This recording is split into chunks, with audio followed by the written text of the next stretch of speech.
inspired to be baptized and give their lives to Christ right after that day.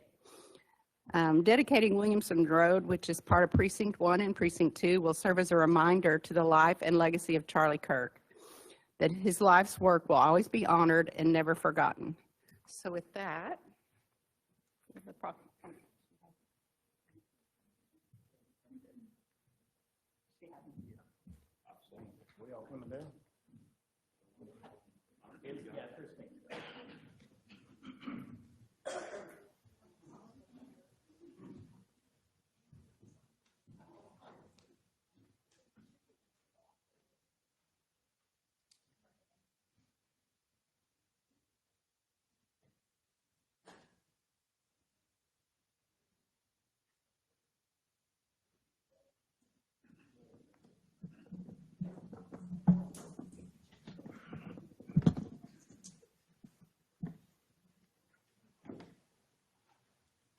I'll just speak up. Official proclamation to honor the life and legacy of Charlie Kirk and dedicate Williamson Road as the Charlie Kirk Memorial Parkway. Whereas Charlie Kirk was a nationally recognized advocate for free markets, limited government, and individual liberty. He founded Turning Point USA in 2012 at the age of 18 to educate and empower young Americans on the principles of freedom and constitutional values.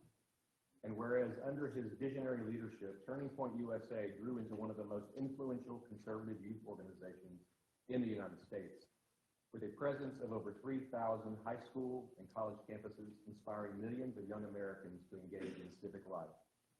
And whereas Charlie Kirk was a best-selling author, a respected national speaker, and the host of a widely followed daily podcast and radio show, using his platform to champion the values of faith, family, and freedom, often reminding Americans that, quote, faith, family, and freedom, these are the pillars of a strong nation, unquote. And whereas he was a steadfast voice for moral clarity and truth in public discourse, declaring that truth is not relative, it is eternal, and it must be defended. And through this conviction, he inspired countless individuals to stand firm in their beliefs and uphold the foundational values of our republic.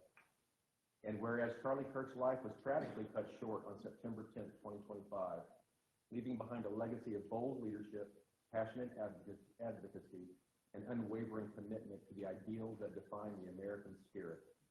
And whereas it is fitting and proper that we honor his memory and lasting contributions by dedicating a road in Hood County in his name, ensuring that his legacy continues to inspire future generations. Now therefore be it resolved that the Hood County Commissioners Court does hereby proclaim Williamson Road as the Charlie Kirk Memorial Parkway, in solemn tribute to a life dedicated to service, liberty, and the enduring promise of the American dream, proclaimed this 13th day of January 2026, signed by our Commissioners Court.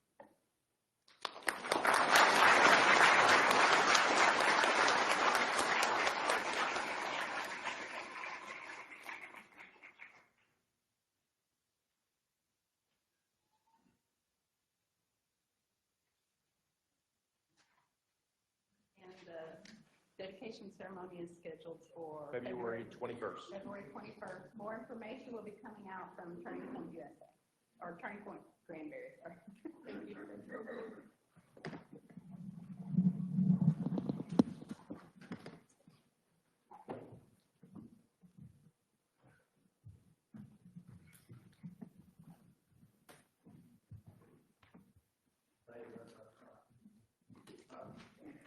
Okay.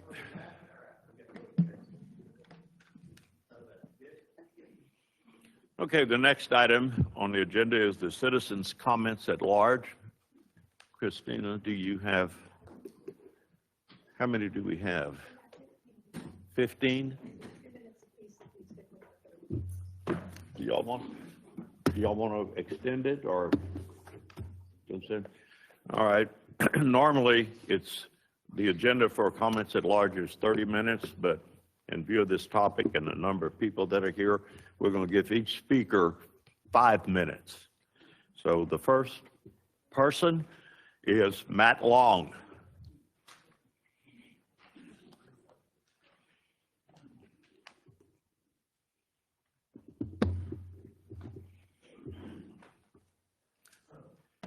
Appreciate you guys extending the time so that everyone can speak. In 1999, the state legislature passed Subchapter K of the Texas Local Government Code, giving Hood County specific authority over this land. And 1 year later, in the face of unprecedented growth, the Hood County Commissioners Court issued a moratorium referencing the powers endowed by Subchapter K. 26 years later, we are simply asking for something that has already been done by your predecessors. Approve a moratorium in the face of unprecedented growth. I've heard rumors that some folks are scared of lawsuits, but I don't think we understand that if we don't implement a moratorium, that we are currently in violation of state law. Because we were made stewards of this land, endowed with the authority by the state to protect it, and I do not believe we're doing that. And why would we not fear the citizens more than a silly lawsuit, especially when the law is on our side? Everyone here is giving you permission to get sued if that's the case.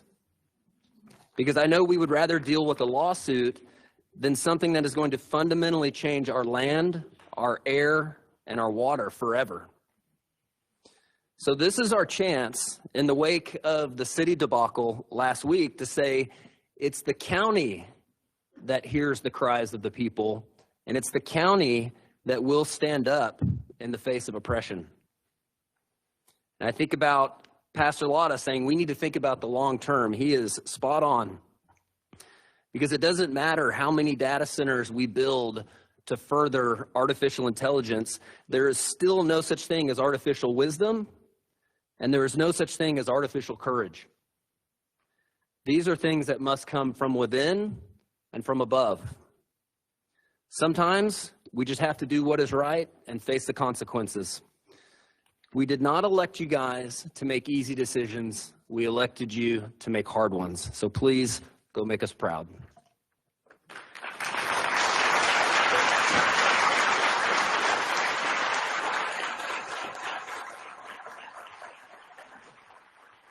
The next speaker is Gary Foreman. Gary Foreman.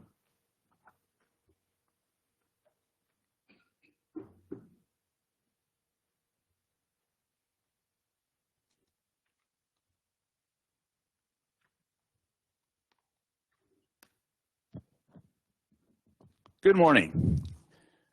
I'm going to ask a question first. How many people in here ever saw the motion picture Dances with Wolves?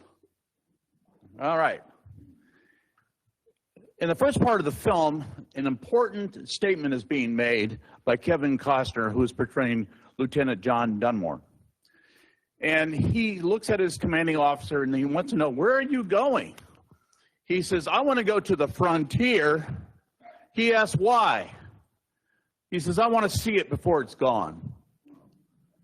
And we are at the edge of, seeing that frontier disappear right in front of our eyes.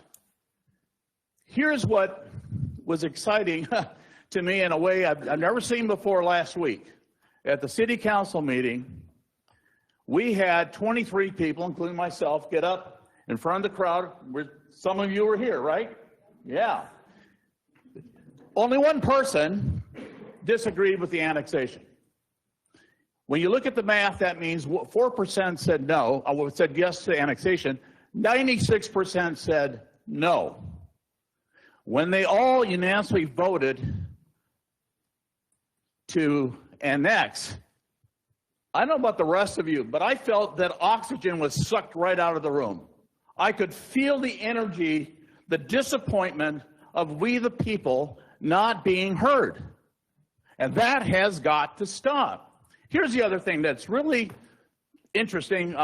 Just before that happened, Sid Miller, our ag commissioner, he went public and he said, the days of giving our land away for data centers and technology and whatever, says got to come to a stop. We got to put the pause button on. And why? Because we're using up all the things that will feed us and make us human. So in sense, basically he said, as I'm going to tell you as well, we better put a pause on all that we're talking about, because the technology that we're dealing with that's going to gobble up our land is going to be outdated in a short time. The best is yet to come, but we're not paying attention. The technology is going to have a smaller footprint, will not pollute the air, will not pollute the water. What's wrong with this picture here? Why aren't we paying attention? Are we asking the people who want to have the data centers, tell me about that new technology? The other thing that's coming up in various places around the country, what's the return of investment? They obviously want our money because investors aren't willing, knowing technology is around the corner that will change everything quickly. Nothing is being done or said about that. What is the return of investment? They're not getting investors. They want it from us. Each one of us. We better start behaving like humans. And I'll tell you one thing that's also happening right now. This whole globe, this entire world is at the crossroads right now. You see it on the news, you see it with all these different countries, you're seeing it here in the United States. Consciousness, human consciousness better rise quickly and understand what makes us unique. You want to talk about money? I'll talk about money right now. What is one of the most powerful and most potent industries in the country and the world right now? What is it? Heritage tourism. They're not coming to see Everywhere USA. Why do we want Everywhere USA? And we are one of the worst planners, and I'm talking about Granbury and Hood County. I'm talking about Americans are one of the worst planners, because to everybody it's always a land run. And our places look like garbage. We better wake up, because this is all that God gives us right now. So I'm asking all of you, get very quiet.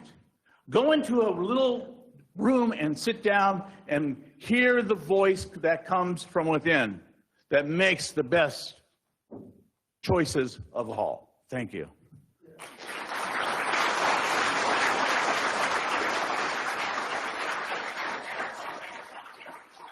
The next speaker is John Highsmith.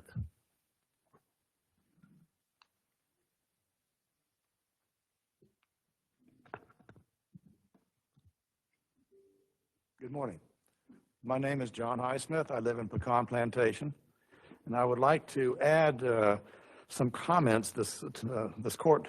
You've already heard a lot of this, but about NRG Comanche Circle, and you've heard citizens voice their opposition to it and other data centers.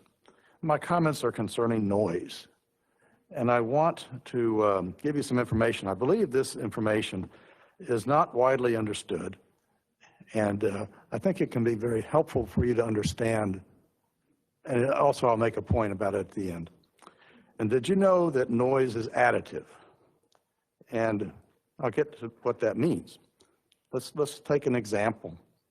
If you take 8 simple cycle power turbines noise output of around 80 decibels, 70 decibels per turbine, 70 decibels, I think most people would believe that means the noise level coming from a facility in this example would produce 70 decibels of noise. And I want to tell you that's not correct. When all 8 turbines are running, the noise level would be approximately 79.03 decibels. And also changes in noise is logarithmic. The 79.03 decibels is quite a bit noisier than 70 decibels. And most people would think, that means 79.03 decibels is around 12% louder than 70 decibels. Not correct. In actuality, the 79.03 decibels is around twice as loud as 70 decibels because it's not linear, it's logarithmic. So we have a potential data center with gas power that has decided Comanche Circle should be their new home, okay? And they will put this thing in by phases. And the monster will get louder and louder. I don't think people understand that. It will reach out further and further. More and more citizens will be affected. As the monster grows, the noise gets worse and worse. It'll get louder and louder. And I can attest to an example that is already in Hood County, the noise from Mara Bitcoin mining. I live 4.2 miles away, and I hear it every day. And when I hear this noise, my thoughts are, I get to pay property taxes to be audibly assaulted. And my neighbors in Mitchell Bend suffer greatly from the constant noise. And it's just a travesty. So my challenge to this court is this. If you find the information I presented about noise to be new to you, vote for a one-year moratorium. The point is, there are many things not known or understood about data centers.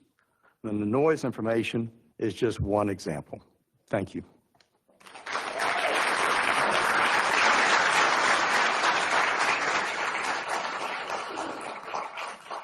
The next speaker is Cindy Highsmith.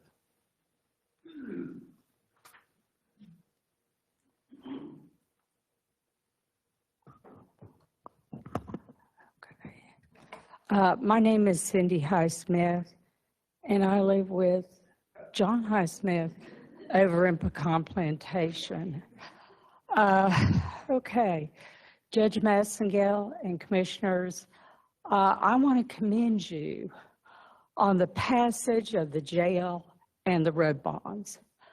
The jail bond passage represented years of analysis, workshops, court discussions. The passage of the road bond also represented expert analysis, many workshops, and court discussions. Both bonds were presented to Hood County residents. They had many opportunities to voice their input and concerns to the court. The court did it right. Our jail and roads will be greatly improved. Once again, the court needs to gather information, conduct studies, listen to Hood County residents, and act accordingly in regards to data centers. The court can get this right. It takes time to get it right. Hood County residents are being asked, with 4 massive data centers and accompanying gas-powered plants, they already have 3 large gas-powered plants in the county and a 4th that has been approved and is in construction. Environmental studies have not been presented to this court. The Economic Development Commission has just been formed and has not had time to do their due diligence in regards to Chapter 231, Subchapter K. Only one workshop concerning the data center has been held, and the venue for the workshop was so small, innumerable Hood County residents that wanted to voice their concerns were turned away. The same venue was used for the first meeting of the Economic Development Commission, and again, many people were turned away. So, in closing, I am asking the court to act with great caution. Do your homework. Go slow. Get it right. In regards to last week's City Council meeting and today in court, this is what I have to say about it. You can't fix stupid, but you certainly do not need to repeat it. Thank you.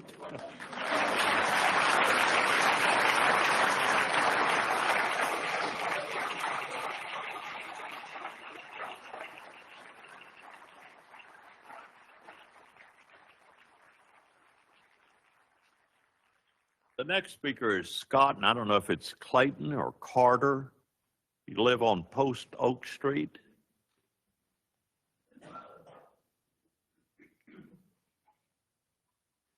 You say that, Clayton?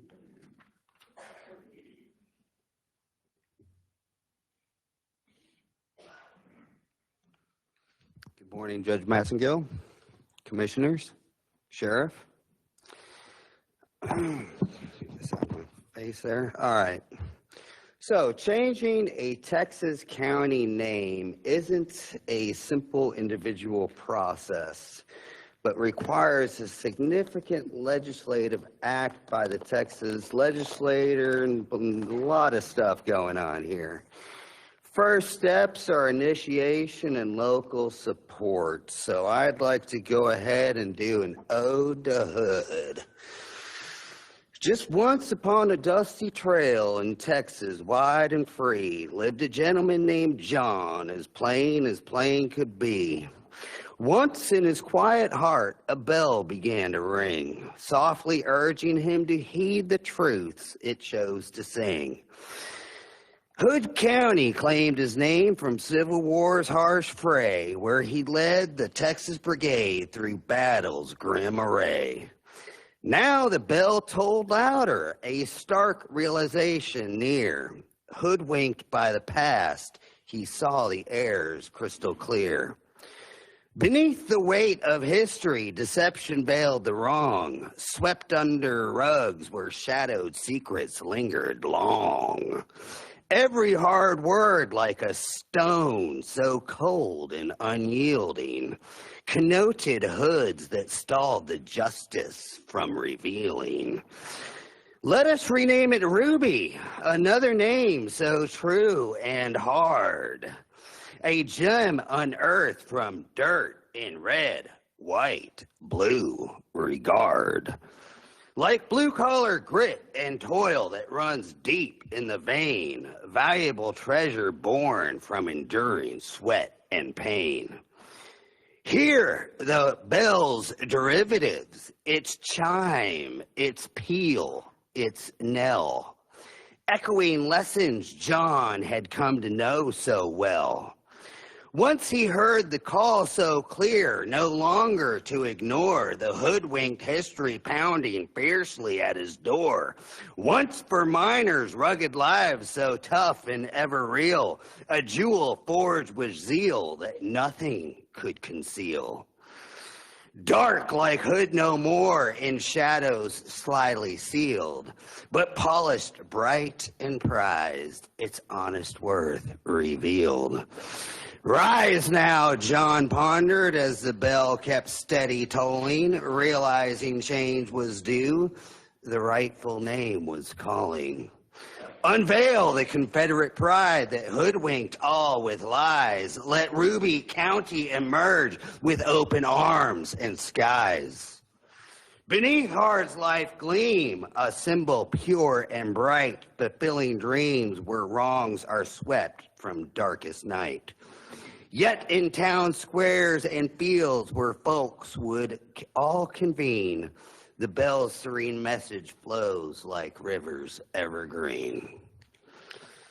Commissioners and Judge, yeah, it would take a lot of local support and drafting a bill and everything else. I just think it was worth the initiation. Thank you for your time.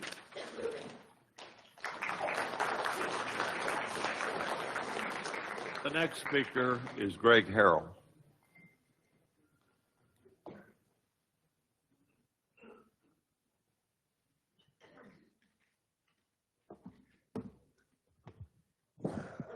Well, that's a tough act to follow.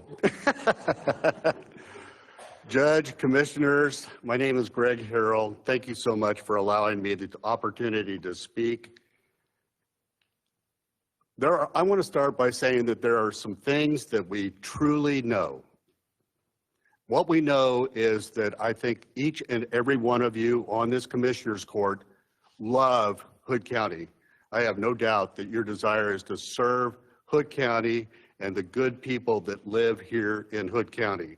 Another thing that we know is the fact that you each are sworn to not only uphold the law, but you also have to represent the interest of the people that put you in office. So we know those two things going forward.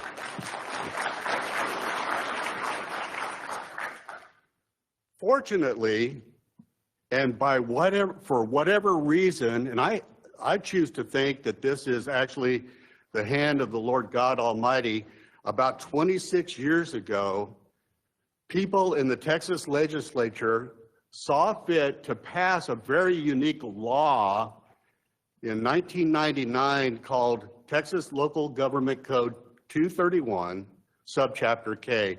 I think most of you are familiar with that, but there are probably people in this audience that are not familiar with those provisions. Under Texas law, we operate under what is called the Dillon Rule, which prohibits counties from really enforcing any kind of regulation or enforcement in unincorporated parts of the county. However, because the legislature in 1999 chose to enact this very particular law, we are, as Hood County, exempted from a lot of that. The rule opens with provisions on why does it exist. It says this: all of Hood County drains into Lake Granbury and the Brazos River. The areas around these water bodies will be frequented for recreation by people statewide. Without development regulations, unregulated growth and use could harm public health, safety, morals, and general welfare.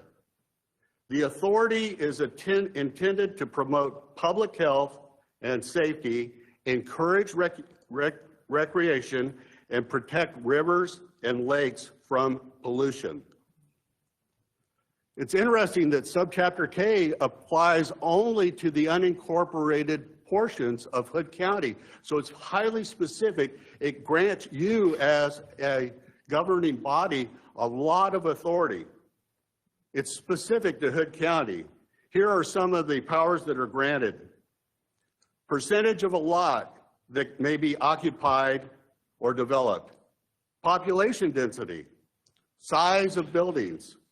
Location, design, construction, extension, and size of streets and roads, water and wastewater facilities, drainage and other public facilities, location, design, and construction of parks, and abatement of harms from inadequate water, wastewater systems. These powers are very similar to what exists amongst municipalities in Texas, but these belong to you, Hood County Commissioners. So they're very specific. God bless those guys back in 1999, those men and women that had that foresight. God bless them. So here's what I'd like to ask. You all had the foresight a few months ago to engage a high-powered law firm called Bracewell. Thank you, Judge, for seeking out that law firm. Thank you all for engaging that law firm to defend Hood County, because I think it's necessary. I really appreciate what you have done in this area. I'm going to ask this, that this Commissioners Court take no action on any development that comes before you from this point forward that might be related to things like data centers, power plants, large, what I would call onerous development issues, until you can get an opinion from Bracewell. You've engaged them already. Please put in place a moratorium on all of this development. Take no action until we can catch up with what is actually going on in Hood County. I really appreciate each and every one of you. You will act legally if you adopt the moratorium. You will act legally if you take no action on development. And I just appreciate you and your care for the citizens of Hood County. Thank you very much.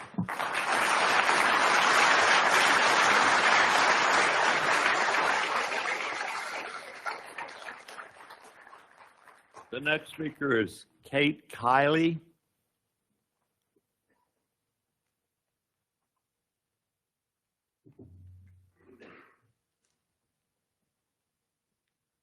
Hello. I'm not going to take up too much time. I actually just wanted to really introduce myself. I live here locally, and I'm a filmmaker. And I am actually producing a film about the data centers' kind of rapid expansion across our entire country.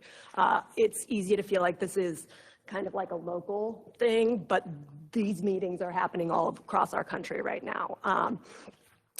I've worked in this industry for a really long time. I started at Warner Brothers Studios. I was an executive for the Walt Disney Company. I went into independent producing. It is a feat to get a film made in today's world. Our industry has been brought to its knees these last few years. That being said, if you're going to make a project, you better be passionate about it, and it better have an audience. I can tell you that this project has an audience, and my goal is not to attack anybody or to push an agenda. My focus for this film is to look at this moment in time, because this is a moment in time that will be remembered in history. The choices that you make here are going to be a part of our history. And so what I want to do is say, are we making these choices responsibly? And are there solutions that could better serve our communities and not deplete our resources? Technology is happening, AI is happening, we're not stopping it. It is where our society is progressing to, and that's just a reality. That being said, I want to take a look at both sides of the argument and present it in a way that we understand there are reasonable ways to do this so that we can coexist. You know, AI technology and progression and local communities, right? So that's it. And you're probably going to hear from me in coming days or weeks to hopefully sit for an interview, and I hope you would do that, because I think it's really important to hear everybody's voice. If you're not represented, then we won't be able to capture that part of it, right? So that's it. That's me. Ma'am. Oh, sorry. Sorry. Would you tell us your name again? It's Kate Kiley. Kate Kiley. Yeah, Kate, sorry. I always have to do that. Kate, K-A-T-E, Kiley, K-I-L-E-Y. Thank you. You're welcome. That's it. Okay.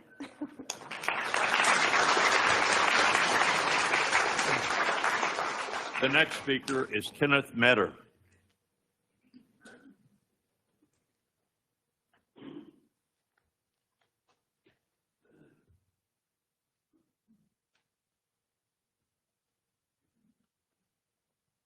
Good morning, Commissioners.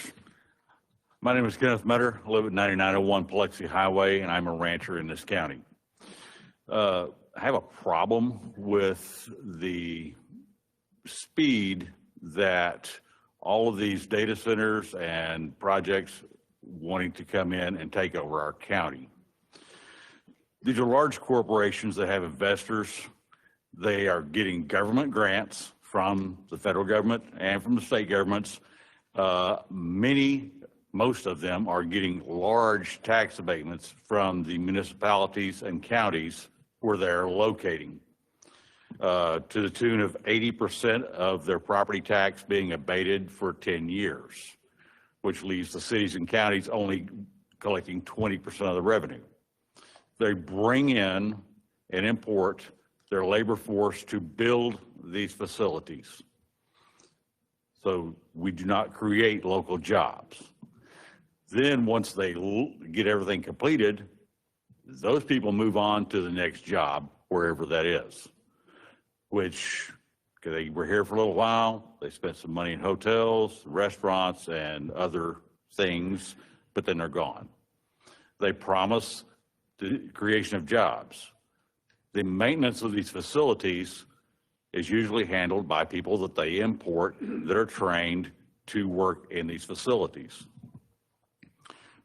This county has been suffering from droughts for numerous years. That has depleted our waterways. Our surface water is iffy sometimes. Several years ago, the Lake Granbury went way dry. So our groundwater is a big concern. In relation to the sailfish project, Comanche Circle, if that was to come to fruition and they used wet cooling for that plant, it would take 42 million gallons of water per day. Okay, that is not sustainable. They don't have the surface water. They can't get the surface water. They would have to go to the aquifer. They cannot get that amount of water from the Trinity Aquifer. If they were able to get that, then it would deplete Lake Granbury, the Brazos River, and the Paluxy River within a 30-year period, and we would be a desert. Heat island effects. When you put these power plants in, they create a large amount of heat. And like I said, I'm speaking about the Comanche Circle because that's what my study was done on. That could increase the temperatures depending on the conditions that exist, anywhere from 5 to 15 degrees. And that's not only right there where it's at, that would extend all the way to Toller. Some of that would come to Granbury, and some of it would also go to Crescent. If you have these large heat plumes, that does change some FAA flight paths, not for large commercial aircraft, but for things that mean something to us. Our air evac would have to avoid flight paths in some areas, and that's a very important service to this community. So TCEQ, when they issue permits for one of these power plants, they look at that power plant. They don't look at the cumulative effect of all the other power plants that are in the area. They don't look at all the other stuff. They look at that one application for that one facility. So when we look at things, we should be taking a step back, put a moratorium on this, study all of these things, the heat, the pollution, the water usage, what is it going to do to our roads? So I implore you, at least consider strongly putting a moratorium on this for the 365 days so that we can get a good, clear picture of what we are going to allow in this county. Thank you very much for your time.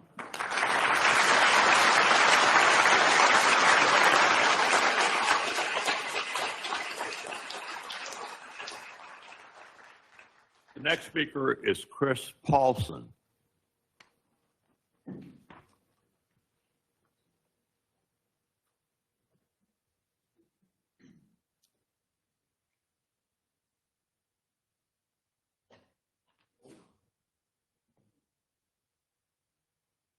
Good morning. Some of you guys know me already. I'm a rancher from Servo County.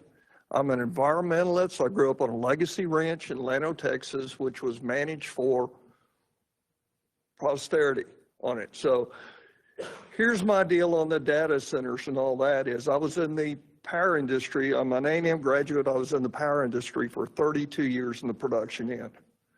And the production end, that means making electricity, running all these cooling systems, doing all these different things. As a matter of fact, I've been an SME to your advisory board because I know so much about this.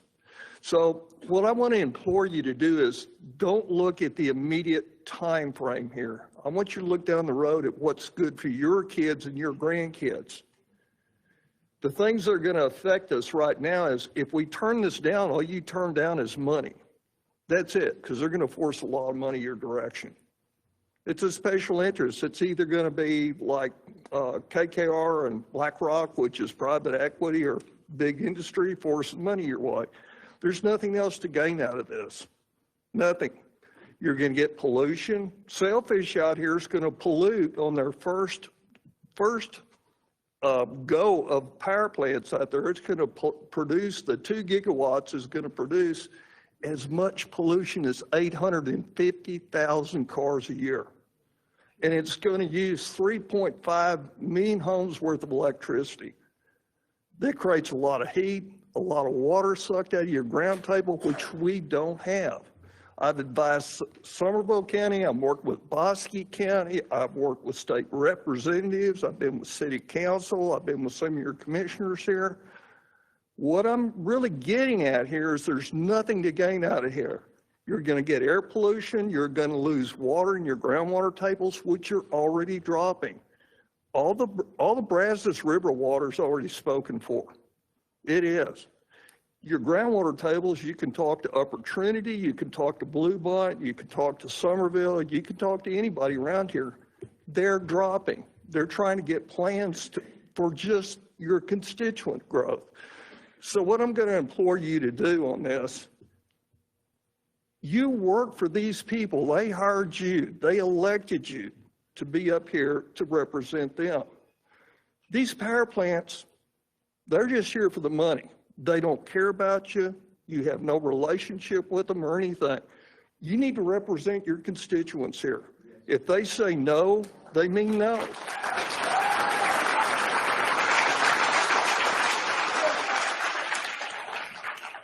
The other thing you need to think about, hey, if I need more tax money, I bet these people are willing to go up 10 cents or 15 cents to avoid these power plants and all the issues they create.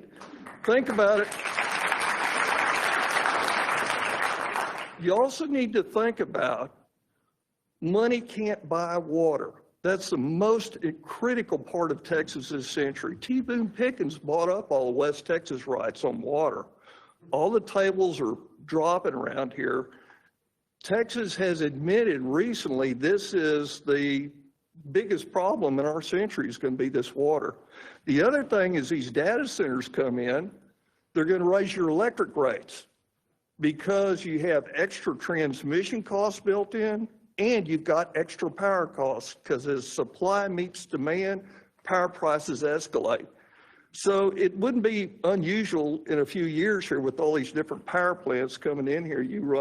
If you were running a $300 a month utility bill, you're running a $600 or $800 a month utility bill. So, and then property values go down for everybody. You want to retain the nature of Hood County where you're at right now. People came out here for it to be rural. They didn't come out here to see this mess come in. And you need to think about your kids, your constituents, and the people. That's what matters. These power plants don't. They can go somewhere else. And right now there's 274 of these things signed up to go in the state of Texas. So if you don't think it's in your backyard, it is. It affects you. It affects all of us in this room. So go with a moratorium until you get things straight. The recommendation from that advisory committee is excellent. And thank you for listening to me. Look at the future.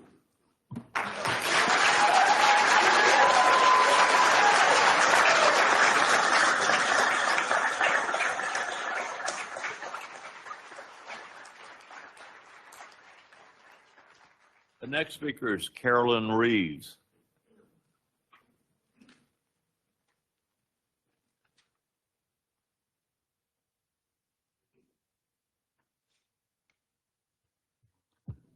I'll lower this. Thank you, Judge and Commissioners, for letting me speak.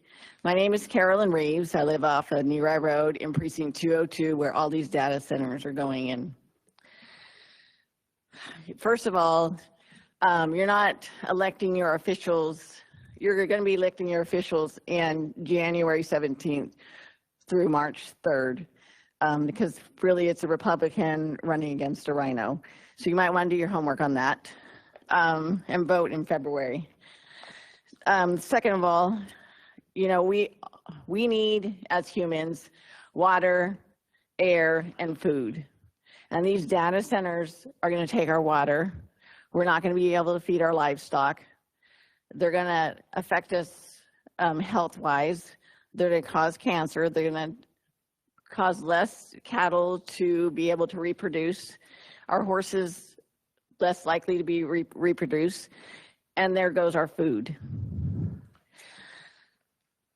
If these data centers come in, we know they'll drill and they'll take our aqueduct. We already don't have enough water in this county. We're in a drought. We all know that. few years ago, I was fighting for developments coming into our neighborhood because of the water. In 2021, there was not enough electricity where they had to shut off our electricity. We couldn't keep the lights on. I'm not sure if that's changed. I doubt it. But these things concern me because we can't live without food, water, or air, which these data centers will pollute. So I'm afraid with just 4 is going to destroy it, but 37, I don't know why we would live here. I mean, our property would be worthless. And I don't know who would actually vote for these data centers to be here. Only the people who would vote for them to be, is anyone profiting off of them.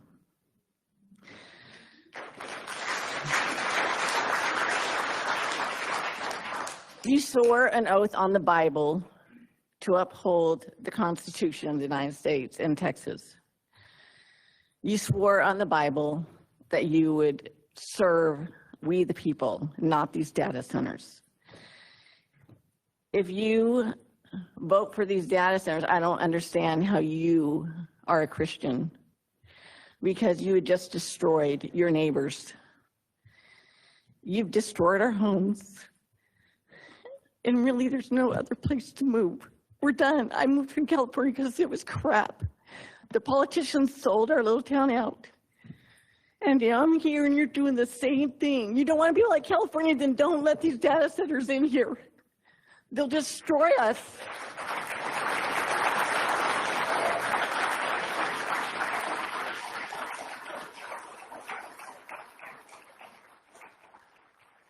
The next speaker is James Wall.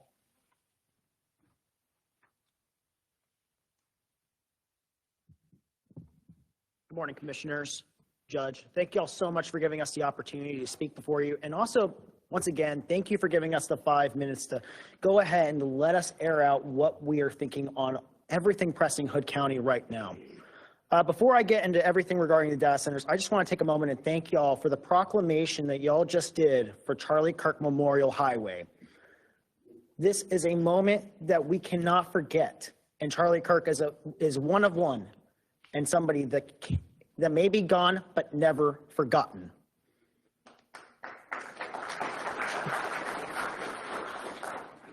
Well, moving forward to the data centers, right now we are facing a crossroads as a county.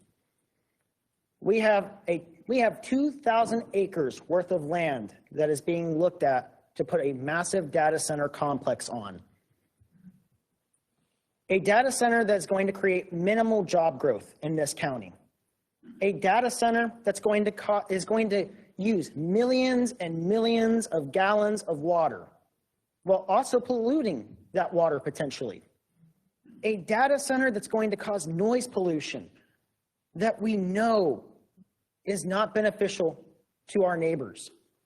That even whenever Virginia's bipartisan state legislature decided to go ahead and review it, they said that these data centers, when compared to actual civilian resident areas, or even just population centers, it's incompatible.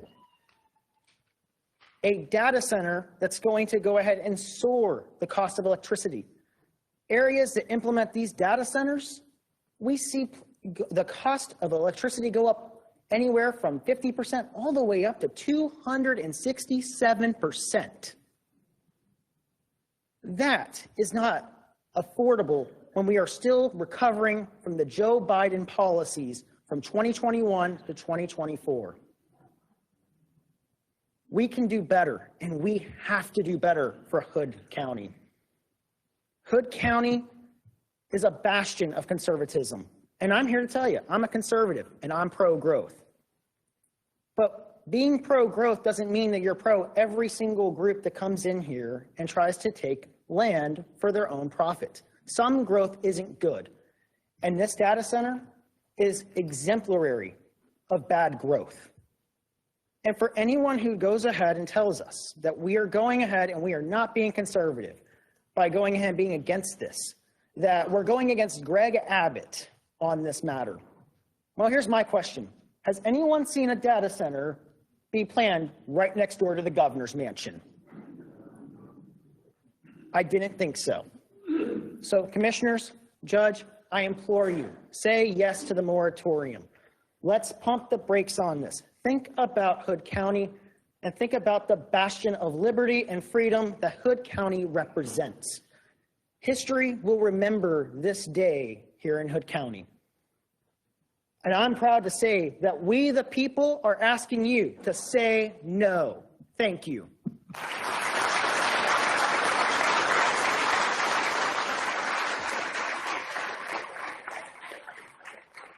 The next speaker is Tina Brown.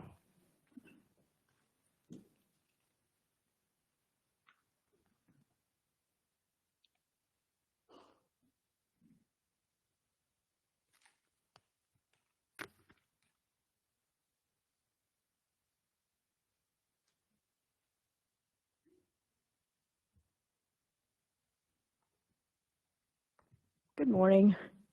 I want to thank this court for creating the Development Commission. I attended the first meeting and was very impressed, basically overwhelmed at the knowledge and the amount of work that had already been done. I am hoping that you will sincerely consider their recommendation later on in this agenda. I'd also like you to consider appointing another health director. Jeannie Stacks commented during that meeting that there are health codes she either can't regulate or enforce due to the fact that we no longer have a health director in Hood County. That needs to be taken care of, in my opinion. Lastly, I'd like to request that Clint Head explain the rules, regulations, laws on the concept plan before the speakers on the public hearing regarding the concept plan for Comanche Circle, so everybody will know what we're talking about. Thank you.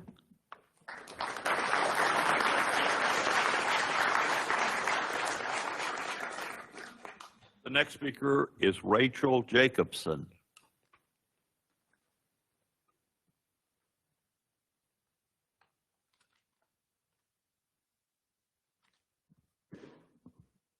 Good morning, Commissioners and Judge. I appreciate you guys all paying attention. This is a vast difference from my experience at the City Council meeting. So thank you so much for your attention to the speakers. I'm Rachel Jacobson, and I'm here this morning as a deeply concerned citizen here in Hood County. What's happening here in Hood County right now does not feel thoughtful. It does not feel measured. It feels like a tidal wave. Almost like we're asking to be drinking from a fire hose when it comes to these data centers. These projects are massive, and they're coming at us faster than what seems like we can actually understand, debate, or even respond to. And the questions that many of us are asking online, in our neighborhoods, even at church for me this Sunday is simple. Why here? Why now? And why this community? Across Hood County, residents are voicing the real concerns that have already been stated here. A lot of those are the strain on our already limited power supply. Water, that is a huge concern. As somebody that just moved back 2 years ago from Colorado, that is a very, very big concern. Water is a huge concern. There's noise pollution, there's health consequences, there's loss of our rural character, there's declining property values, the quality of life, and I care about that with 4 kids. This is not fear-mongering. This is lived experience from communities all over Texas, as already been stated. Which brings me to the first and most important part of what I'm asking. We want a moratorium. You reinstated a development commission for a reason. Listen to them. A pause is not anti-growth. I'm not against growth. It is pro-responsibility. It is pro-community. It is the only reasonable step of scale when development is so clearly outspaces the public input and the infrastructure that we currently have. Second, I want to be very clear. We don't care if the county gets sued. Hood County has already issued a moratorium as spoken on the past when it comes to subchapter K. The legal framework already exists. The authority exists, and protecting your citizens is not something to shy away from out of fear. The law is on our side. And third, We don't want data centers. We don't want any, zero. We want 0 data centers. Not less, not smaller, none. This community is not a sacrificial lamb. We are not an energy colony for metro areas. We don't want these projects in our backyard. And finally, with the moratorium imminent, it would be reckless to approve any concept plans, not Project Spectrum, not Fort Spunky, certainly not Comanche Circle, which is also near me. I'm already affected by what is going on at Marathon.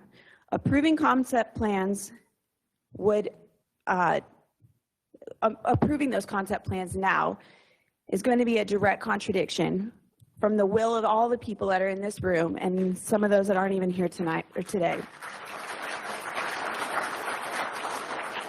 So in closing, we are asking you to just slow down. I asked this of the county commission or the city council and they did not really listen, but just slow down. We're asking you to choose stewardship over speed and to remember who you serve. You serve us, the people. Because once Hood County is industrialized, there is no vote, there's no lawsuit, there's no promise. We're not getting it back. Once you go there, we're done. You can't take it back. Thank you.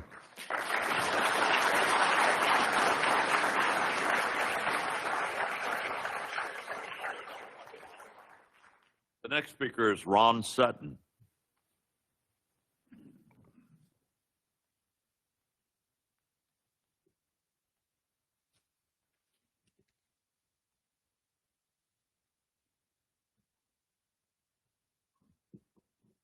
Good morning, Judge and Commissioners. First of all, I'd like to thank the speakers that preceded me today and ditto just about everything that was said. I would like to read the poem again to be sure of that, but I want to make sure that everyone understands that I am pro-development, I'm pro-technology that benefit the citizens and well-being of our county. And well-being certainly includes quality of life. I will oppose any industry or company or technology that does not benefit the safety and well-being of our citizens. I believe that data centers fall into that category. Just recently, maybe yesterday or today, our ag commissioner has come out against any more farmland being used to develop for data centers, or any company or industry or power plant that drains the natural resources of our great county. Data centers will scar the landscape of our beautiful county, and that scar can never be healed over. We've heard a lot of talk today about Subchapter K. That is unique for Hood County. I would like to see the Commissioner's Court put teeth into Subchapter K and really put it to the test in using the authority that you have and that you can get to utilize Subchapter K the way it was intended by the Texas legislature in 1999. It is so special, and it is such a great tool, one of many tools that we have to protect our county and our citizens. It's so special, we should probably call it Subchapter Special K. I would be all in favor of that. I think there are people in this room that are pro-data centers, and I know there's people in this room are opposed to data centers. But I believe there's not one person in this room that would want a data center built next to them, across the road, adjoining their property, because They do not want their property values to be diminished. Thank you for your time.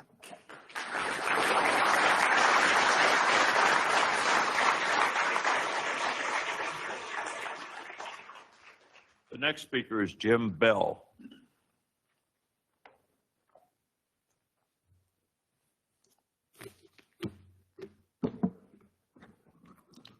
My name's Jim Bell. I live on Pebble Drive in Water's Edge, Granbury. Thank you for letting me speak. I'm going to continue to address the elephant in the room here. I really think we need to slow down. We don't even really know what we're up against. I've talked to 3 people from Abilene. They said what they were told, what they were promised didn't materialize. The roads have been damaged and everything. I asked them if there's anybody in the community that likes it, and they said as far as they're concerned, everybody hates it. I don't want to look back and find out if it hates it. The truth is, if we're going to have the growth anyway, we're experiencing it already. Granbury 377 is a parking lot 3 days a week at 4 o'clock in the afternoon already.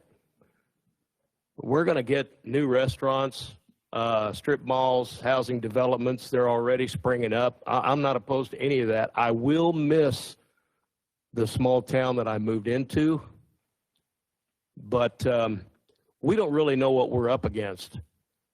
They talk about air pollution, water pollution, and on the watershed, David Bruce Haley, one of my contacts who is a credentialed expert in the development of data centers who grew up in the Biloxi Valley, tells me that even after cooling treatments of the heated water and filtration, there are permanent pollutant particulates in the water that we can't filter out. And our water is, it's already depleting. He also tells me that we don't have the water to support all the data centers that want to come in here, but they're coming in here like it's a pass rush football play. See, I'd like to see all this slow down. We don't even know what we're up against. They talk about sound. The truth is, I've done a little bit of research into sound. All of the regulations that we have about sound are measured in decibels and are solely there to protect our hearing. And I've run across information that ultra-low frequency sound, way below what we can hear, is doing much more damage to our health. There are only, the technology exists for us to measure this, but so far there are only 3 places in the United States that have that equipment. I urge you to find a way to get that equipment and measure this ultra-low frequency sound. Those sound waves below 20 hertz, which is the lower level of what humans can hear, that sound wave is over 17 meters long. It penetrates buildings, hills, everything for 200 miles. I live a little over 6 miles from the Bitcoin fiasco down there. At the TCEQ meetings, they argued that I was a non-affected party. How can I be a non-affected party 6 miles away from something that's emanating that can penetrate for 200 miles? This situation at the city where they annexed Knox Ranch, they said that they didn't know, they had no plans perceived or presented to what the use of that land was going to be. Bilateral Energy obtained a permit to operate a power plant on that land before the end of the year from TCEQ. It was rubber stamped. And they were accused of signing NDAs. No one said anything. Of course, if you sign an NDA, that's one of the factors. You can't say anything. But I know those NDAs are out there because I found a commissioner in Somerville County who refused to sign it. So they do exist. All I'm asking is slow down, take a deeper look into what we're up against here, because to be honest, I feel like we're being snookered.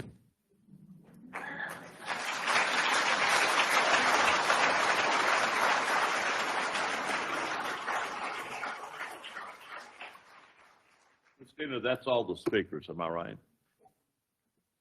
Okay.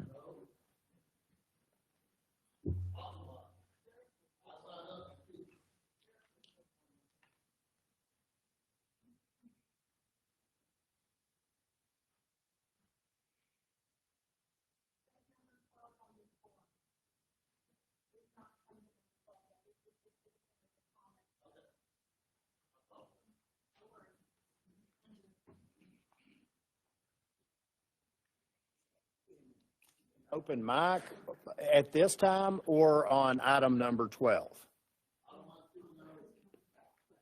No, 12. she said she signed up to speak for open mic.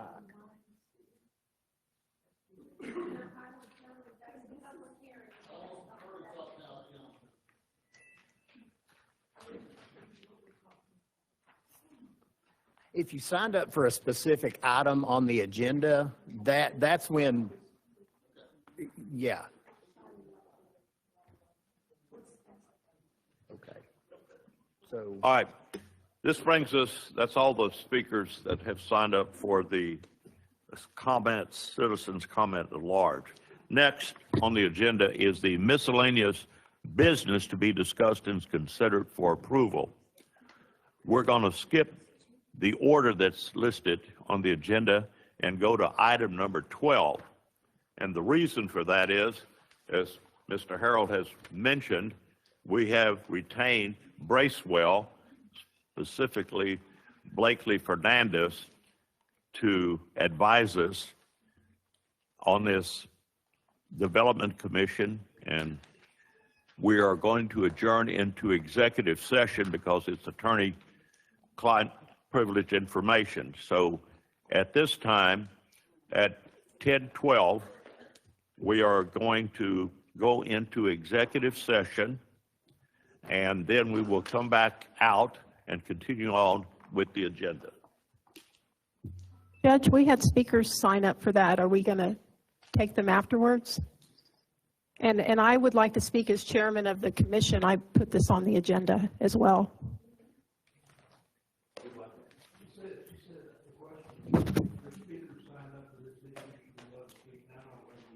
I think after we do, let's see what our lawyer has to say first on this, okay?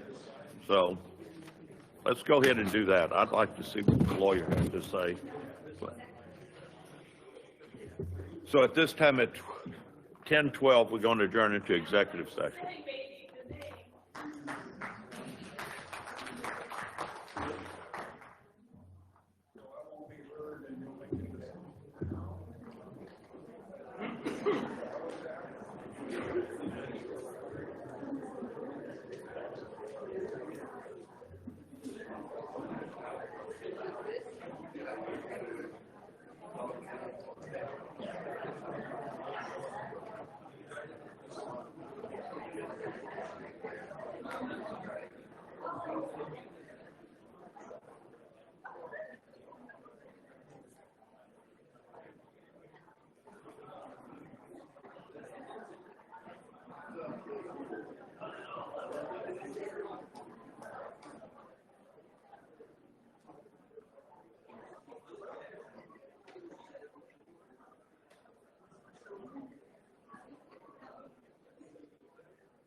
We're reconvening now at 25 to 12. No action was taken back in executive committee, and we do have some speakers that signed up to speak for 12. Am I right on this?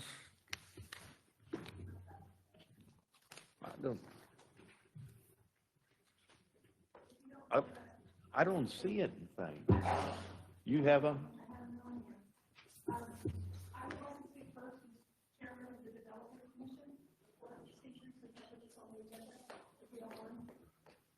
We'll do it whatever you want. God, how many of them are there?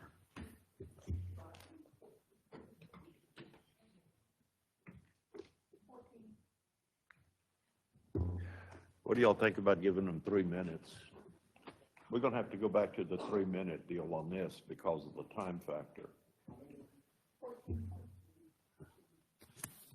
See, 14 times.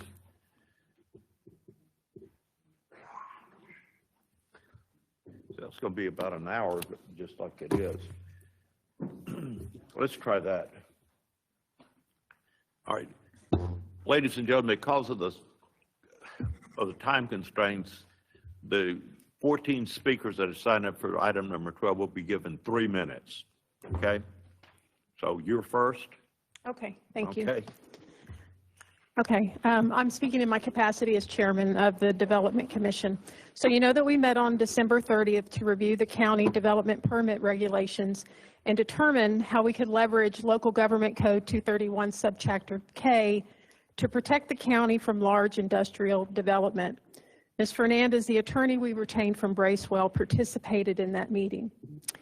After discussion and review, the commission made a motion to amend Section 1 of the development permit regulations to provide for a temporary moratorium on development undefined by the regulations until such time as the strategic plan and regulations can be revised to address such uses as industrial development.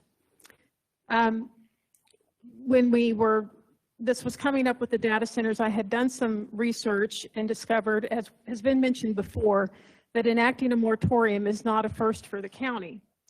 A moratorium order was adopted shortly after Subchapter K became law by the Commissioner's Court at that time.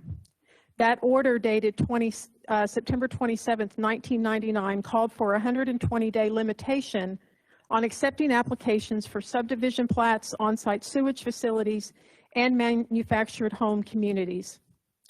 The county recognized it had inadequate regulations for these type of infrastructures and needed time to draft governing regulations. And this was primarily related to residential properties at that time. I'm going to read an excerpt from that previous moratorium order. Whereas, without adequate development regulations, Hood County and the watershed will be developed in ways that endanger and interfere with proper use of such areas as a place of recreation, and the result in the detriment to the public health, safety, morals, and general welfare. 26 years later, this county finds itself in the very same predicament: inadequate regulations to guide development and protect this county. Only now, instead of residential issues, we are confronted with large-scale industrial projects. One could not have foreseen or predicted the onslaught of industrial development we are facing. Concept plans were never intended to apply to industrial projects. They were strictly looking at residential development. The Development Commission recognizes its role as merely advisory to make recommendations to this court. It is the recommendation of the Development Commission to enact a moratorium to limit the submission and approval of any concept plans relating to industrial projects until such time as comprehensive regulations can be adopted that ensure protection of the watershed, which incidentally is this entire county, and regulations that safeguard the unincorporated areas of Hood County from uncontrolled development. The Commissioner's Court of 1999 understood the moratorium was necessary to protect Lake Granbury and the historic Brazos River from pollution, to protect the county's water resources, and prevent imminent injury to the residents of Hood County. We are recommending this Commissioners Court of 2026 follow in the footsteps of their predecessors, set a public hearing, and approve the moratorium for the aforementioned reasons. Thank you.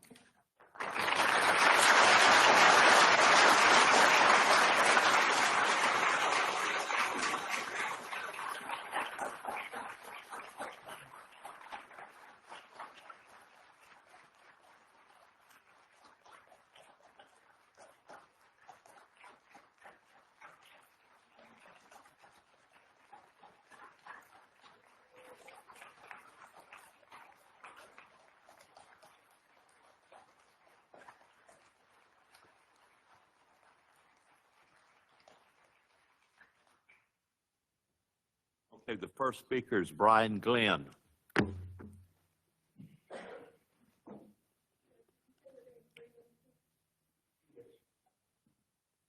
tried to follow the rules. I should have signed up for the open one.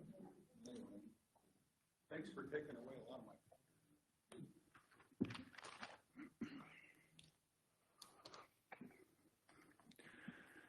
Good morning. My name is Brian Glenn. I live at 9170 MacArthur Court. I'm an engineer that worked over 30 years with Lockheed. I've been involved in launching rockets, shuttle ground systems, aircraft, numerous large proposals, and development concept plans. I missed a spacecraft I was involved in too. I have studied Sailfish's concept plan, and I can say this plan is inadequate in numerous areas. This is from an engineer's perspective. These are nits, but, well, I won't go into that. Minutes are not enough to address adequately my concerns for this, and for Spunky. I've looked at those drawings a little bit.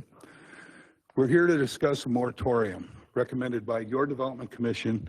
Please listen to what is said here. Help formulate a better decision. I want to show that Sailfish is taking advantage of the development permit rules and regulations for housing. Most are lacking or not applicable to this large industrial plant. I hope to convince you to allow your commission time to develop the industrial rules and that you've employed in them to do. Approve the moratorium or at least postpone the decision. Much of my concerns can't be adequately voiced here without referring to the concept plan drawings. As I expect these will be available when I speak later, I will hold some of my critique until then in order to make better my concerns clear.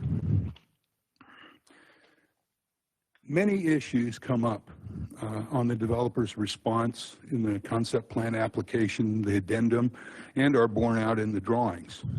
To name a few, topology shows present, existing. I can get that from, the internet.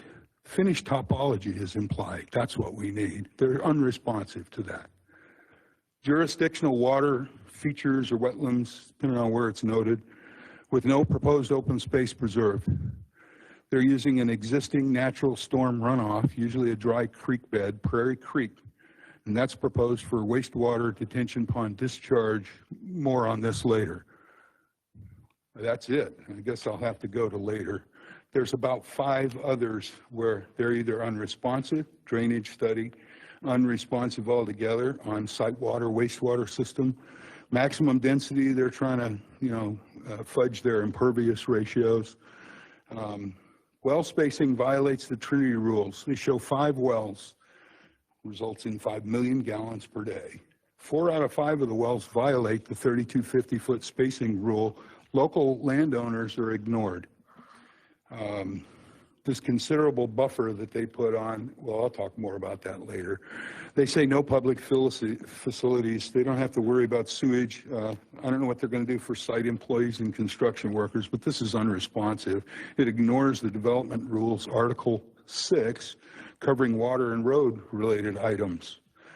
Finally, I know later we're going to review for approval this Comanche Circle concept plan. I intend to convince you at the very least to hold your approval of that plan in order to allow the Development Commission to take a detailed look and assessment of serious concerns raised here today. I'll wait for my next. Thank you. Thank you. Thank you.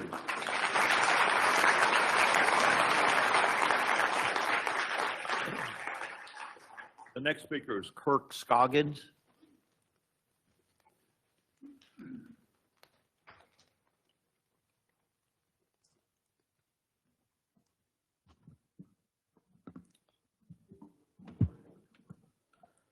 Good morning. My name is Kirk Scoggins. My wife and I own property at 10201 Edwards Road. The proposed footprint for the Comanche Circle Data Center project would border our property on our north and east property lines. My wife and I are generally pro-business and pro-growth.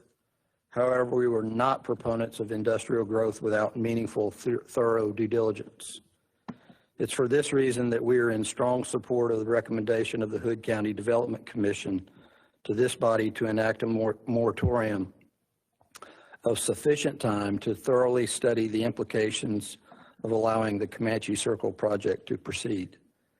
The due diligence should not only include all environmental issues related to the operation of this data center project, but also a complete review and analysis of the alleged economic impacts of this project. The environmental issues that need to be addressed include, but not be limited to, material consumption and depletion of public water supply, water pollution, air pollution, noise pollution, as well as all health concerns related to exposure. The developer of Comanche Circle project has undoubtedly alleged numerous economic benefits accruing to Hood County. We strongly believe that these economic benefits have been grossly overstated and need to be evaluated and vetted to determine their true value. At this juncture, there are many unanswered questions and not near enough answers about the Comanche Circle project for this body in good conscience to exercise your sworn duty in an educated and prudent manner. For this reason, the only ethical action for this body to take is to order a moratorium to study and analyze all the relevant consequences associated with this proposed data center. By taking the time to perform proper due diligence, an informed, educated decision can then be made. The stakes associated with rushing a decision without all the facts are enormous for both you and for us. It is incumbent upon you to take the only reasonable, prudent action and grant this moratorium. I am confident that if you were in our shoes, you would expect the same. Thank you.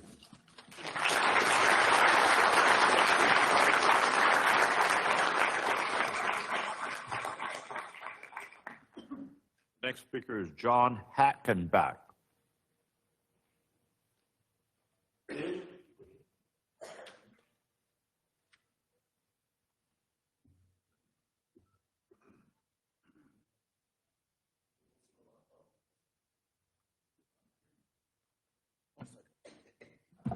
Please, 1 second.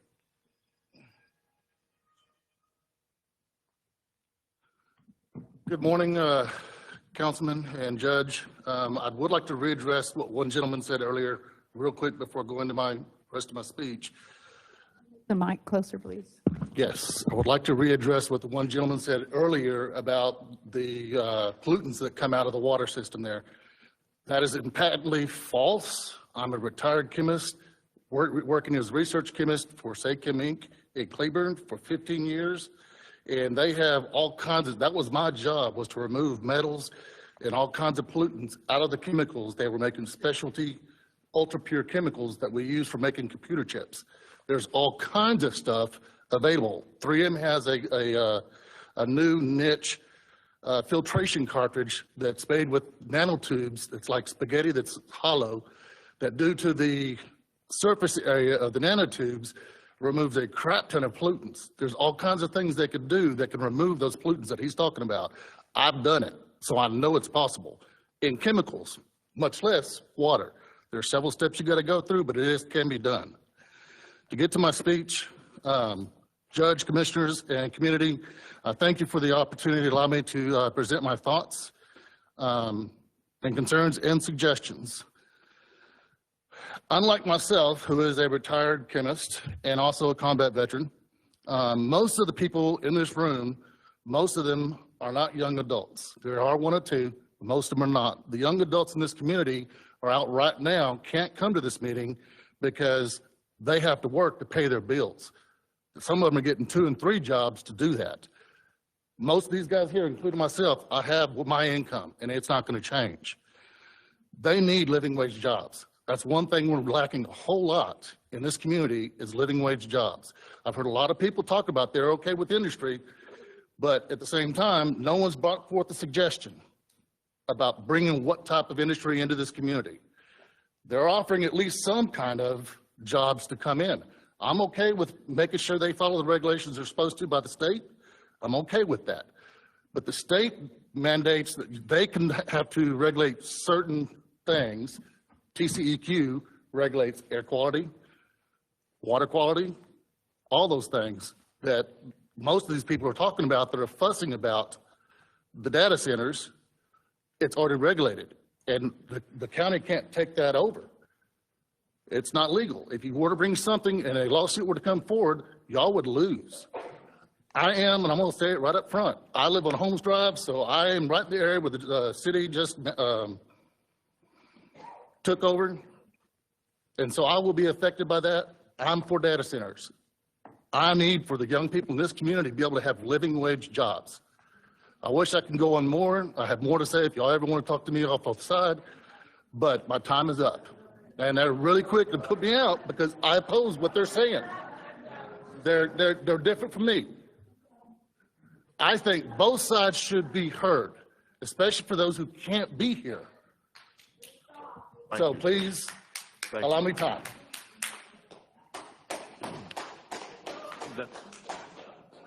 The next speaker, let's have a little order here and civility here. The next speaker is Mac Bennett.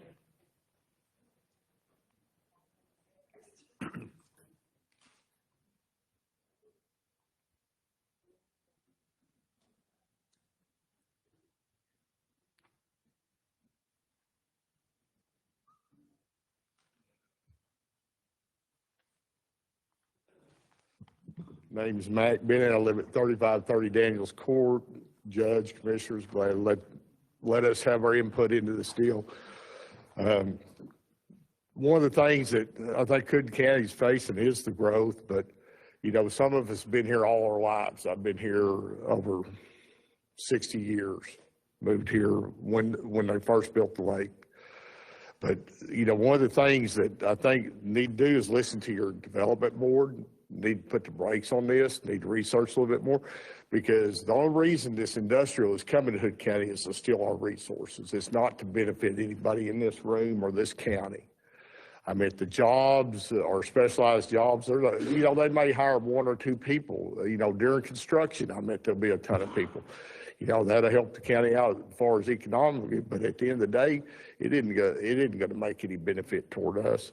You know, the city where I live on Daniels Court and stuff, of course, they just annexed the Knox Ranch, which is about a half mile from my house. Already got the new airport that's got the jets flying over my house that I didn't know was going to happen. But, you know, then on the south side of us now, we're going to have this other deal. I mean, the noise, the pollution. I mean, you know, Judge, you're a cattle rancher yourself and stuff. You know, when the jets first started coming on, my cows went freaking crazy because of the jets and stuff. You know, you heard people talk about the noise pollution and stuff. You know, my grandkids, and hopefully one day will inherit the house that I have now or my children's stuff. But, you know, who wants to move in Hood County? I mean, we're becoming an industrial nation down here. You know, I think what I read, there was 5 different projects coming. I mean, we need to put the brakes on. We need to look at how this is going to affect us long term, not the short term. I know it's you know, you have to be proactive and look at all the options and stuff versus just what's in front of you and stuff. You know, the city sold us out.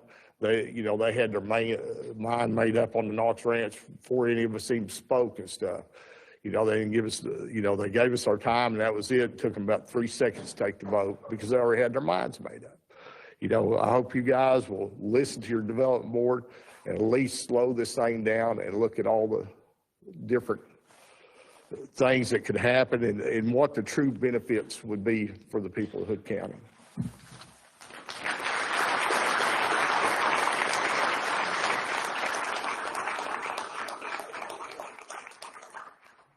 Next speaker is Kenneth Metter.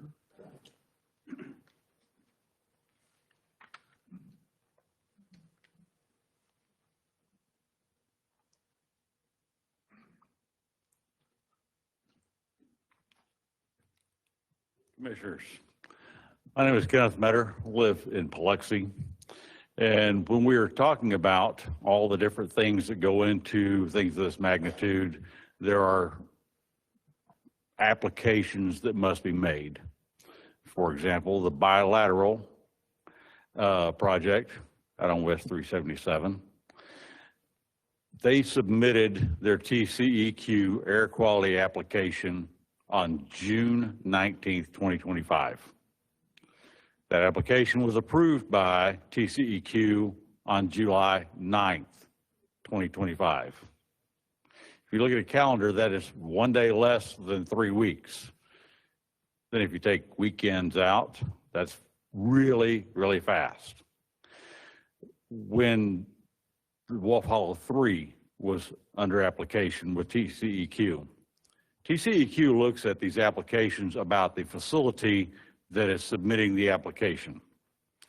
They don't evidently look at the cumulative effect from other facilities that are in the immediate vicinity.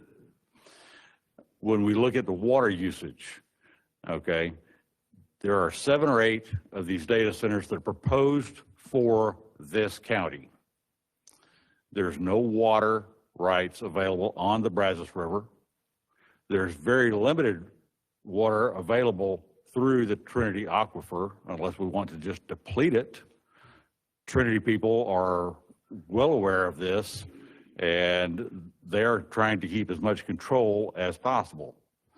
But if you have a data center that's using 1 million gallons of water a day on their dry cooling side to function, and you multiply that times 2 or 3 or 4 or 8, that's a lot of water that we're losing.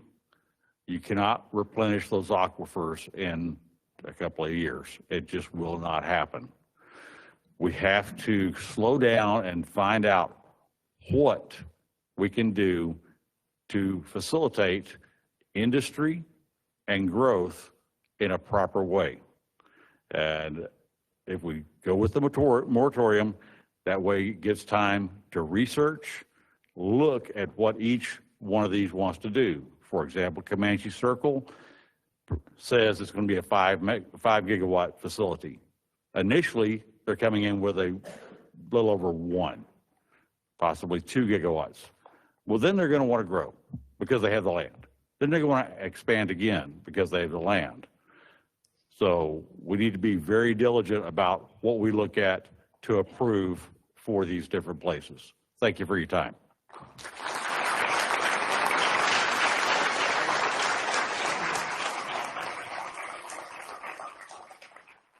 Next speaker is Tracy Crow.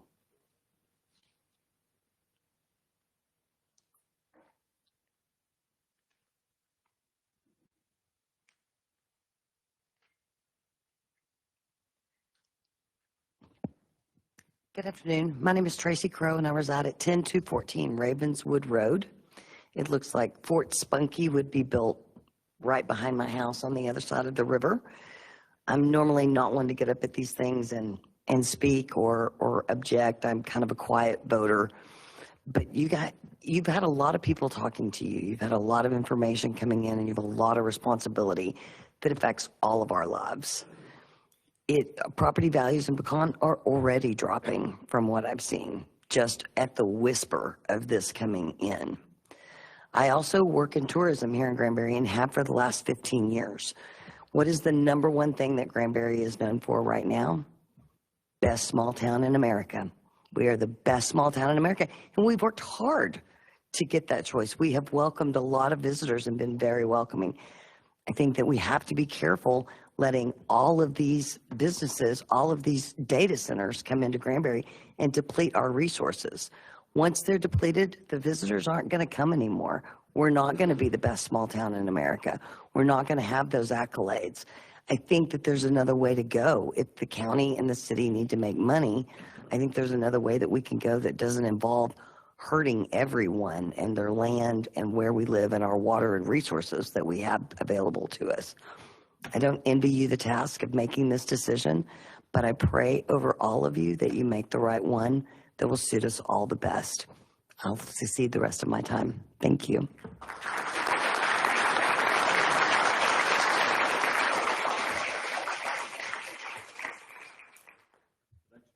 Linda Davis.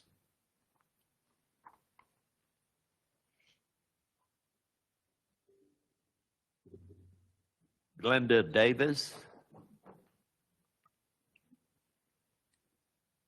She's left. Okay. The next one is William Davis.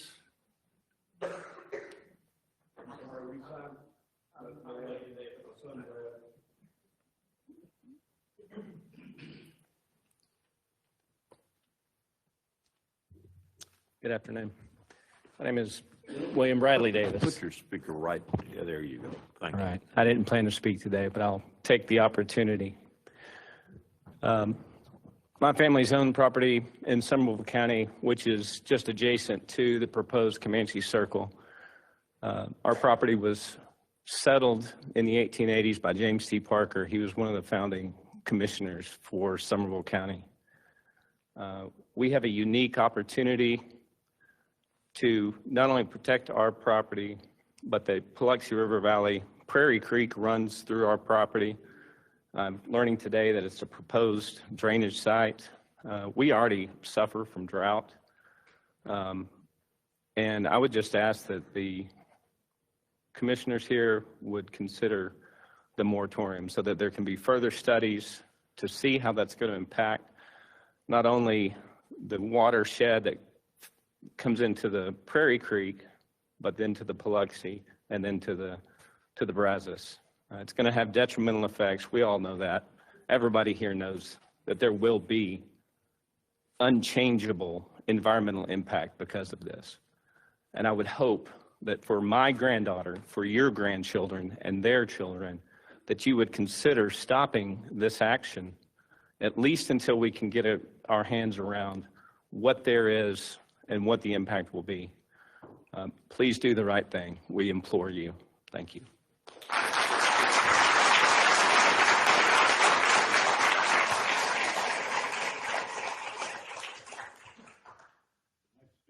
Wendy Bennell.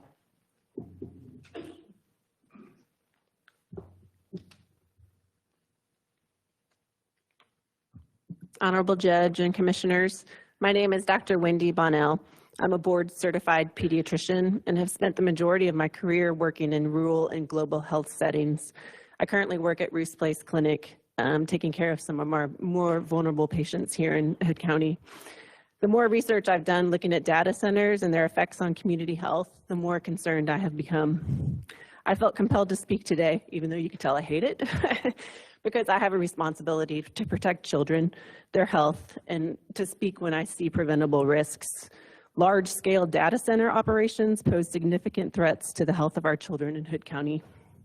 Children are uniquely vulnerable to environmental exposures. Their lungs, brains, and immune systems are still developing, which makes them far more sensitive than adults to pollution, noise, heat, and chemical exposure. I know a lot of families, including mine, who chose to move to Hood County specifically to avoid these exposures for their children during this pivotal developmental time. Data centers rely on constant energy use and backup diesel generators. Even limited operation of these generators releases pollutants, including particulate matter. You've probably heard about this PM 2.5, which is well known to worsen asthma and other respiratory illnesses, increase cardiovascular disease, and lead to premature death. Children breathe more air relative to their body weight, which increases their exposure exponentially. At Roos Place, we see a lot of children in Hood County who currently struggle with breathing issues. Texas is already among the states with the highest health burden resulting from the state's gas plants related health concerns. Adding new pollution sources near where our children live and learn puts their health more at risk. Data centers operate 24 hours a day, producing a constant low-frequency noise for cooling systems. Chronic noise exposure in kids leads to sleep disruption, increased stress, learning difficulties, and behavioral problems. Sleep is essential for a healthy brain to develop, and persistent noise undermines that foundation. You've all heard about the closed-loop cooling systems, the chemicals that concentrate as the water evaporates and can potentially leak into our water sources, into waterways that are groundwater that the children utilize, can be really concerning as well. The EPA is still struggling to keep up with regulations for these chemicals, and I'm very concerned about their long-term effects on our kids and how their release will be monitored and regulated. PFAs, known as forever chemicals, are also used in data centers in their firefighting foams, hydraulic fluids, lubricants, and water cooling systems. These PFAs are strongly linked to cancer, immune dysfunction, and reproductive harm. Please strongly consider what regulations you will have in place to protect our kids from these exposures. It looks like I'm kind of out of time, but please consider a moratorium and do not approve any concept plans for Project Spectrum, Fort Spunky, or Comanche Circle today. Thank you.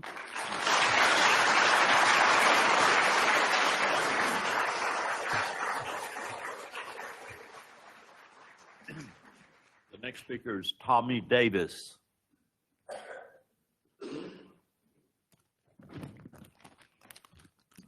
My name is Tommy Davis. We own the ranch right to the west of Fort Spunky project. We've owned that property. Our family's owned that property since 1887.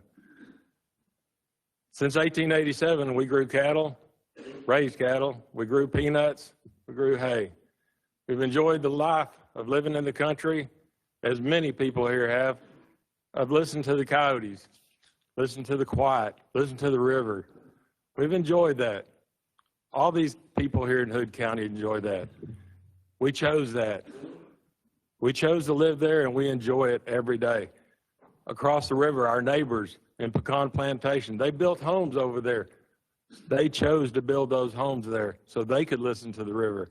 They could look across the river and see our property, the land, Texas land, cattle, and every now and then our cattle go eat their grass, but we get them back.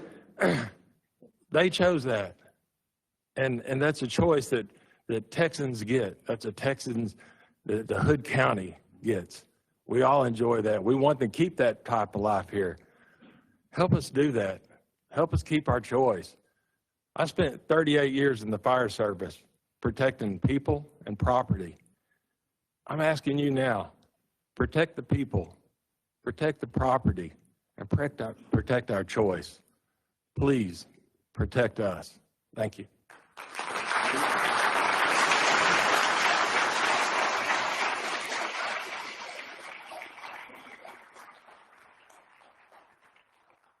Next speaker is Craig Jackson.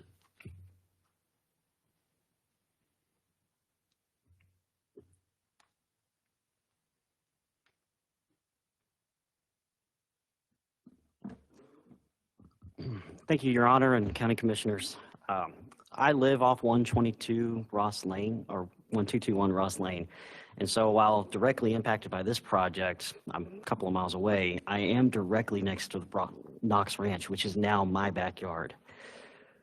Some concerns that we do have is we do ask for pausing or slowing down of not just Comanche Circle, but other projects. And as you know, yesterday, Ag Commissioner Sid Miller called on the state and federal leaders to protect our ranch land from the rapid spread of data centers, warning, once you pave over this land, it's gone for good. As we've seen with city developments, we have abandoned malls, abandoned factories. None of that is decommissionable. This isn't just about ranching, though. As someone who has two daughters who are very active in wildlife, we've confirmed there's bald eagle nest in Hood County. There's 3 just offside Pecan Plantation, going to be next to Project Spectrum. There's 1 outside of Dinosaur Valley Park, close to this project. Under the Bald and Golden Eagle Protection Act, any industry disturbance that leads to nest abandonment is a federal crime. Furthermore, our county records show we also have home of federally endangered golden-cheeked warble. Its habitat cannot be cleared during nesting season without violation of Endangered Species Act. Any approving of concept plans without certified federal eagle conservation plans and a habitat study could lead to legal liability. Finally, we've been talking about water. And while haven't really talked about the animals, the Brazos River is home to the Brazos water snake and is ranked as a global critically imperiled. It exists in the rifles of the Brazos River and nowhere else on Earth. Our water system cannot sustain the massive draw of any data centers or industry that takes water away. Also, as many of you know, right behind this building and behind the judiciary buildings, we have the monarch butterfly as they come through and migrate. Hood County is a major critical path. Scientific studies have shown that the monarch butterflies support 80% of Texas food production with their pollination. That's a large number. Not only that, any electromagnetic interference from data centers or industrial power sites do interfere with their migration. Even though the United States has not classified it as an endangered species, Mexico and Canada have, and Mexico does consider the monarch butterfly a critical part of their Day of the Dead celebrations. And so just in closing, I just ask, let's not pave over Texas history and our natural resources. Texas is watching Hood County, and what we do next will be a major impact on the restoration of our vital land. Thank you.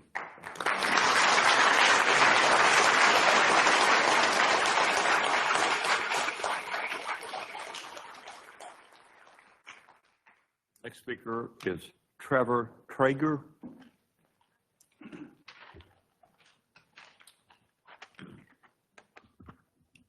Judge, the commissioners, let me be clear. As a landowner in unincorporated Hood County, I vehemently oppose any new data center projects or power plant projects in Hood County.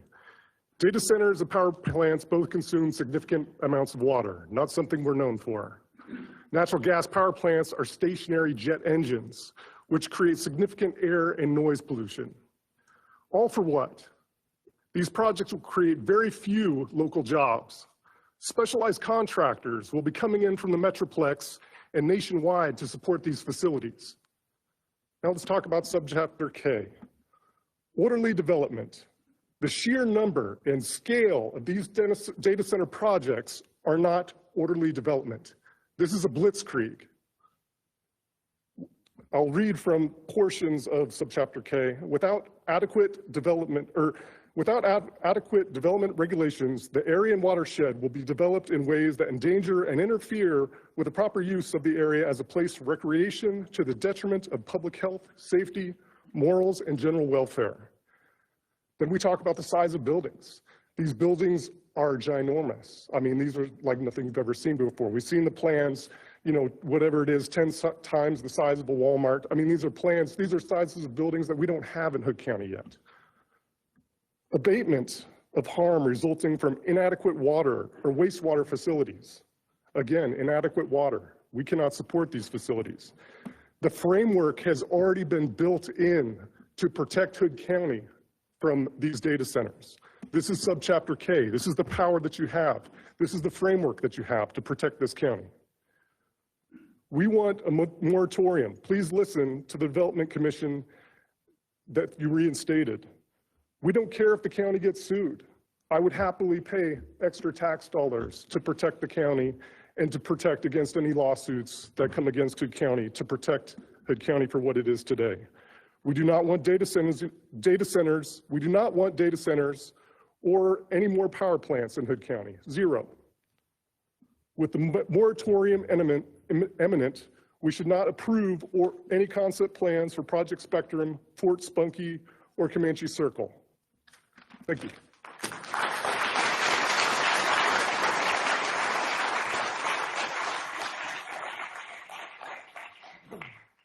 The next speaker is Lindsay Patterson.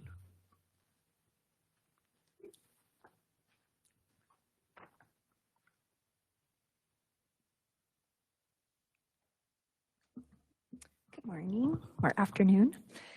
My name is Lindsay Patterson, and I'm a resident of Hood County with my husband and 4 children, and we live 1.8 miles from the proposed Fort Spunky site. I'm here to ask you to vote yes to the moratorium that the Development Commission has proposed. I am baffled at why this decision has been in motion for as long as it has, considering the negative impacts that follow. I've tried to think through what the positives are. I understand the desire to want more jobs and want better parks, prettier schools and buildings, but what good is that if the outside looks beautiful but the inside is not well? If these centers have as gross implications as what many expert individuals in their fields warn about, what good will any of these showy quote-unquote perks be of a community with no water or poison water, air, and soil and disintegrating health? I keep thinking of a verse, no temptation has overtaken you that is not common to man, but God is faithful and he will not let you be tempted beyond what you can bear. But with the temptation, he will also provide the way of escape. Please take the way of escape. We need to ask our Creator what he would have us do with the authority we've been given. Perhaps the way of escape is slowing down. Perhaps it's considering the cries of the citizens. Perhaps it's subchapter K. Perhaps it's simply pausing and turning to him on our knees as we seek wisdom. As I look at the proposed sites, I notice how many sites are concentrated with people, families, children, and patients. How is the well-being of so many people overlooked for what may benefit a few? How can we make such an impactful decision without proper, comprehensive environmental studies? Please vote for the moratorium so we can make decisions in wisdom.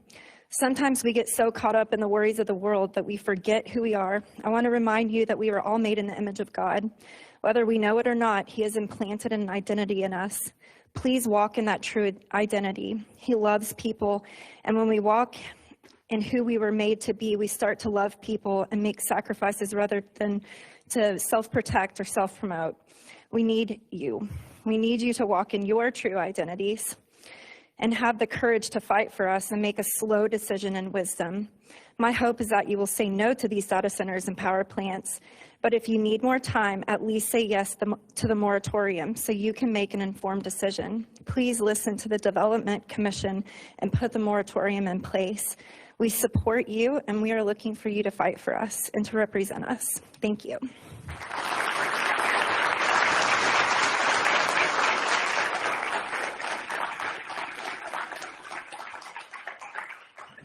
The next speaker is Bissell Smith.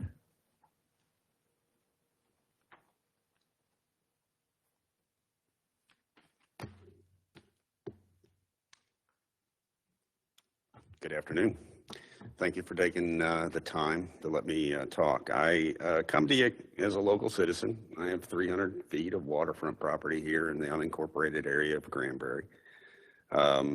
I'm primarily here because I'm an investor and I listen to the dialogue and I don't hear people talk about some of the issues that I believe exist. So I'll explain that.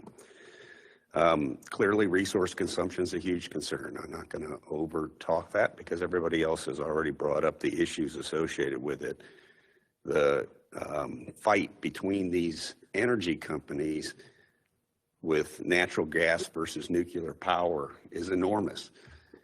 Every one of the energy companies are coming to these energy companies that are either putting AI, Bitcoin like you have, data centers for cloud, and trying to convince them that their energy source is the best.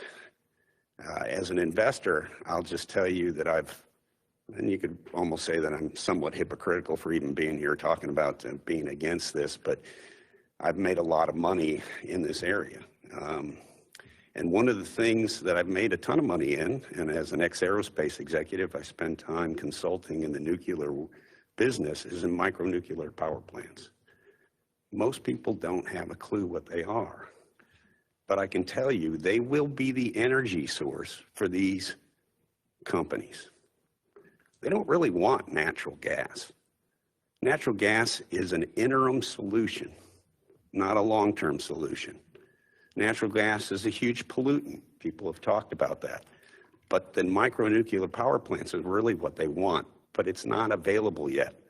President Trump has put through regulations, support with the DOE and the NNSA to deliver that, but it's not going to be ready for at least another 3 or 4 years. I was just doing consulting with a company that wants to put one on the moon because they're trying to race against China. But here's the point. You guys are very much behind the regulations that are needed to protect us, the people in this community. You're not even prepared for what they're asking for today. Are you really prepared for where they're headed tomorrow? Do you know what a micronuclear power plant is? Every one of these companies will put one on their facility. I think it's good technology, but it needs regulation. It needs controls. It needs the analysis to make sure it's done in a manner that protects the community. So pause, take the time to go get yourselves educated.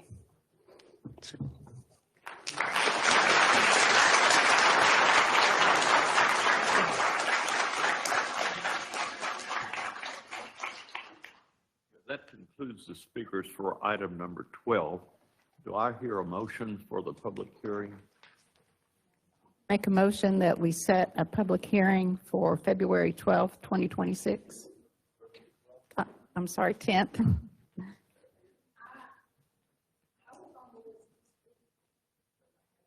Item number 12.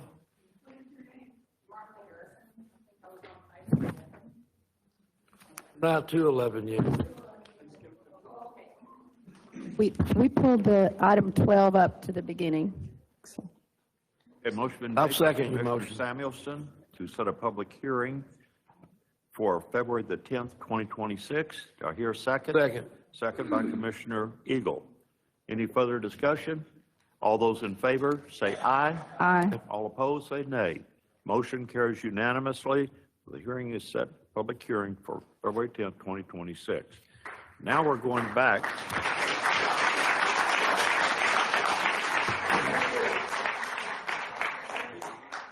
All right, now we're going back to item number 1. Item number 1 is discuss and take appropriate action to authorize the county judge to sign the DRG Architects contract. So, Mr. Glenn Tillman. Give him time to, Was that motion? that was,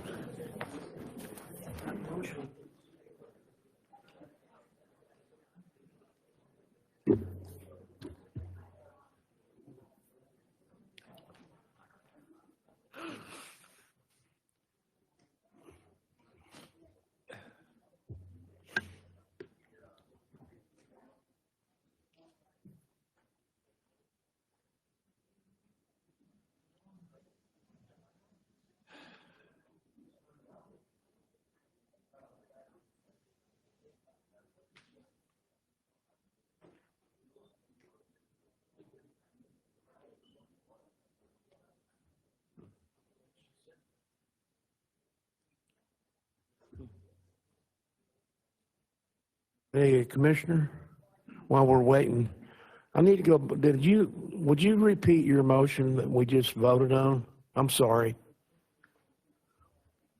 Motion is to set a public hearing for February 10th, 2026 A public hearing for what? for the Development Commission recommendation.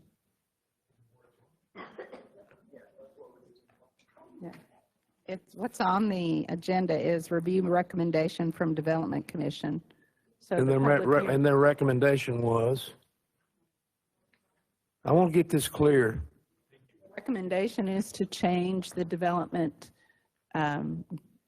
regulations that we have to include. Wait a minute. Aren't we voting just trying to make sure we're clear on this motion. We're setting a public hearing to consider a moratorium, are we not? Well, that's included. If you look at the recommendations from the Development Commission, there's an order to include changes to subchapter K, which, yes, I'm sorry, changes to the development regulations regarding subchapter K, because as many people have spoken, and our county clerk, who's head of the Development Commission, so eloquently stated, the current development regulations do not address industrial development, they address residential development. So the changes that the Development Commission is recommending will make sure that the development regulations include, with respect to industrial development as well as residential development. Yes. What about a more, but Well, that's, Right. This is, we are putting on, and this, we've got to be very clear here, okay? We're putting on for a public hearing to change the regulations to allow for a moratorium, okay? This is a procedural thing. We cannot vote for a moratorium right now, okay? That's not on the table. So this is to take that up, to have a public hearing. There's laws requiring us to have a posting in a public newspaper. We have to wait 15 days minimum.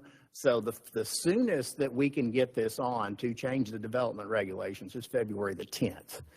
So I want to be very clear about that right now. So we just voted to allow this discussion to go forward to change the development regulations February 10th. the commissioners can't, the Commissioners Court is not allowed to enact any development guidelines that aren't part of our development regulations. So to change the development regulations, there's a process.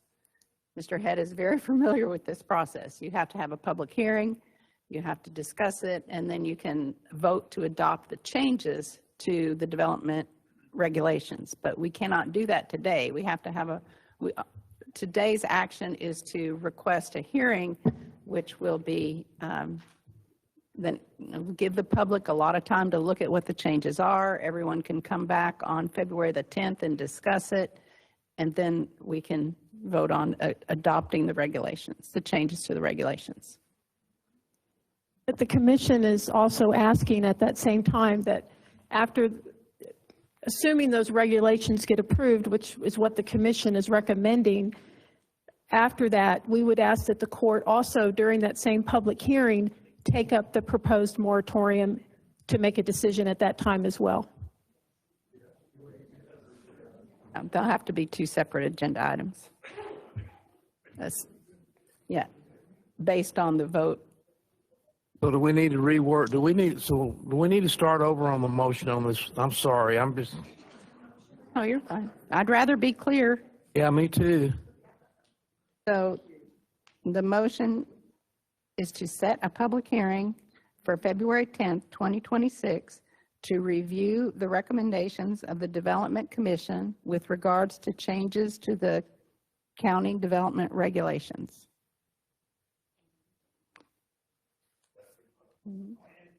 Second, Commissioner Eagle? So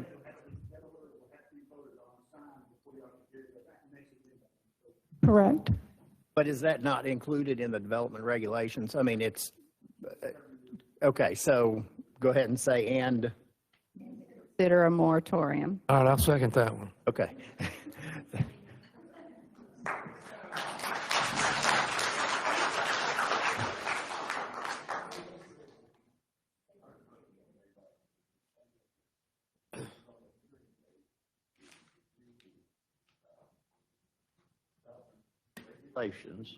And to consider the moratorium on the public hearing on February 10th, 2026.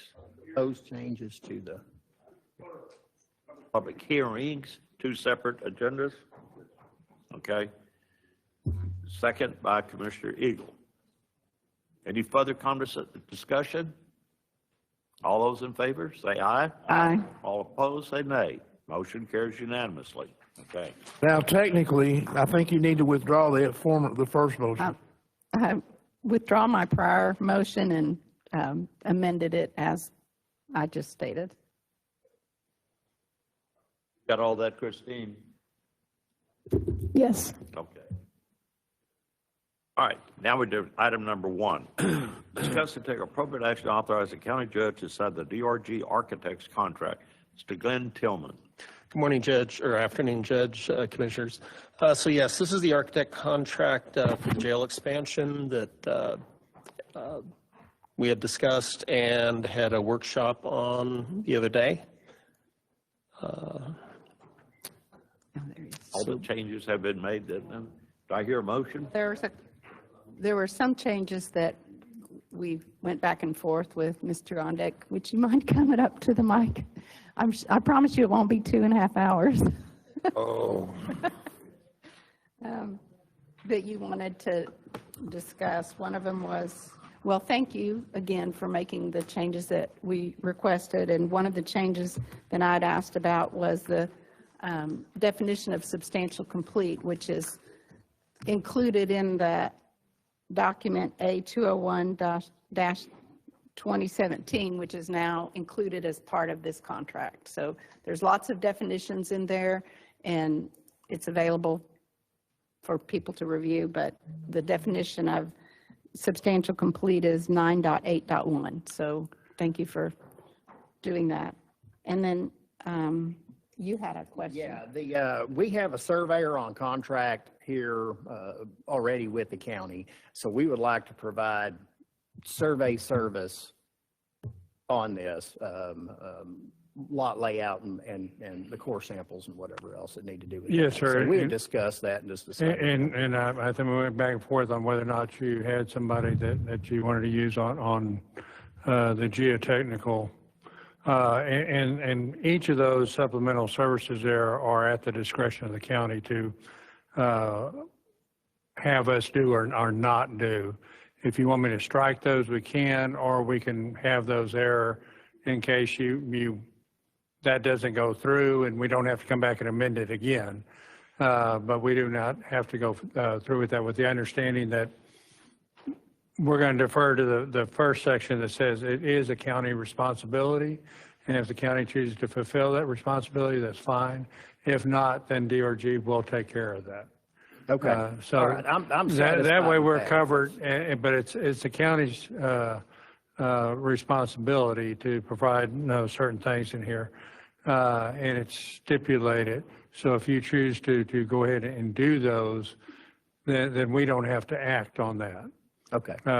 So that way we're covered. If you do not choose to fulfill that, we have a clause as to how we can do that in here. Gotcha.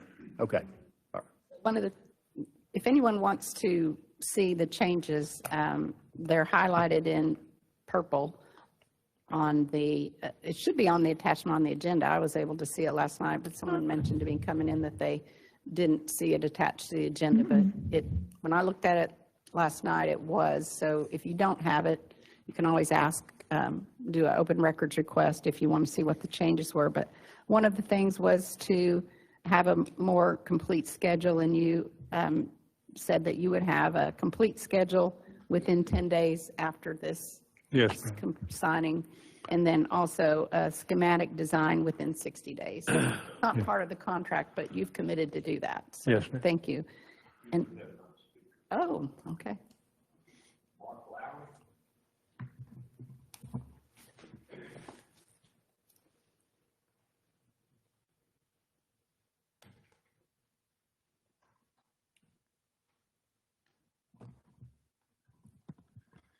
Mark Lowry, 3712 Lonesome Creek Road, Hood County, Texas. Judge and Commissioners, thank you for allowing me to speak. I've spoken on this matter before at the special meeting.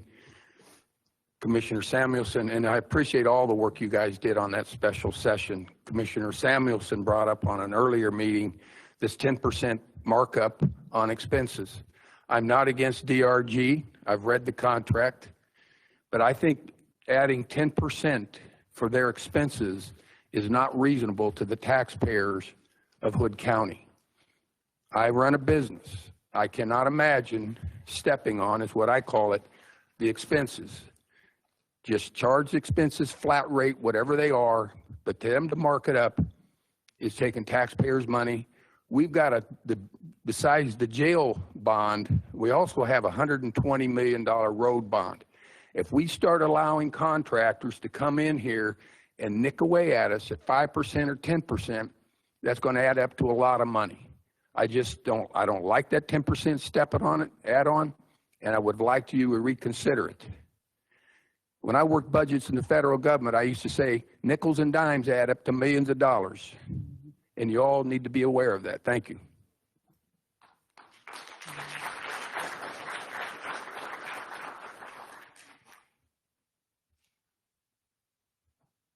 That's that 10%. I mean, we had gone back and forth on it. One of the things that you mentioned is just putting a cap on it. Is that The 10% is for very specific things. It's for travel and meals and fees. So we've kind of gone over it several times, but do you want to address it? Yes, ma'am. That was listed specifically on the reimbursable expenses that is there, and I can go back, if you give me a minute, I can get to that article and actually go down that article.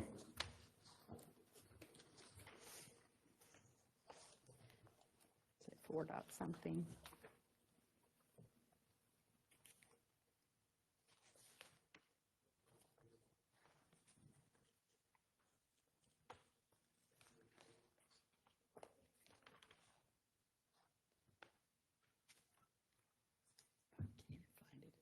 Looking for 11.8.1, is that the one? Yes, sir.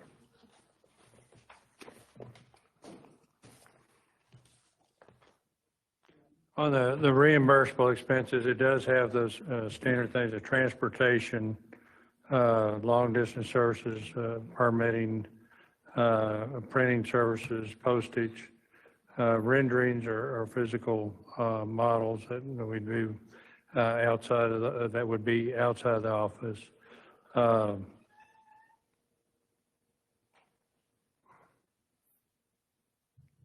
Insurance or insurance coverage that's additional to what we have, which y'all did not require.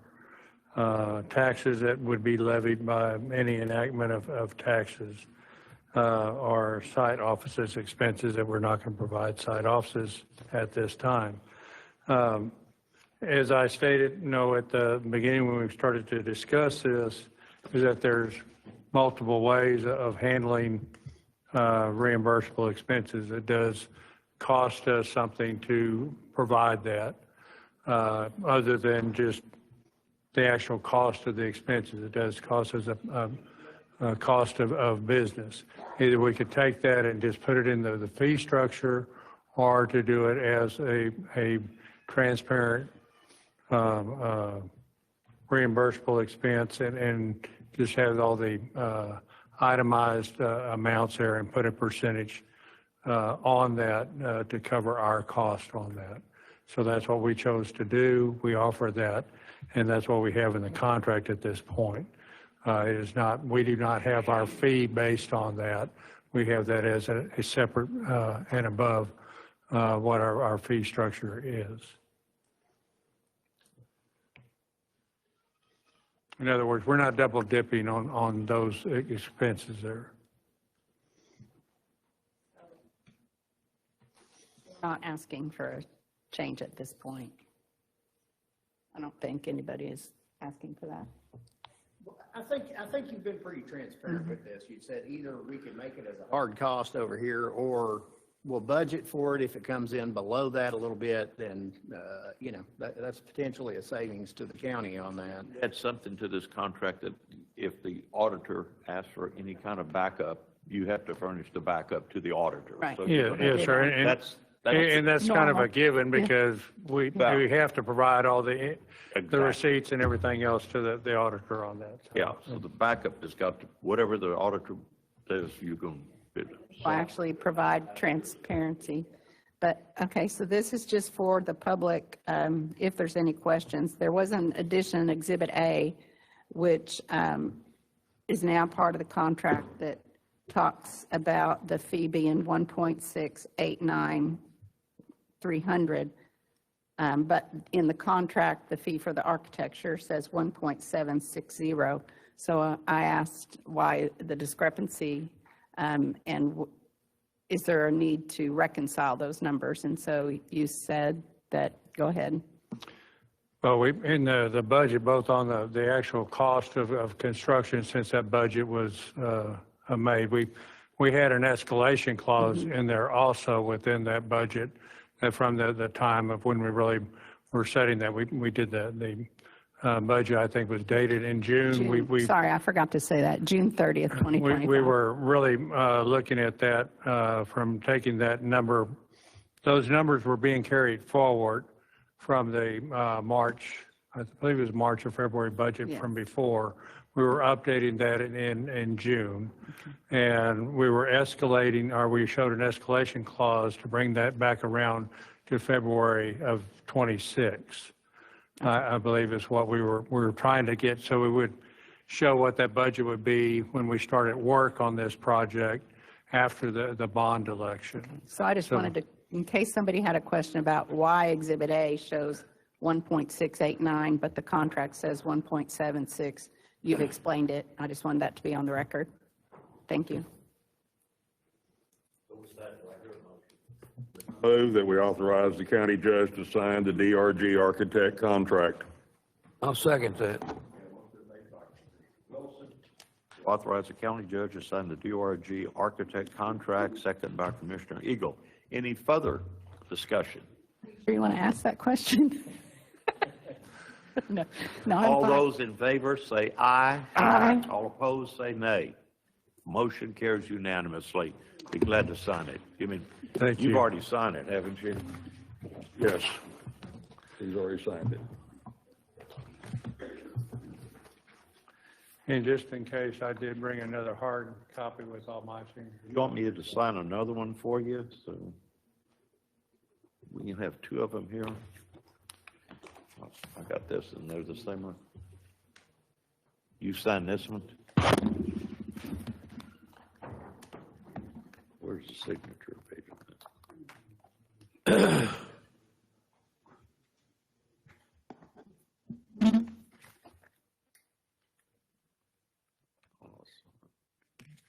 You could at least stab them for me.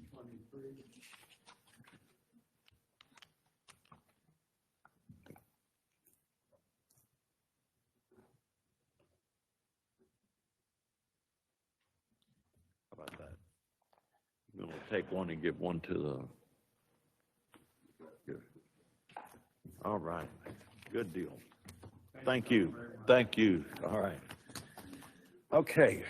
Moving right along. Jeez. Okay, item number 2, discuss and take appropriate action to submit the SART biannual reports to the Sexual Assault Survivors Task Force on or before February the 1st, 2026, as mandated by House Bill 47. I think we've all discussed this. This is something we don't have any problem about. This is something we got to do at a hear motion. I move to approve the submission of the SART biennial reports to the Sexual Assault Survivors Task Force on or before February 1st, 2026. Second. Made by Commissioner Samuelson to submit the SART biannual reports on or before February the 1st, 2026, as mandated by HB 47, second by Commissioner Wilson. Any further discussion? All those in favor say aye. Aye. All opposed say nay. Motion carries unanimously 5-0. Item number 3, discuss and take appropriate action to direct the Hood County Radio System Advisory Board to develop organizational documents to be reviewed and approved at an upcoming Commissioners Court meeting. Organizational document to include mission statement, purpose and goals, roles and responsibilities, project plan, and timeline. Yes, ma'am.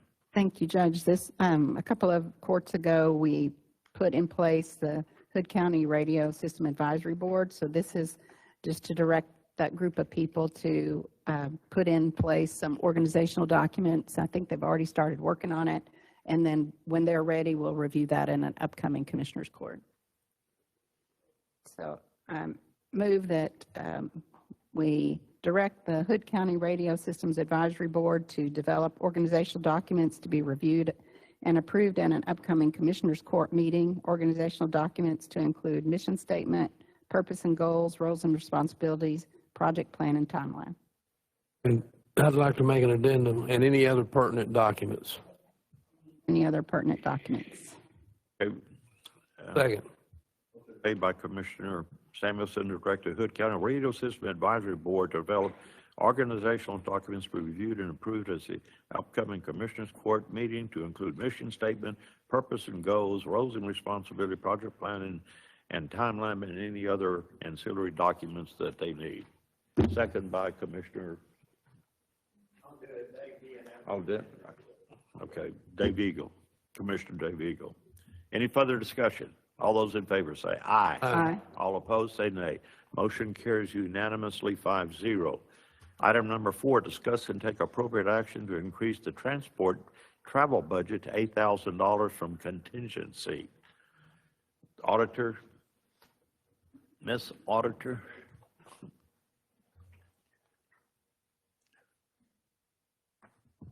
Good afternoon. The travel transport budget is maxing out. There's higher volume than we've seen in the past. And in order to continue operating as they need to, we need to increase the budget. This is a reimbursed expense. The money goes out and then it gets reimbursed. So we just need a little bit more in the kitty right now to be able to go pick up the fugitives that we need to bring back in or whatever. So, Correct. We have one speaker on this, Mark Lowry, but he's left, I think, hasn't he? Yeah, he's left. Okay. All right, so this does not include anything. So, all right, do I hear a motion? Yeah, Judge, I'll make a motion to increase the transport travel budget to $8,000 from contingency. There's Mark right there.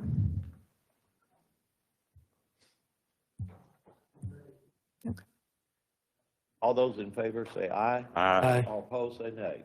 Okay, motion carries 5-0. All right. Item number 5, discuss and take appropriate action to authorize the county judge to sign the renewal of a contract with Clearview Chiropractic Care located at 5717 Acton Highway, Suite 101, Granbury, Texas, may convene into executive session per government code. Yes, sir, Mr. Wilson.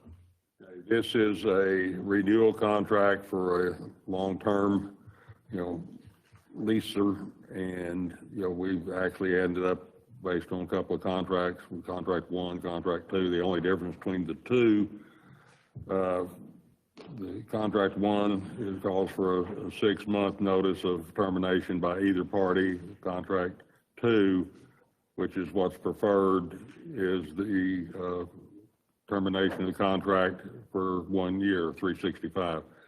And with that, I'll make a motion that we authorize the county judge to sign the renewal of contract with Clearview Chiropractic Life Care located at 5417 Acton Highway, Suite 101, Granbury, Texas, for contract number 2. The 365 days. Yes, sir. Okay. I hear a second. I'll second that. Okay, motion been made by Commissioner Wilson to renew the contract with Clearview Chiropractor at that address for the 365-day termination, second by Commissioner Andrews. All those in favor say aye. Aye. All opposed say nay. Ask for discussion. You want some discussion? Well, I just have a question that the contract is for 365 days. That's what I said, the 365. No, I mean, the contract, the term is from January 1st to December 31st. Right. But so what does that mean? So you're you give her a year to move out in case she wants to move it or we want to terminate. So if we decide for her to move out in June, does that automatically extend the contract past the current expiration date of 12/31? Because you have to give her 365 days. The contract terminates December 31st, 2026.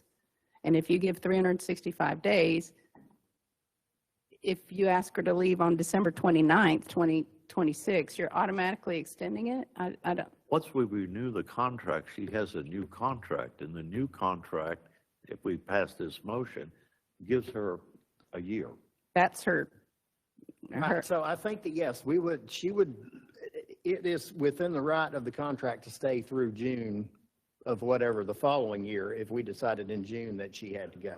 So I guess the terms of that contract. So that's what, that's the clarification, is that the contract currently terminates. It has a hard termination date of 12/31/2026.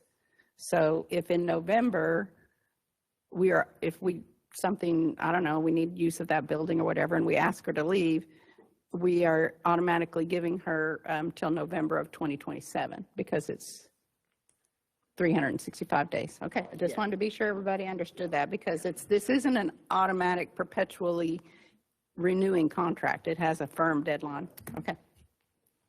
All right, thank you. Forgot where we were. I'm here for supper. Anybody for supper? All those in Order favor pizza. say aye. Aye. All opposed say nay. Motion carries unanimously for the B, 365-day termination notice. Okay. Item number 6, discuss and take appropriate action to establish a ballistic vest account and Fund 55 allocation in the amount of $4,500. Yes, ma'am. Hello again. Hello.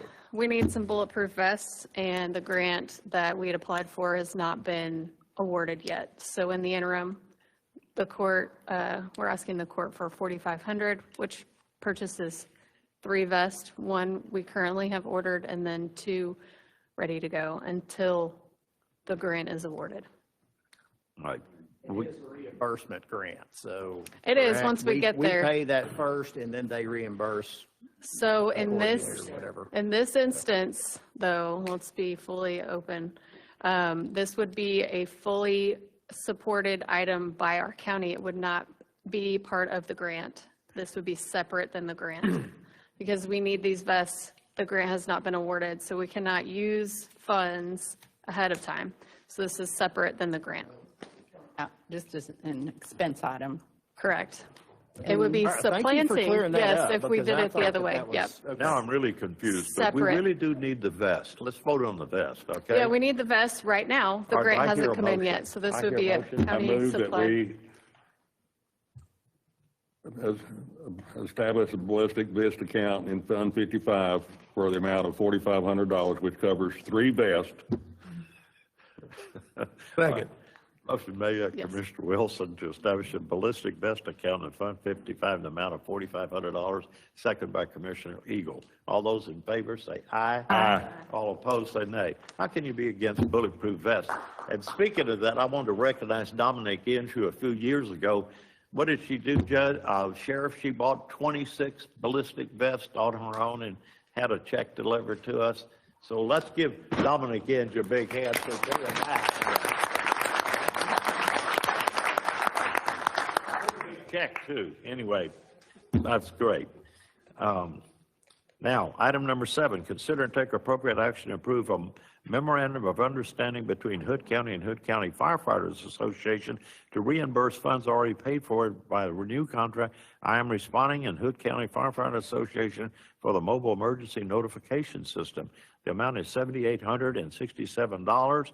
Funding source to be fire protection contract services. Yes, sir. Come on up here, Mr. Hurley. Good afternoon. How are you doing, buddy? I'm doing good. So Judge, Commissioners, this is basically a system that we have been using for the fire services for a long time. Before the Firefighters Association would pay for the services because it is a 5-year contract. And we decided that we needed a memorandum of understanding since this just came up for renewal this past year. So we did the memorandum of the MOU that you see here for reimbursement to the Firefighters Association from the county for the 5-year contract for I Am Responding. Already budgeted. This is an imperative Right. thing to all the volunteers out there. It's a way to communicate both that we have an emergency coming and then to let people know we're on the way to that emergency. Correct. This Yes. is imperative stuff. So with that, I'll make a motion to approve the memorandum of understanding between Hood County and the Hood County Firefighters Association to reimburse funds already paid for the renewed contract between I Am Responding and the Hood County Firefighters Association for the mobile emergency notification system. This amount of $7,867 per year coming from Fire Protection Contract Services 5430-40800. Second.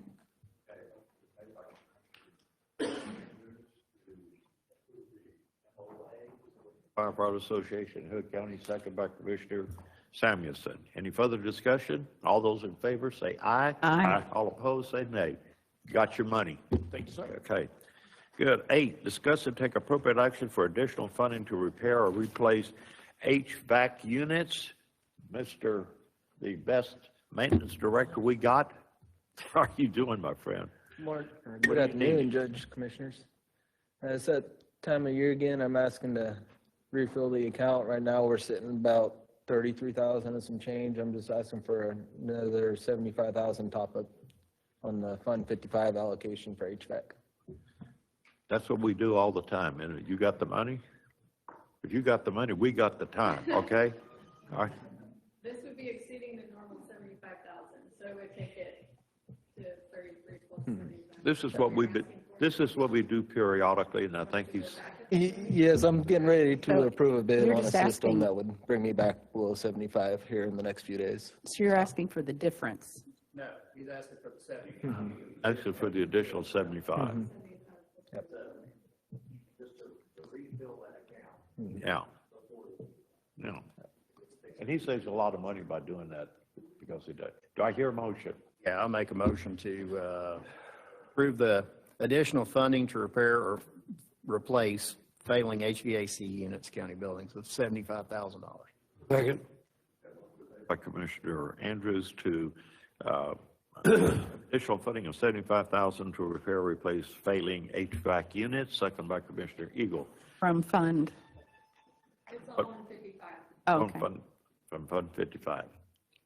All those in favor, say aye. Aye. All opposed, say nay.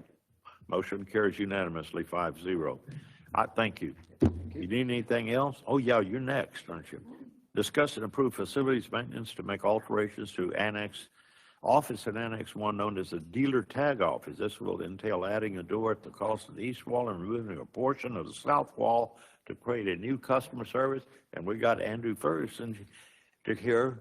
You agree with that? It's not going to cost us anything. How did you get him, Leland, to do this? Did you beat him up or threaten him? I asked him to come Nicely? over on the busiest day.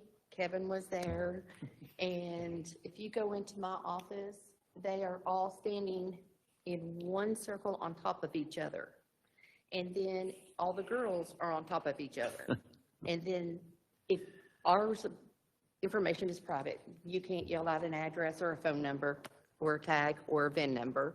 But if you have somebody standing there and they're hard of hearing, then everybody down the row hears the same information.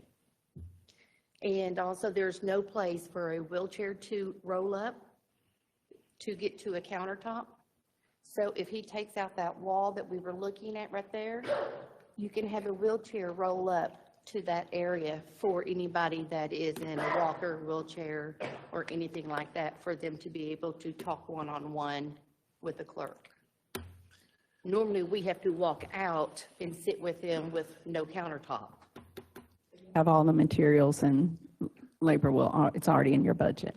Yep, I've got the majority of the materials needed. The only thing I picture we'll have to go out and purchase is some nice looking lumber to create a countertop, but that should be under $300. Okay. I know, I was so happy. You've done so much with so little in that office. I guess you're going to have to get a third story in there to get. We're trying to make that space. You can do that too. Do I hear a motion? Yeah, Judge, I'll make a motion to make alterations to the office in Annex 1 for the dealer tag office to make that more customer friendly and usable. We'll just make it that way. Commissioner Andrews has made a motion to approve the alterations in Annex 1 without any additional funding. Second by Commissioner Wilson.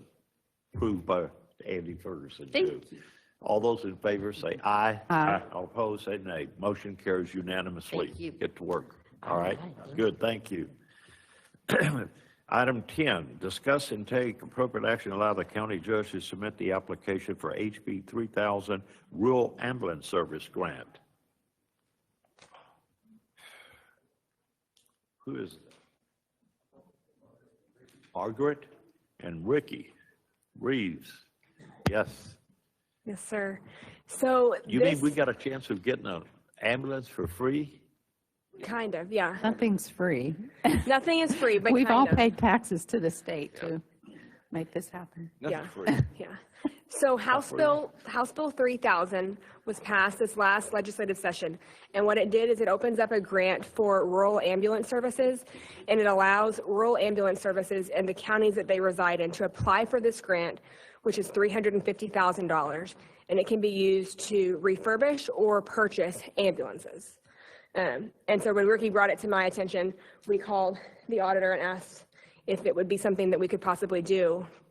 And because it's a House bill grant, it goes to the comptroller's office, which we already do the auditor already does a couple of grants through them. So it's a relatively simple grant as long as we have a contract with our EMS provider, which we do. Okay. So we were just asking for permission to apply for it. Ooh. Permission to apply to get a free quote. You agree? So a little bit of history on that is the County Judge and Commissioner Association of Texas is the one that backed this and pushed it through the last session. It affects about 200 counties. So population 68,750 based on the 20 census, so we are underneath that, can get up to 350,000 or get 350. 10,000 or less can get $500,000. And it doesn't make sense how it works, but it basically mimics Senate Bill 22. So there's like $90 million in there. It's a 5-year, so you can do it every year. You just have to receive the unit. You can't order the unit till you receive the money, and you've got 5 years to receive the unit because there is a backlog of 18 to 24 months to get a new ambulance. So Probably increase the backlog. it will, and we think there's going to be more money available because the $500,000 for the 10,000 or less population, buying 2 ambulances is not realistic for that. And then next session, they're going back to add more funds of that to pay for operational and manpower, just like the Senate Bill 22. Yeah, and we did, as this court, we did pass a resolution and send to our representatives in Austin to be in favor of this HB. We did, and the other thing is this grant is only open until the 31st of this month.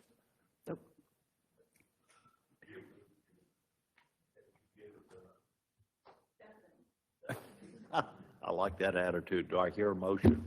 Move that we authorize the county judge to submit the application for HB 3000 Rural Ambulance Service Grant. Second.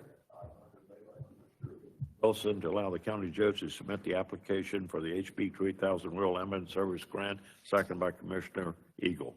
Any further discussion? All those in favor say aye. Aye. All opposed say nay. Motion carries unanimously 5-0. Thank you both. Thank you. Okay. Finally, we get down here, and I hesitate to call this next person up here.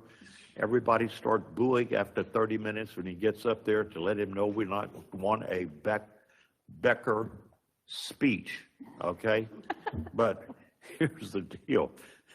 Discuss and take appropriate action to reimburse Crescent Volunteer Fire Department for the early purchase of 14 self-contained breathing apparatus, air packs, and masks in the amount of $83,986 from Fund 55 or another appropriate account. Chief Becker, Fire Chief, Mayor, and Chief Bottle Washer of Crescent, Texas. Ron Becker. You're on, Ron. I'm on. Please. You paid the money. You want the money back, right? I paid the money. And you got a heck of a deal. Well, I think you all deserve a real compliment. I don't know that you realize that it was 20 years ago, wildfire south of Granbury burnt up 21 houses. And the judge at that time, Andy Rash, says, worst fire I can remember. Over 20 years, what you and other courts have done is really supported your volunteer fire departments. You contrast what happened 20 years ago to what happened over here in Day Cordova. Exactly 20 years from when this fire happened, where the Teal's house caught on fire. Your department stopped that fire from burning this Navy veteran's house down. I helped carry his pictures out, you know, and all like that. We've come a long way, and you all deserve a pat on the back for working with us to improve us to the point that we are. You'll recall that we did a workshop with you guys way back in June. Several of the departments identified that as we grow because 20 years ago, the county's population was about half of what it is today when we had that fire. And that several of the departments pointed out as we add trucks and we add personnel, the need for the additional air packs.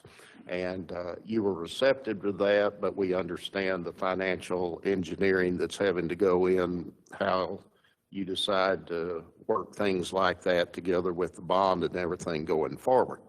About a month after that, an opportunity came across my desk where Azle was retiring 14 air packs. And I got the opportunity to buy those at a substantial savings from what would have been the price. So fortunately, when the bill came due, it was right after we had gotten our $125,000 in from you guys. So 84 of it went right out the door. These are good air packs that are brought all the way up to the latest standard. And that way we saved about $56,000 by jumping on this. And I'm hopeful. I realized that I was a little bit presumptuous to sort of buy stuff hoping that you guys would reimburse us for it, but I did plug in with the commissioner who our station's in, Commissioner Eagle, and say, I think this is a good thing we better be doing, and I think we saved y'all $56,000 for when it comes time that you're able to see your way to buy the rest of these air packs, and this takes care of Crescent, and we've got the savings. And I think it's just a continuation of the support that you've been giving us, and we're delivering the results together for your taxpayers. Well, I want to add in that that meeting we had in the summer, we were looking at 93.33 per pack, right? Mm-hmm. And you're looking at about 5,600. In other words, about technologically up to date packs for 60% of the price we were looking at in the middle of the summer. So I support what you did to get those, to get your hands on those. Opportunity knocks, sometimes you got to take it. And if anybody doesn't have any questions, I'm ready to make a motion. So we've been, we have a lot of expenses that have been coming out of Fund 55. And I know you've expressed some concern about the speed at which that fund is being depleted, and we're just in January. So, and then what would this transaction look like? Is this a contract, an additional contract that would be signed? I know in the contracts with the fire departments, we have reimbursement for maintenance of vehicles, but do we have anything for this? As far as I'm concerned, if you pay for these are your air packs. So wherever, if they need, you know, if there's a problem, say one of the other departments gets in a bind, these would become your property. And I just think what we did here was we saved a fair amount of money by not letting this get away. Inventory those into the county system, is that what we're looking to do? I mean, we do currently have that where we have air packs and bottles and masks and whatnot in the county inventory. Do we? Okay, so we would need to do that. So how would this, what would we need to do to, I guess, to paper this transaction? Because there needs to be something that states that these air packs are the property of the county. I don't know. Is Matt still back there? Matt is back there. Sorry, I can't. All of the fire equipment is considered that way. Yeah. So I think each station has their own inventory that they manage and report to us if there's a situation like he's expressing. If another VFD needed that, he would kindly support them in that effort. There were a multitude of VFDs that were requesting updated air packs to expire periodically. And so it's up to the court right now. We have 1.5 unallocated and Fund 55 that you can use and that's for the rest of the year. So this is basically to go into their inventory of air packs that have to be renewed. And this is an essential, our volunteer fire departments is essential. They are essential service that we need here. And by the way, while I'm at this, we've got in the entire state of Texas, we probably have the best volunteer fire department network in the entire state of Texas. And we have to be able to support their needs with the equipment and devices, and we do the best we can for vehicles from the county that they need. And I commend Mr. Mayor and Fire Chief Becker for taking the initiative when he saw a deal to make it. And I think it's incumbent on us.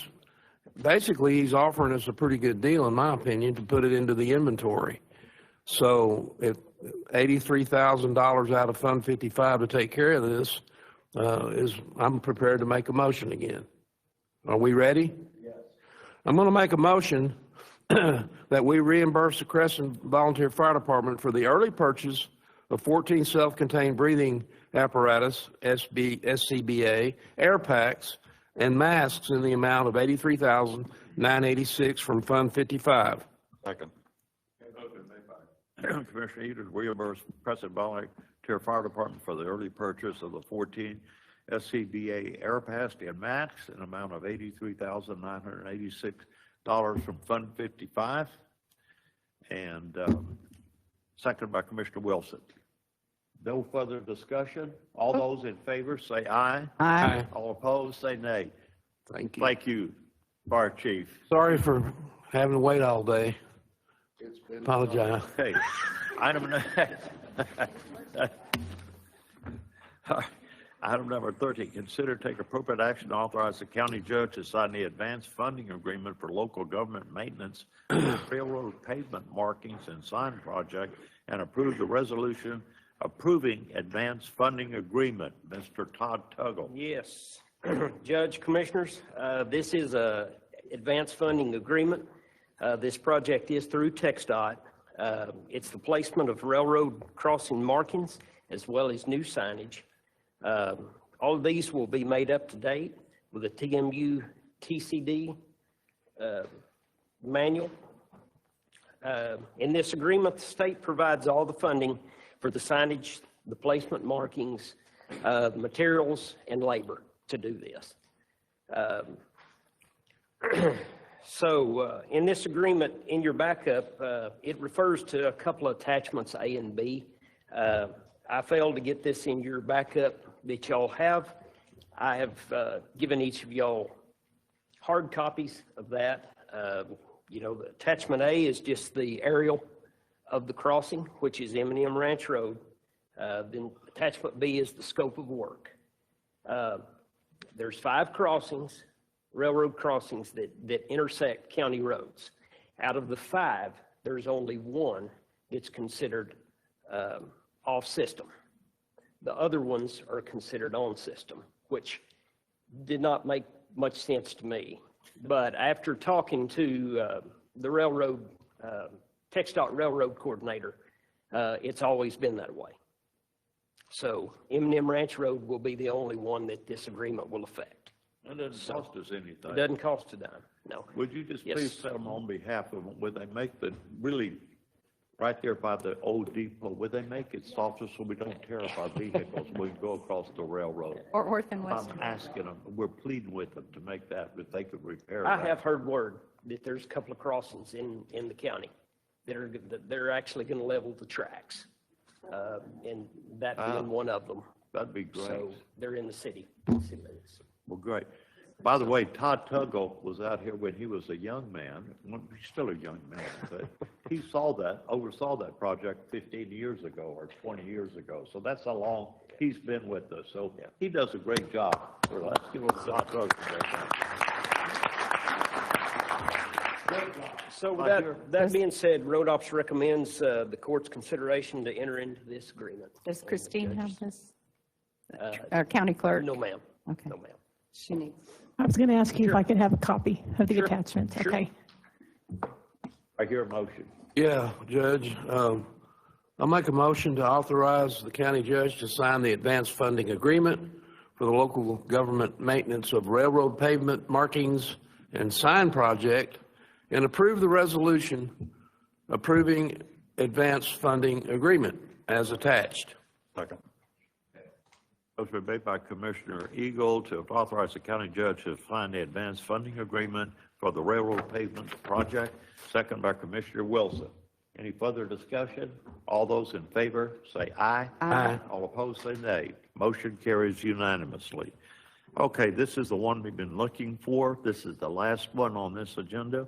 Discuss and take appropriate action to reappoint Steve Berry to Syntex Rural Transportation District for a 2-year term beginning January 1st, 2026 through December the 31st of 2027. This is something that Steve Berry's been doing for a number of years. I think he does a very good job. I'll make the motion that we reappoint Steve Berry to the Syntex Rural Transportation District for a 2-year period beginning January 1st, 2026 through December 31st, 2027. Do I hear a second? Second by Commissioner Wilson. Any further discussion? All those in favor say aye. Aye. All opposed say nay. Motion carries unanimously. All right, this brings us to the consent agenda. Does any commissioner wish to pull anything? If not, do I hear a motion? Move that we approve the consent agenda as stated. Second. A motion been made by Commissioner Wilson to approve the consent agenda as stated, second by Commissioner Eagle. All those in favor say aye. Aye. All opposed say nay. Motion carries unanimously. This brings us to road ops. Mr. Todd Tuggle again. Yes, sir. This be public hearing. Okay. So at this time at 17 after 1 p.m. in the afternoon, we are adjourned into a public hearing to discuss and consider approval of the following traffic regulations. That's establish a 45-mile-per-hour speed limit on Star Hollow Road from Bluffdale Road to Farm to Market Road 56 North Toller Highway. Yes, sir. Yes, sir. Judge Court, this is a section of Star Hollow from Bluffdale Road that goes to Highway 56 North. Road Ops has received several complaints on this stretch of road. It does not have a posted speed limit on it. The Road Ops has done a traffic count on this section of Star Hollow, and after doing that, we did find that the speed is very excessive on this section. What's the average speed, about 80? You're not far off. Yeah. All right. Those DPS officers, it'll be like hunting dove over a baited field out there for a while. Okay. Do I hear a motion? Yeah, Judge, well, I think we have to close the public hearing, Yes, don't close. we? Oh, excuse me. So at 19 after 1, we are reconvening back in the Commissioner's Court. Now do I hear a motion? Yeah, Judge, I'll make a motion to establish 45-mile-an-hour speed limit on Star Hollow Road from Bluffdale Road to FM 56 North Toller Highway. Motion been made by Commissioner Andrews to establish a 45-mile-per-hour speed limit on Star Hollow Road from Bluffdale Road to Farm to Market 56 North Toller Highway, second by Commissioner Wilson. Any further discussion? All those in favor say aye. Aye. All opposed say nay. Motion carries unanimously 5-0. Now development, Mr. Glenn Head. Good night, Commissioners and Judge. We need to set a public hearing for the replat of the Landings East Lot 3759R2. And development recommends setting a public hearing for February 24th, Commissioners Court. February the 24th, 2026. Yes, sir. I move that we set a public hearing for the replat of the Landings East, Lot 3759.R2 for February 24th, 2026. Second. By Commissioner Sampson to set a public hearing for the replat of Landings East for February the 24th of 2026, second by Commissioner Andrews. Any further discussion? All those in favor say aye. Aye. All opposed say nay. Motion carries unanimously. What do you got next? This one's pretty easy. We have a final plat of Homestead Acres that was approved by the Hood County and Parker County according to it was approved by Parker County according to the interlocal agreement between Hood County and Parker County that was signed on July 25th, 2023. We just need the court's approval for the county clerk to record it. I'll make a motion to approve the final plat of Homestead Acres Lot 1 through 13, Block 1, to be recorded. Motion made by Commissioner Andrews to approve the final plat of the Homestead Acres to be recorded, second by Commissioner Wilson. Any further discussion? All those in favor say aye. Aye. All opposed say nay. Motion carries 5-0. What do you have next? We have a public hearing to discuss and consider the replat of Orchard 15B, Lot 3614R in Precinct 2. Okay, so at this time at 1:21, we're convening into a public hearing to discuss and consider the replat of Archer 15B. What do you got for us, Mr. Head? This is a very simple replat. It's in the Water Quality District in Precinct 2 and is served by AMUD Water and AMUD Sewer. The lot will access the existing Candlestick Drive. The purpose of this replat is to lower the minimum finished floor elevation. They had it higher than what they wanted it. Okay. So your recommendation is to approve it? Staff recommends approval as presented. Anybody here to speak on this out in the public? If not, at 1:22, we're convening back into Commissioner's Court. Do I hear a motion? Plat of Orchards 15B, Lot 3614R.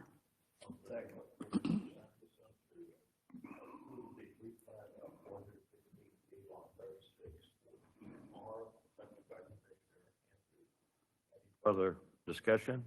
All those in favor say aye. Aye. All opposed say nay. Motion carries unanimously.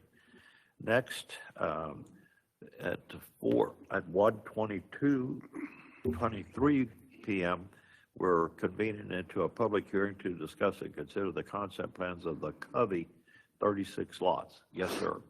This concept plan is in Precinct 3 and proposes to create 36 lots on 33.6 acres. The property is located in the rural district in Precinct 3 and will be served by AMUD Water and AMUD Sewer. The concept proposes to construct roughly 3,600 linear feet of 6-inch concrete streets that will have an intersection on Bob White Drive. All comments have been addressed. The concept plan meets the purpose of the concept plan and is in compliance with the density regulations and adequate public facilities. So anybody here in the public to speak on the Covey? If not, okay, at 1:24, we are convening back into Commissioner's Court. Do I hear a motion? Move that we approve the concept plan for the Covey, lots 30, the 36 lots. Second. By Commissioner Wilson to approve the concept plan of the Covey, the 36 lots, second by Commissioner Eagle. Any further discussion? All those in favor say aye. Aye. All opposed say nay. Motion carries unanimously 5-0. Judge, before you open this next one, let me go ahead and fulfill that wish. The purpose of a concept plan is to assure that the proposed development meets the standards of population density and adequate public facilities for the district, which is the project is to be located as prescribed by these development regulations. To formulate appropriate conditions for assuring further development of land is consistent with the county's strategic plan. The general requirement is no development permit application shall be accepted for filing, reviewed, or decided on until a concept plan has been approved. The wording in that general requirement is why we had to do a concept plan on this. If you read down on all the other stuff like adequate public facilities, streets, we do not provide water and sewer in this county, so this meets a state exemption for platting. They are not subdividing. There are no density requirements that they have to meet here because it's not residential. So the concept plan, because of that wording, is having to be done on this project. I guess we can open it now. Okay, now we're going into a public meeting. So at 1:25 p.m., we're convening now into a public hearing. And again, we have 10 speakers. Am I right on that? Is that right, Christine? 10 speakers. What are we going to do? 3 minutes or 5 minutes? Is 3 enough? If you go, let's start with 3 and see what we do. You mean to present it before or after? Mr. Glid, you're speaker number 1. Let's go ahead and see if we'll give you 5 minutes. That's another 50 minutes we'll be here, but let's go ahead and do it. You've got 5 minutes, Mr. Glid. Could I ask just one quick question? Sorry, could I ask just one quick question? Is Clint going to give his review? Because on the other ones, they did the review. He said what he was going to do before the public hearing. Do what? However you want to do it. The other concept plan, he said his opinion and the public hearing open. Well, we do have our what to buy too. Have you touched Ms. Fernandez, Christine?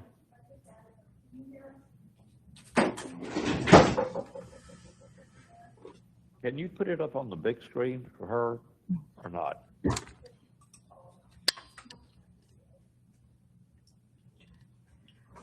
She's not ready yet? Okay. Well, let's go ahead and put our speakers on and get that out of the way then. And then we'll.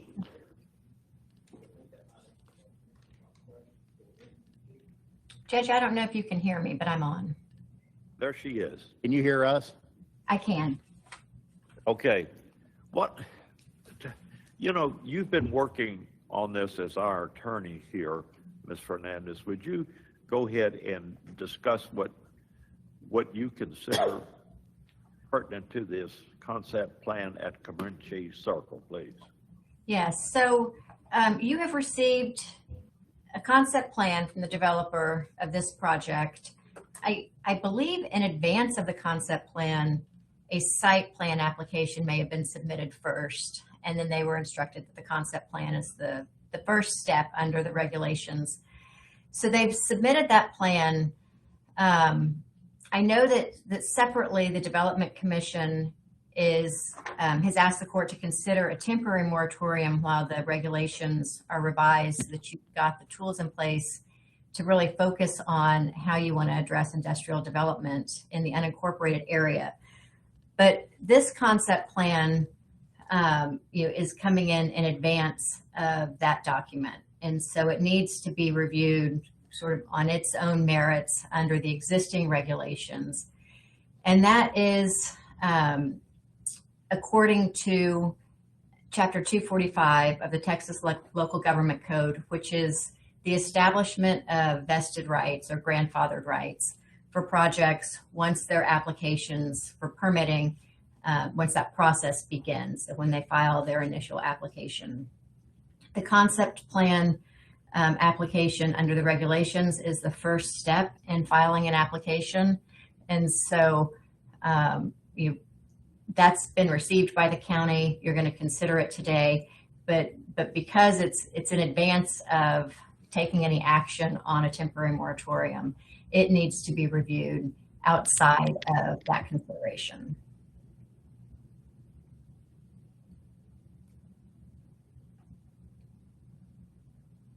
So, well, what are you recommending that the county, how we proceed at this particular point then? So the county has, in your regulations, you've got criteria for reviewing concept plans. This is different than reviewing subdivision plans. There's state law that governs that. And so when you're looking at subdivision concept plans, you're merging your regulations with the subdivision statute. In this case, because this is not a subdivision, the county's got criteria for reviewing the proposed concept plan. And there's several items that are laid out. And if you want, we can walk through those either at the high level, or we can walk through them in a little more detail with the application. Well, I think that you need to go ahead and walk us through them. Okay. So, maybe at the high level, and then we can come back and okay. ask questions. Okay, so the criteria for reviewing a concept plan is, is the project consistent with the county's strategic plan? In your case, your strategic plan and your regulations they were drafted together. They're very similarly focused documents. So if it's compliant with the regulations, it would be compliant with the strategic plan. The second consideration is, does the project conform to land use districts? You've got, this project's going to be in 2 different land use districts. Does the project conform to Section 5 of the regulations? Section 5 covers 2 specific areas. It restricts the amount of development you can have on a site. Only 50% of a site should be covered by buildings. And the second one is related to uses served by on-site sewage facilities. Sometimes, I guess most of the times in your situation, that's probably describing a septic facility. But in this case, an on-site sewage facility would be their wastewater treatment plant. They're proposing a package plant. And so the applicant must demonstrate to the county that the proposed use does not generate wastewater greater than can be accommodated. And then there's some inspection and some follow-up criteria there. And then whether the project is supported by adequate levels of public facilities under each phase of their development. And that's specifically public improvements, water facilities, wastewater facilities, roadway facilities, and drainage facilities. And, park facilities, and then again, considering that for each phase. And then development subject to the concept plan will not adversely affect the physical environment or the water quality of the county's water resources. And then finally, development subject to the concept plan will not adversely affect adjacent land uses. One more. Finally, the development subject to the concept plan will not create a public safety hazard. So those are the 8 criteria that are laid out in the regulations for the court when you're considering approving a concept plan.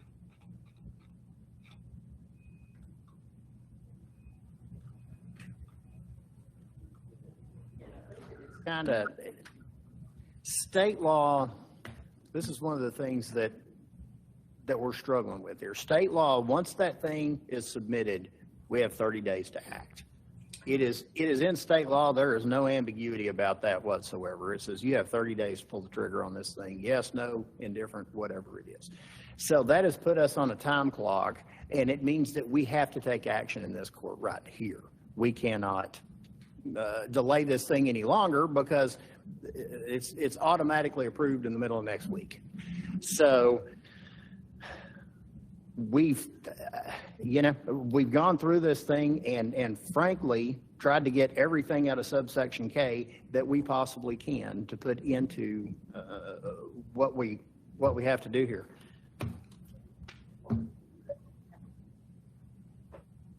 Yeah, I mean, is there anything else that Blakely needed to? One of the things that the regulations allow the county to do is to conditionally approve a concept plan. And so that would allow you to collect additional information from the proposer, and then also to sort of set a standard of information or concepts that need to be met. In this case, I'm recommending that they're met before the site plan application could be submitted.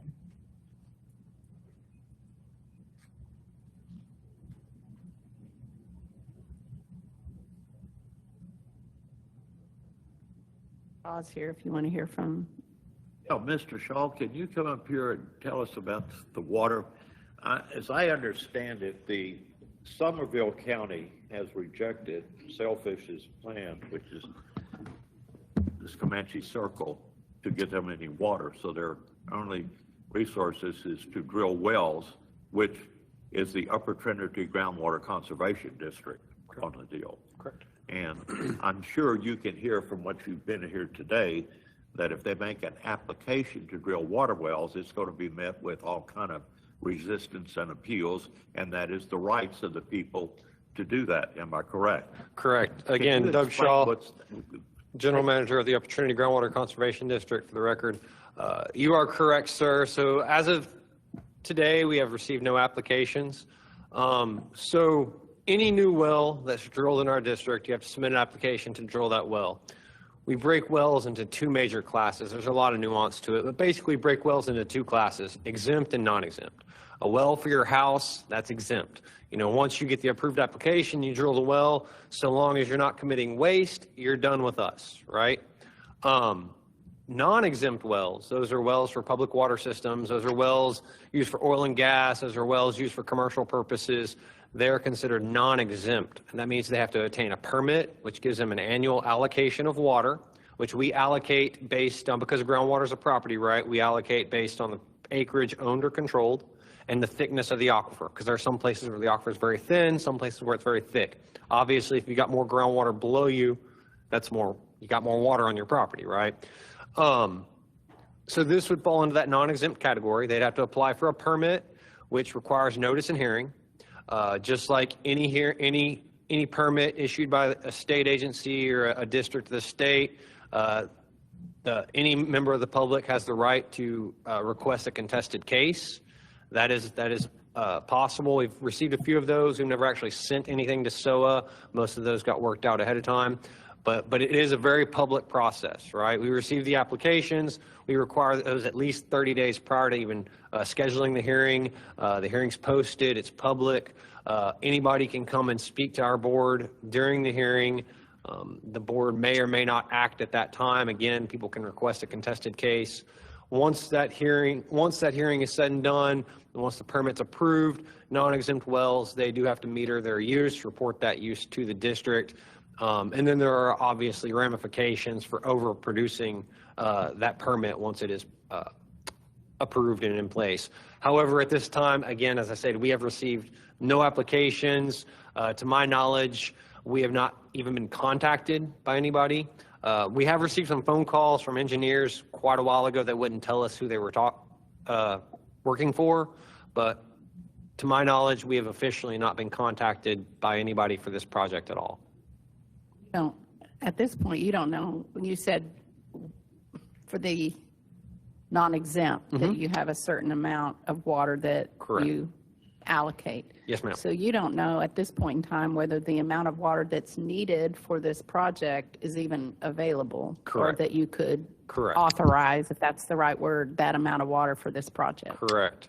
And we've looked at, appraisal district records and kind of pieced together the property owned, but still without actually knowing, I've seen this concept plan. We could give you staff has identified roughly what could be allocated.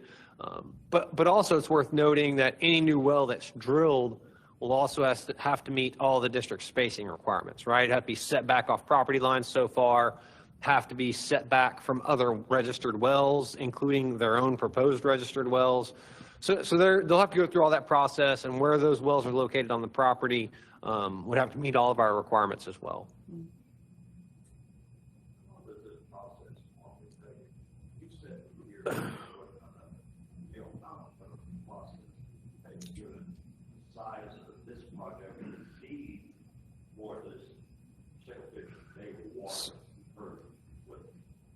Requirements in general. Right. So from our standpoint, for our part of the process, for a typical permit application that's uncontested, uncontroversial, I mean, it's a quick turnaround, right? We get an application in-house, it could be set for notice and hearing and be approved within 45 days. If something were to go to contested case, right? If someone were to request a contested case, then we would send that over to SOA, the State Office of Administrative Hearings, which is kind of like, administrative judge, right, for the state. Then that could be tied up for who knows how long, right? That could go on months, years. I don't know how long. We've not actually, I have several friends that have gone through the contested case. We have not. But, if that were to happen, it would take a good while. But I don't, again, I can't say exactly. I would expect at least a year or more to go through that process. Anybody have any other questions? Okay, Mr. Glenn, you've got your hand up here. Well, I was thinking, I'm sorry, you called. What's the amount of water? Well, come on up and speak into the microphone, Mr. Glenn, please. I think you talked talked about this before. What's the amount of water that they can pump out of one of these wells once goes through all this authorization? So collectively, the permit would be issued on a system basis, right? So it'd be the collective total wells on the property associated with the project. And again, we allocate, it's based on the average thickness of the aquifer below the property, multiplied by the acreage owned, multiplied by a factor of 500. Without knowing, I don't know the exact number right now. I don't have it in front of me, but it's large, right? Because it's a large property. 150 gallons per minute. Well, the gallons per minute is not related to the volume pumped, right? Understood. So those are two different things, right? In drilling the well, you apply for an instantaneous capacity, which is the gallons per minute. That is completely unrelated to the volume, right? You may have a well that could produce 150 gallons a minute, but you may only get a permit for 1 million gallons. So if you pump it nonstop, you only pump for a day, right? 5 wells, 150 gallons Right. per minute, $1 million gallons a day. Right. And so if they can get 365 million gallons, I don't know that that's the case. I don't know what the actual allocation would be. I don't have it in front of me right now.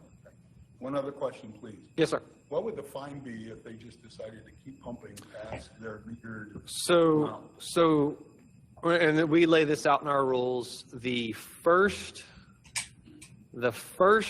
offense for overpumping your permit results in a penalty of, I believe it's up to 5 times our normal water use fee. So it would be up to, our current water use fee is 24 cents per 1,000 gallons. So 5 times that. The next time is up to 10 times that. Then after the 3rd time, it becomes an option for my board to choose to file for an injunction. That's based on the volume that they Yeah. over. Yeah. Okay. Yes, sir. Thank you, sir. Yes, sir. I appreciate it. Thank you, John. Okay. Mr. Hughes, Ryan? Oh, is it Brian? Yeah. Yes. Oh, yeah, I think it's Ryan. Yeah. Ryan, isn't it? Hey, this isn't my official, statement. It's just to address some of the stuff you said. A couple of just clarifications, just to put on the record. My hydrologist, Wet Rock, down in Austin, they were the group that reached out, right? They don't disclose who their client is for obvious reasons, right? So we did a full hydrology study to stay within the bounds or to see what we could possibly pull from the ground and still stay within the bounds of the Upper Trinity Groundwater Conservation District. On top of that, about maybe a month ago, I spoke to, I think it's Jared Reynolds, who I don't think he works necessarily for the Upper Trinity Groundwater Conservation District, but I believe he's on the board. And I used that to pick his brain on ensuring that the study we got, the hydrologist study we got, was in line with how you guys would think through things. And the last thing to clarify, before we start talking about the penalties for overdrawing a permit, I haven't even applied for the permit, right? This is kind of putting the cart before the horse. I'm getting accused of using more water than I'm allowed to use before it's even determined how much water I can use. The bottom line is there's a formula, as you know, which is aquifer depth times 500 gallons times acres under continuous control. It's the same formula that applies to your site if you're a 40-acre site or if you're a 2,100-acre site. I'm assuring you, I'm not asking for any exceptions to the rule. I am following the exact well spacing requirements that the Upper Trinity Groundwater Conservation District, again, Groundwater Conservation District, is imposing on me as they impose on every other landowner. So another thing to address is there is a lot of talk about this 1 million gallons per day. That's because that was what was included in the Somerville County Water District presentation before we entered into a memorandum of understanding. That's our ask, right? That's where the power plant, the data centers operate at the highest efficiency level. If we do these, and staying within the well spacing requirements, we get an official determination on the aquifer depth, which, by the way, I think is, based on my hydrology, is about 400 to 450 feet, give or take. If we do that and we have a cap on how much water we can pull per year, that's our cap. We'll allocate that across the year. We're not saying there's a lot of misconceptions, especially with what happened with the Somerville County Water District, with, a lot of people protested that memorandum of understanding And in all honesty, and you know, I've explained this to some of you, it was quite unfortunate because what we were trying to do was use existing water rights, bring them into the Somerville County Water District system, and literally just have them pipe them to our site. We weren't going to use a drop of water from the Wheeler branch. We weren't going to use a drop of water that was already allocated to Somerville County residents. On top of that, we were going to put into their tax district, which will lower the water rates for everybody. Instead, what happened was people got all fired up, Protect the Paluxy River Incorporated, that whole, you know, operation, and they pressured the Somerville. Well, this was.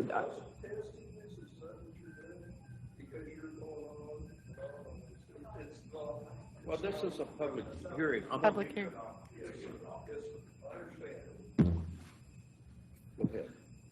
So with the Somerville County Water District, what was unfortunate there is that the memorandum of understanding was rescinded.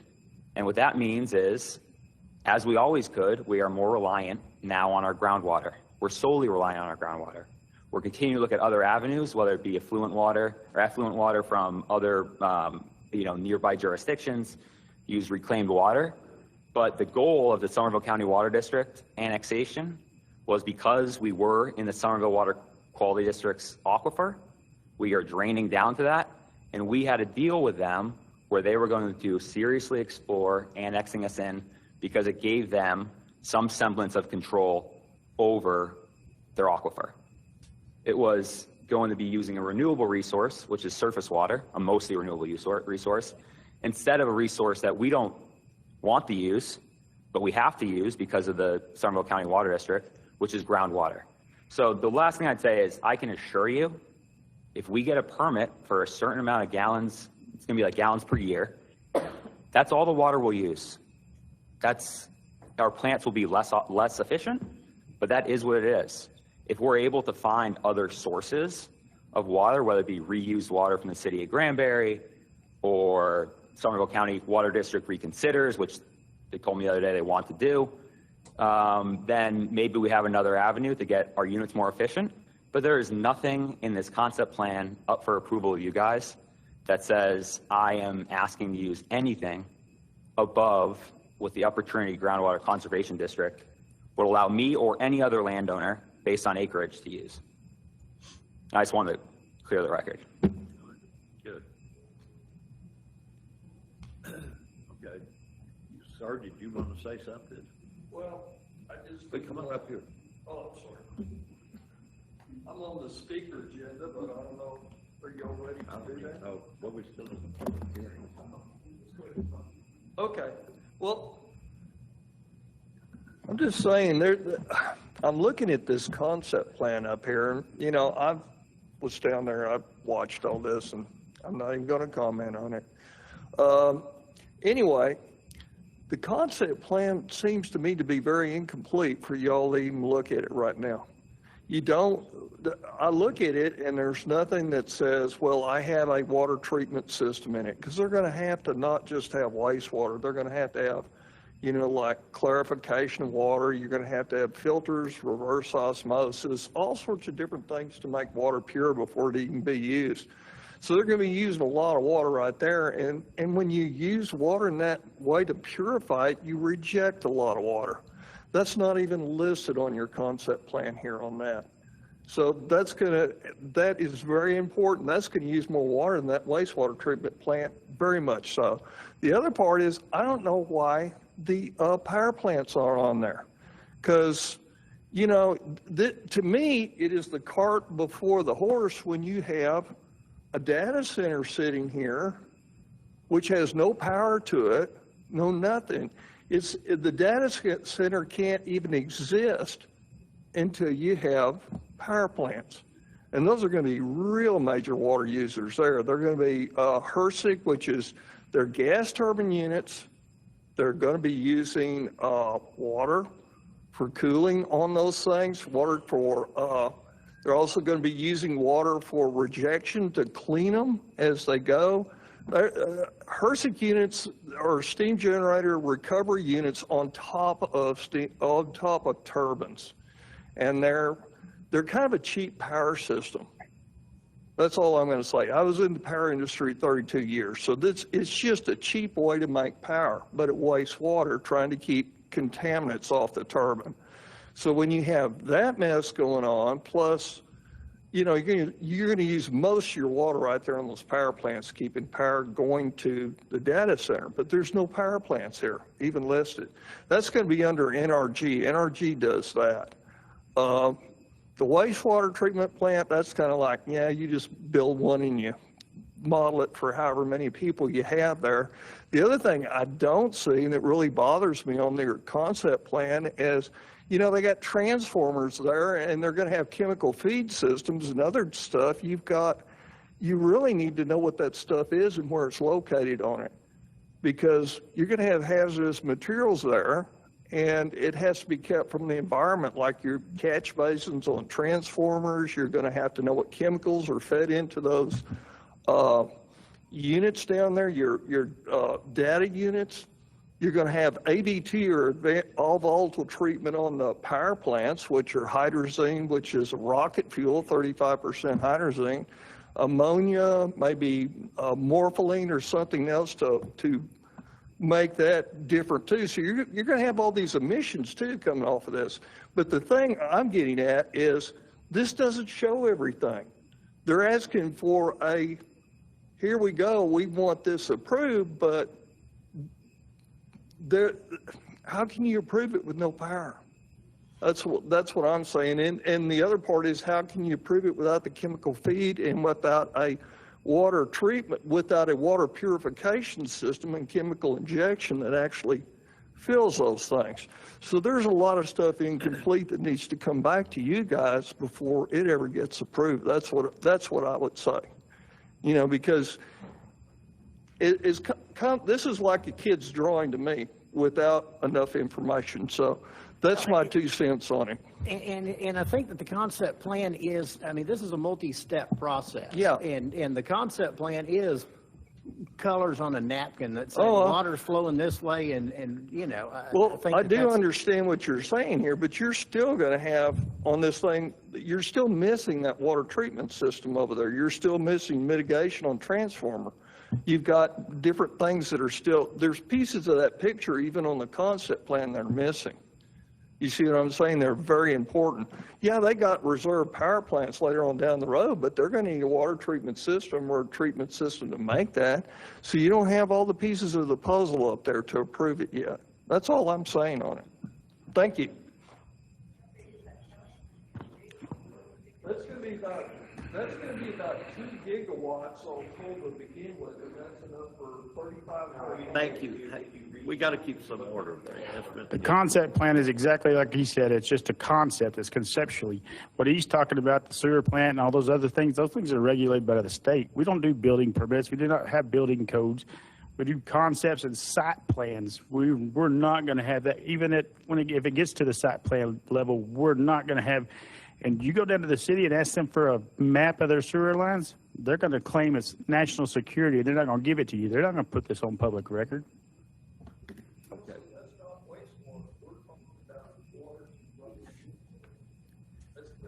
You know what, Ms. Fernandez, are you still with us?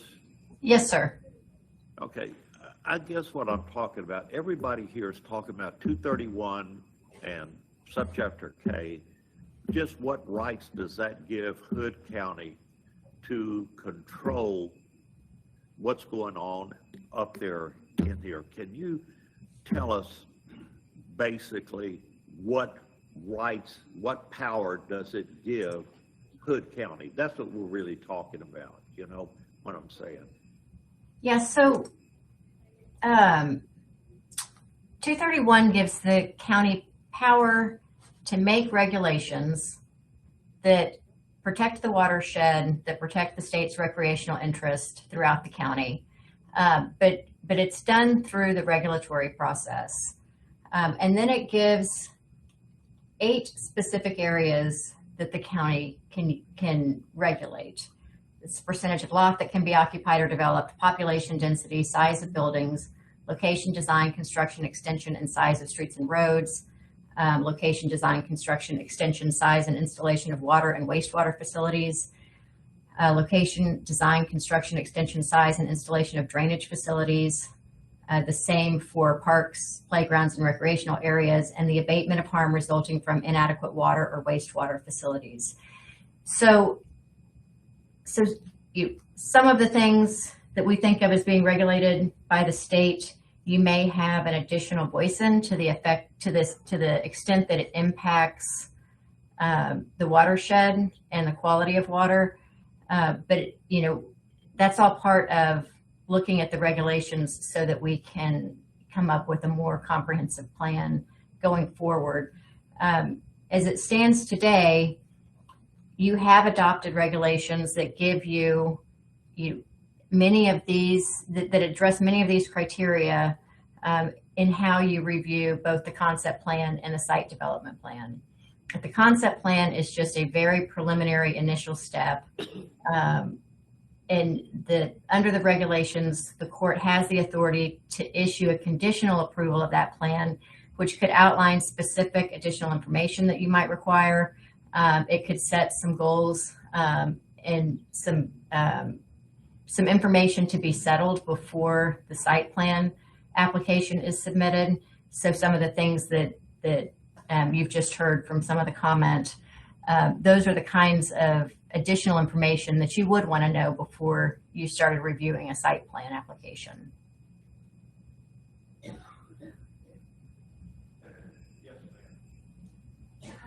Come up to the speaker. Section 1. Please state your name. Section 1, my name's Mary Jo Blomquist. I live in Pecan Plantation. Section 1 of the Development Permit Regulations on page 2, item H states, the Commissioners Court of Hood County has been delegated special responsibility pursuant to Texas Local Government Code, Chapter 231, Subchapter K, for overseeing protection of water resources of the county for the benefit of the county's residents and all citizens of the state utilizing such resources for recreational purposes, and these regulations are necessary to implement such authority and then it says, the Commissioners Court of Hood County has adopted these regulations to preserve and protect the resources, public health, and private property interests of Hood County. J, the Commissioners Court of Hood County has determined that these regulations are subject in part and exempt in part from the requirement to conduct a takings impact assessment pursuant to Texas Local Government Code, Chapter 2007, and the regulations are adopted in accordance with the county's strategic plan and have been coordinated with the comprehensive plans of municipalities located within the county.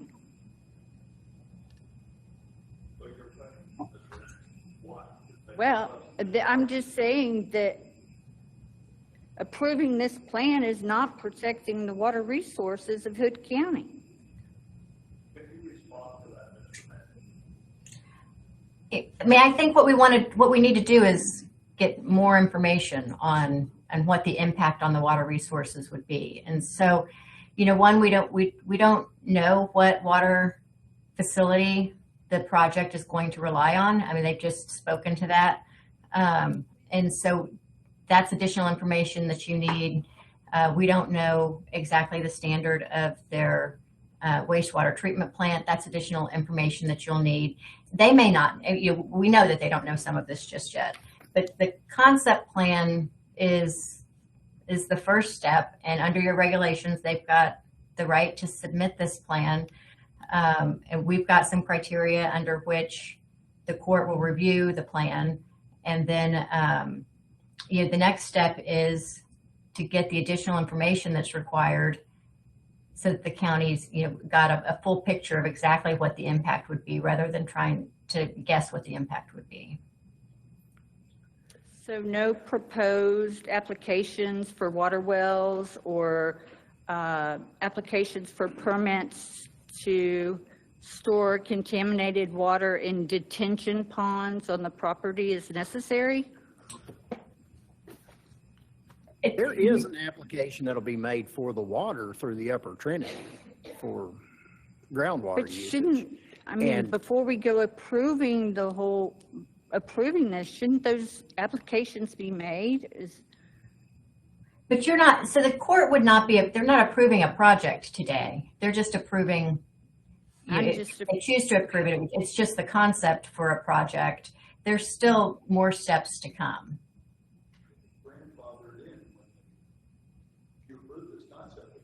Right, they get their foot in the door and they're, you know.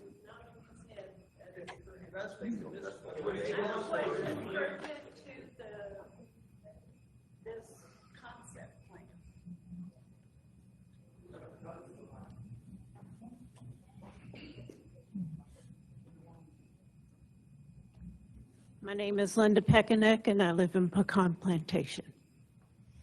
What I heard was one of the criteria is that they cannot use more than 50% of the lot for approving the concept plan that has been submitted.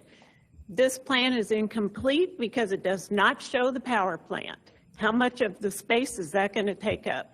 This plan should be declined, not approved, sent back because it is incomplete. Until you know the footprint of the power plant, we don't know how much of the lot they're going to use. Yeah, can we get to the speaker? I won't have enough time unless you let it be open, my friend. With the Q&A and all that, I can go through all of this. But I have critiqued this drawing from an engineer's perspective, and I've looked at the development requirements to tell me what's supposed to be in it, which isn't, and how I'm supposed to review it. If I could speak for more than 3 minutes, I can go through all. You know, Mr. Landis, I tell you what, I think there's a misconception here between kind of what it says in print and what the legal effect of 231 is. Everybody's asking for a moratorium on the thing. Your legal opinion, does this give the county the right to even put a moratorium? Judge, I can just barely hear you. I think you've asked me about the moratorium. Yes. Yeah. To explain, I guess, you know, from the plain reading, when you read certain words like the Commissioners Court of Hood County has been endowed with the rights to protect the health and safety of the people and the water rights of Hood County. But it doesn't really give us really any teeth like certain other statutes do, so that what we need to do at this particular time is like, you know, conditionally approve the concept plan and require all these other things that these people have been talking about the water that they need, the electricity and everything else that they need. This has got to be proven. Can you expound upon that, ma'am? That's what I'm asking. Okay, thank you. So, yeah, so the regulations kind of mirror some of the broad language that's in 231 subchapter K, but then when you get into the meat of the regulations, there's very little discussion of industrial projects. In fact, I think it might only be mentioned once specifically.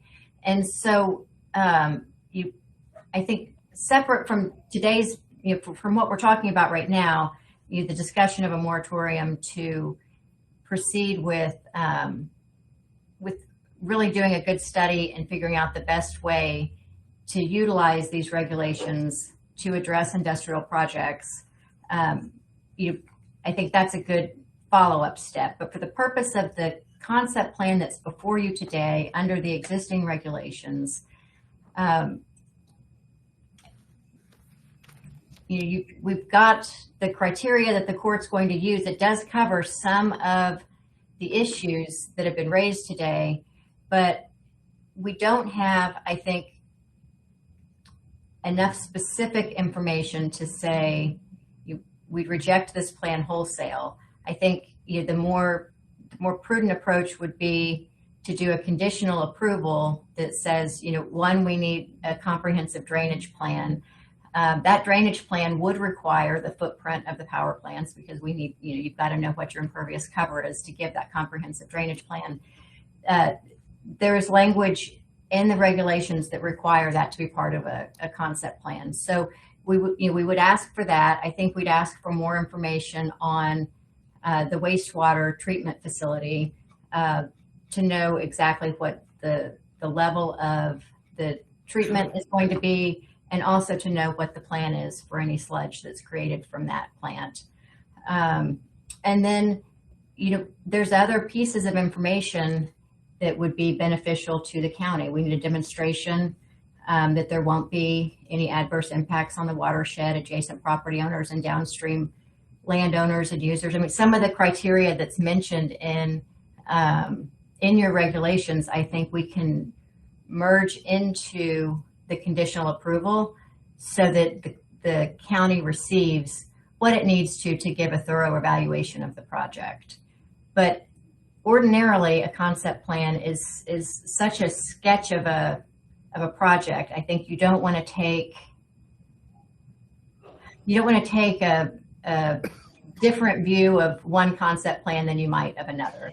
We want to treat all the concept plans that come before the county similarly. So we've got the criteria that, it's part of your regulations, it's part of the county's policy. And I think that criteria is sufficient to direct the kind of information that I'm hearing the commissioners and the citizens asking for. And it gives the developer time to provide that information so that then you can make an educated decision on what the real impacts are. Does that grandfather them in once you do a conditional on this? Because my understanding is once we approve this plan, he's grandfathered in. There's nothing you It's not, I mean, the vested rights, again, I'm not hearing as well as I might, but the vested rights, if that's the question, they're initiated with the application. And so those rights have started because we've got that concept plan application. May I ask Mr. Hernandez a question? Is that okay? Mike, y'all gonna have to come to the mic so she can hear I you. just wanted permission. Ms. Hernandez, it's Chris Paulson. I just want to ask one question here on it.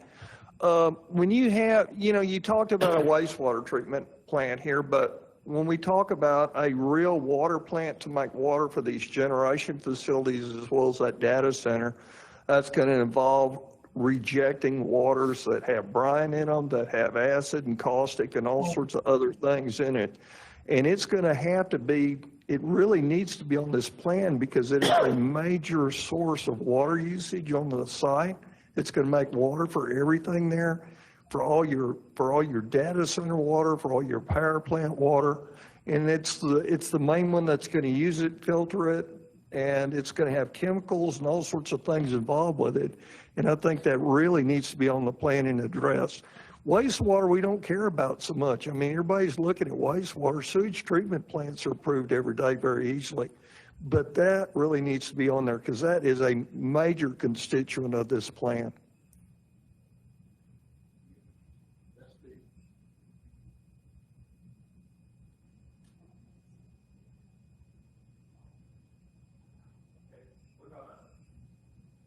Judge, I had a lot of people that have been sitting here since 9 a.m. that signed up to speak on this, and I know several of them have not had that opportunity.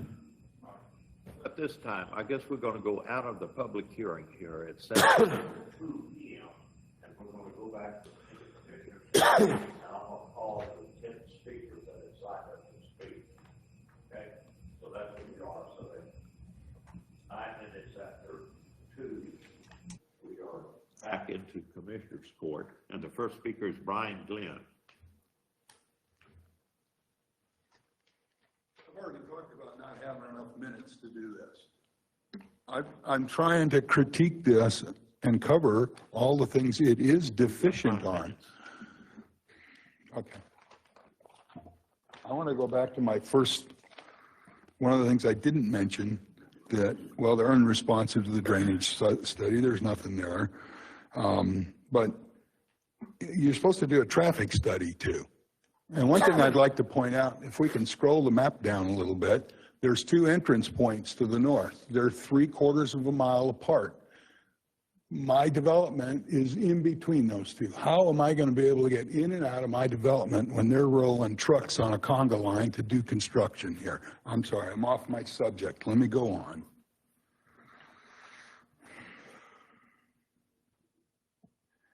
It's a nit, but we've already said this isn't really an engineering drawing. It's missing a lot of things. He keeps talking about considerable buffer, always subject to change, to help address, they're trying to address this 50% requirement. Now, granted, these requirements are for rural development. And what's happening here is, I think Sailfish is taking advantage of the weakness of these requirements, which is why we're looking at doing a moratorium. But he's trying to fit in these requirements as best he can. Now, if we take a look at what he says for the acreage, and he manages to get under 50%, which is required up there. And it gives us a big buffer up here, but this is all elevation above that. So it doesn't do anything about the drainage around the plant. That all just flows down to it. If you add in the areas, 81 acres, 81 acres, 81 acres, to his number, as far as, you know, it's more than 962 acres. And if you add in all the detention ponds, because they're impervious too, they're not going to drain. So, I'm sorry? Sorry, a little bit footnotes, the full acreage.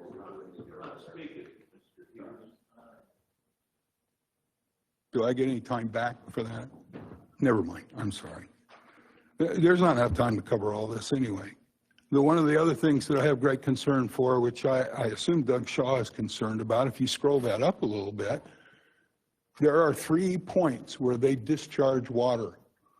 The other direction, please, ma'am. Now, the main one coming through, that's actually Prairie Creek, and they mentioned it as a jurisdictional aquatic feature, whatever. There's some wetlands there, but it's always a dry creek until it rains heavy. And they're using that for drainage. Number 2, there's also one number 3 and number 1. Now, I've traced all these down. They go into the Biloxi within 5-6 miles, some less than that. I don't think that he's following the intent of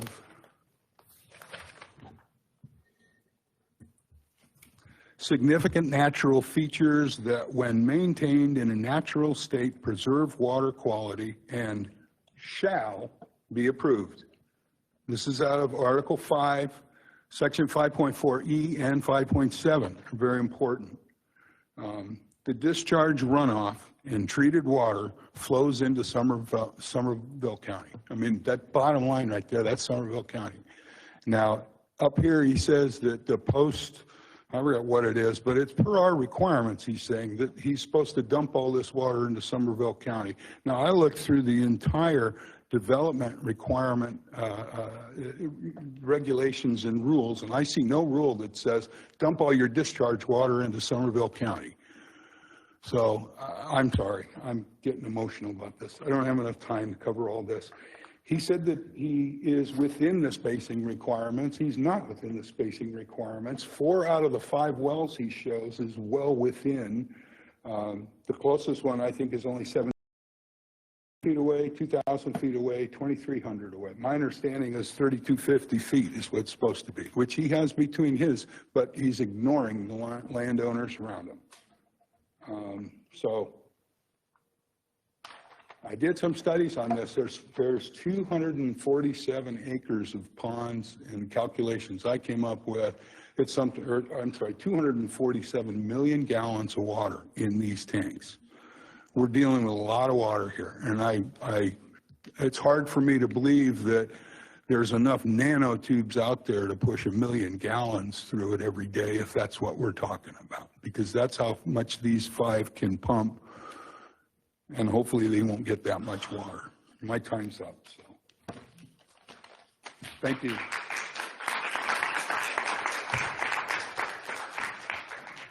The next speaker is Pesky.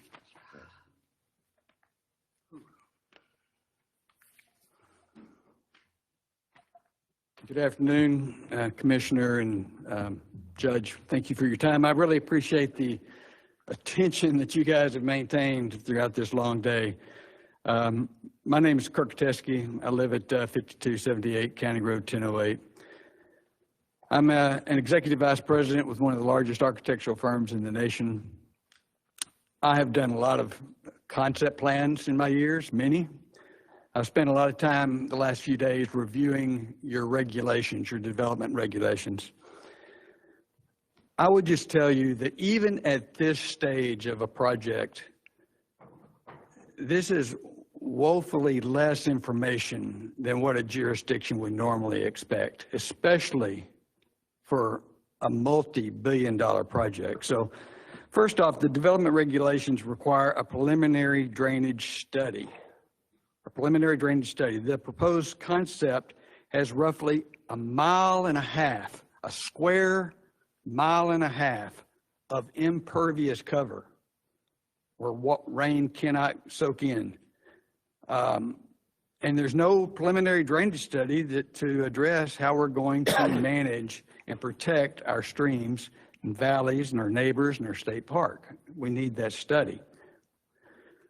The Hood County development regulations require topographic information. The submitted concept plan does not reflect the topographic changes that would be required to achieve any design. This design that's up here is what we would consider a cartoon design. For example, it's got that long detention pond in the middle. It is 100 feet lower on one end than it is the low end than it is the high end.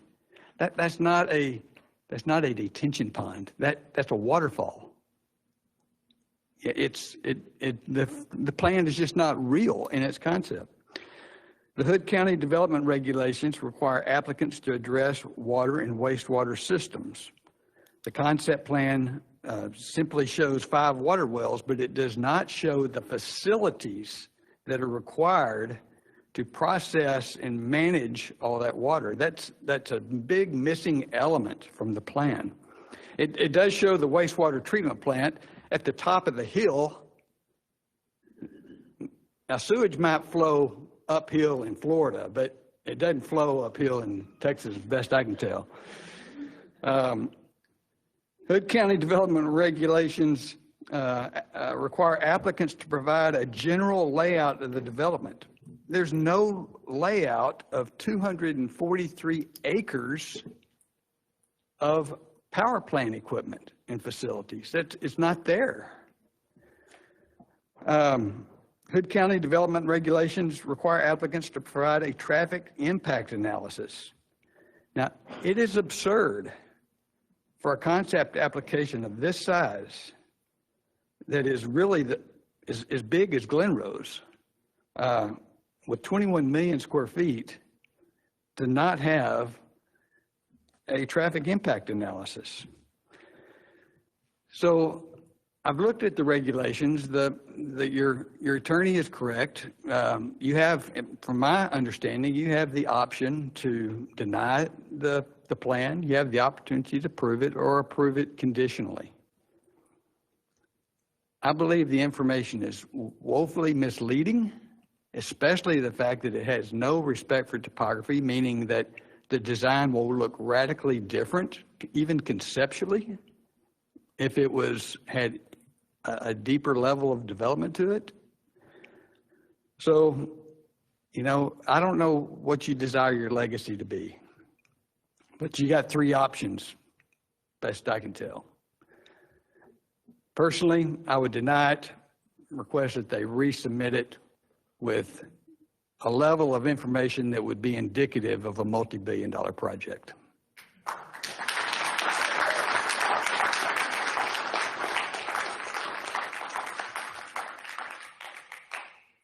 Crawford.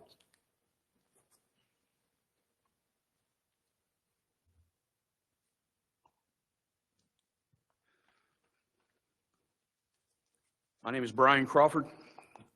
I live at 4541 County Road, 1008 in Somervell County. Judge Maslin-Gill, commissioners, thank you all very much for your time and attention and your long suffering today. The concept plan prepared by selfish investors for the Comanche Circle data center is inadequate and non-compliant with the Hood County development regulations.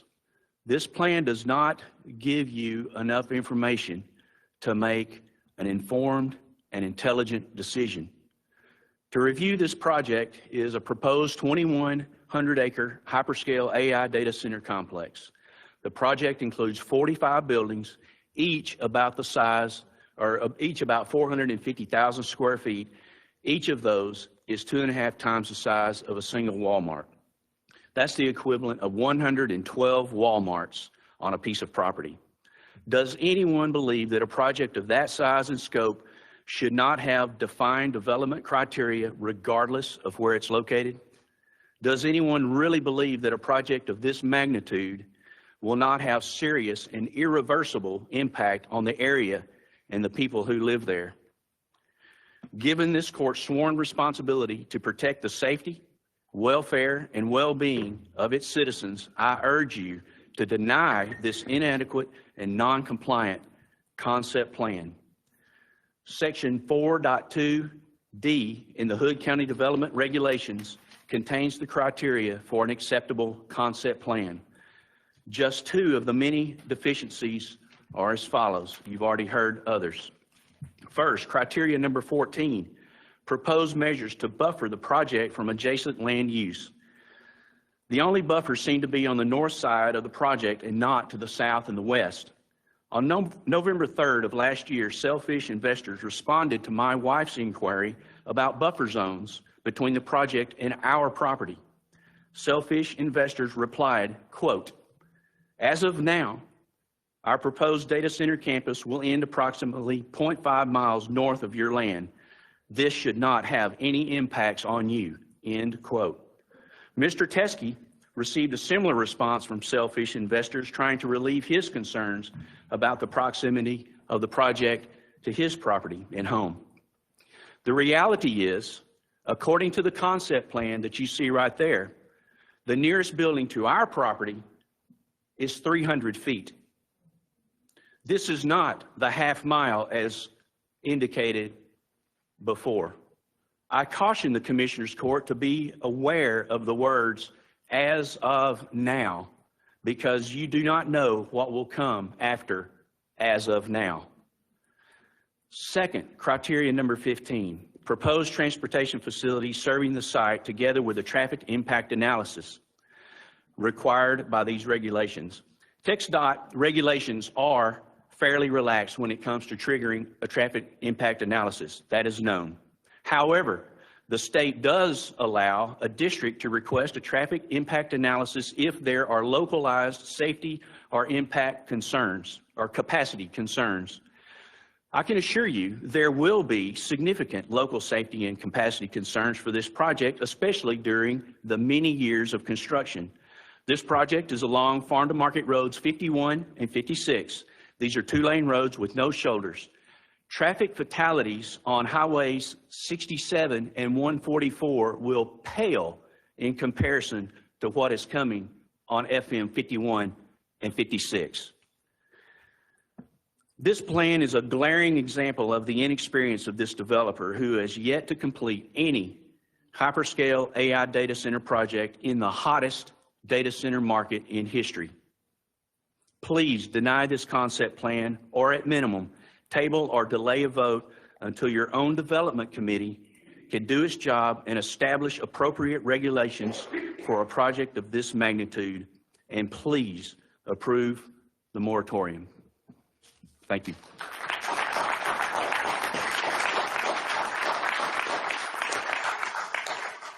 Ryan Hughes.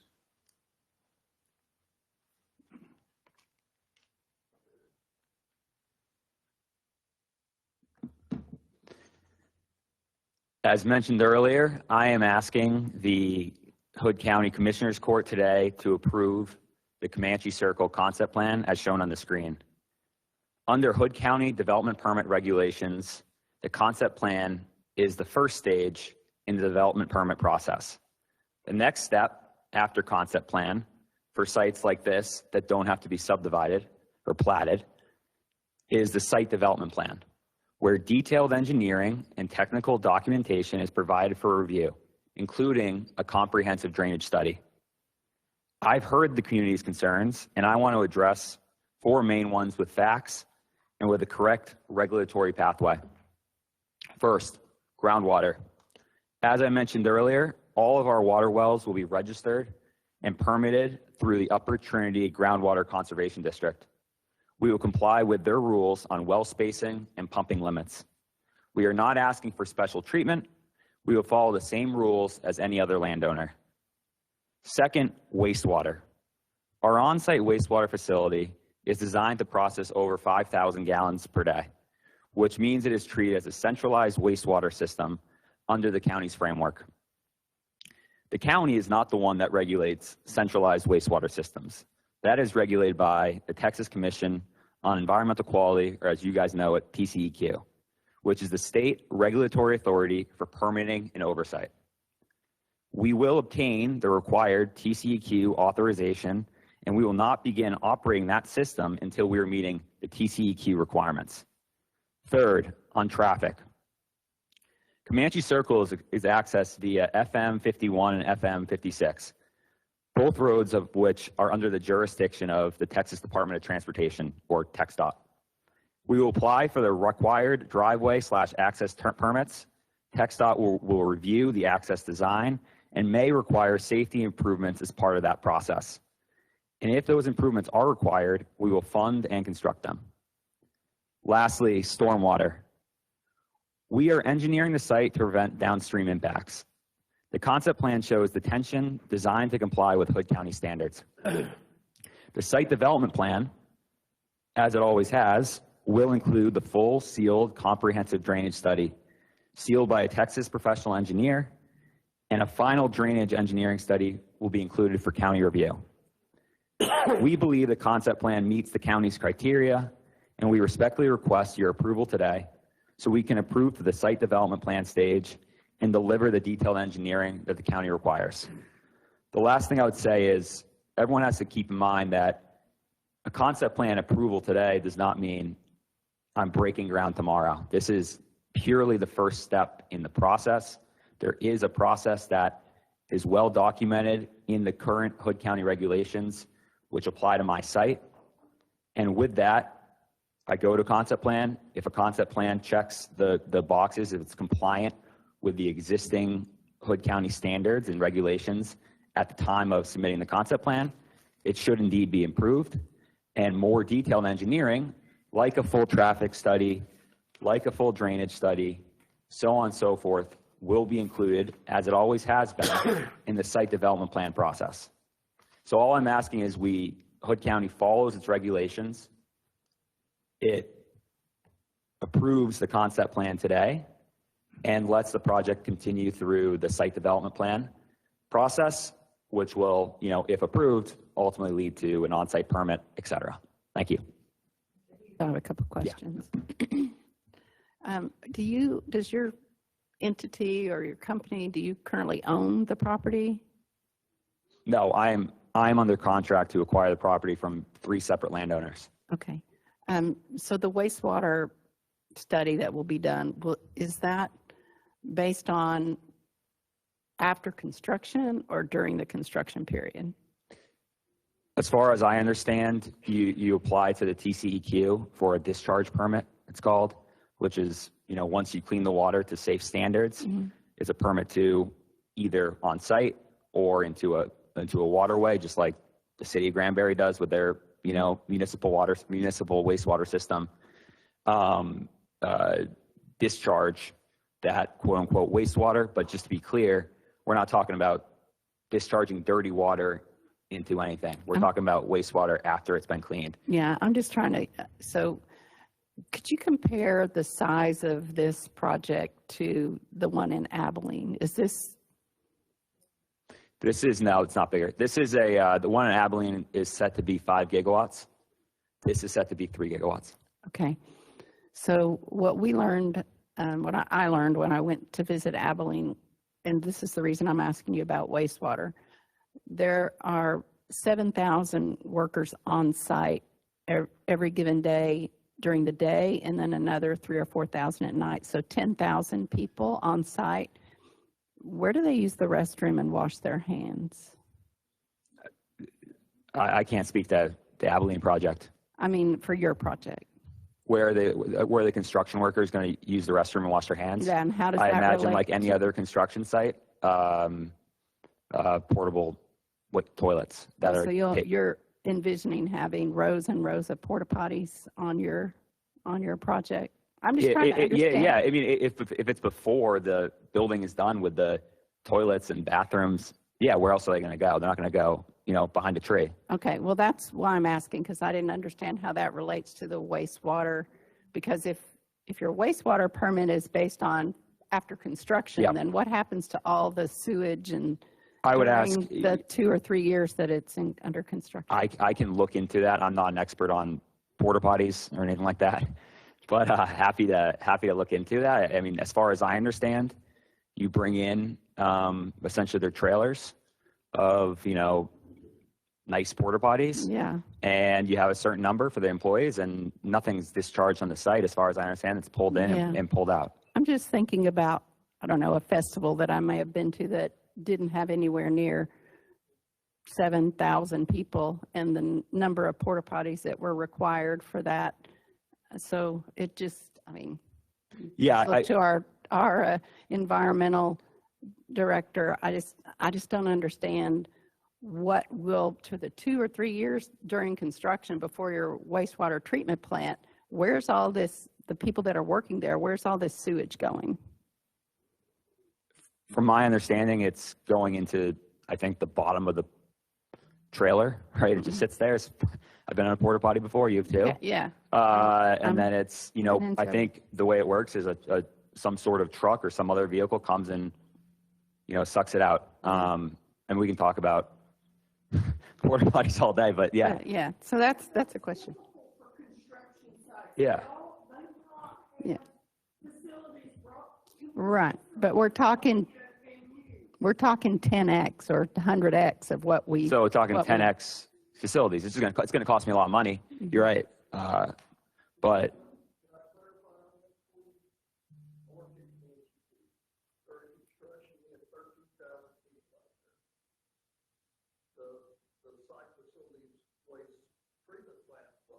Can you come up to the mic, please? Because I want to be sure it's all recorded for the public record. Anyhow, I worked at Comanche Peak. During construction, peak of construction, we ran over 13,000 people out there. And our wastewater treatment facility was good for 1,000 maybe. And so it was limited on that. It was lock and key where no one could get in except some of the employees, and the rest was porta cans and hauled off somewhere.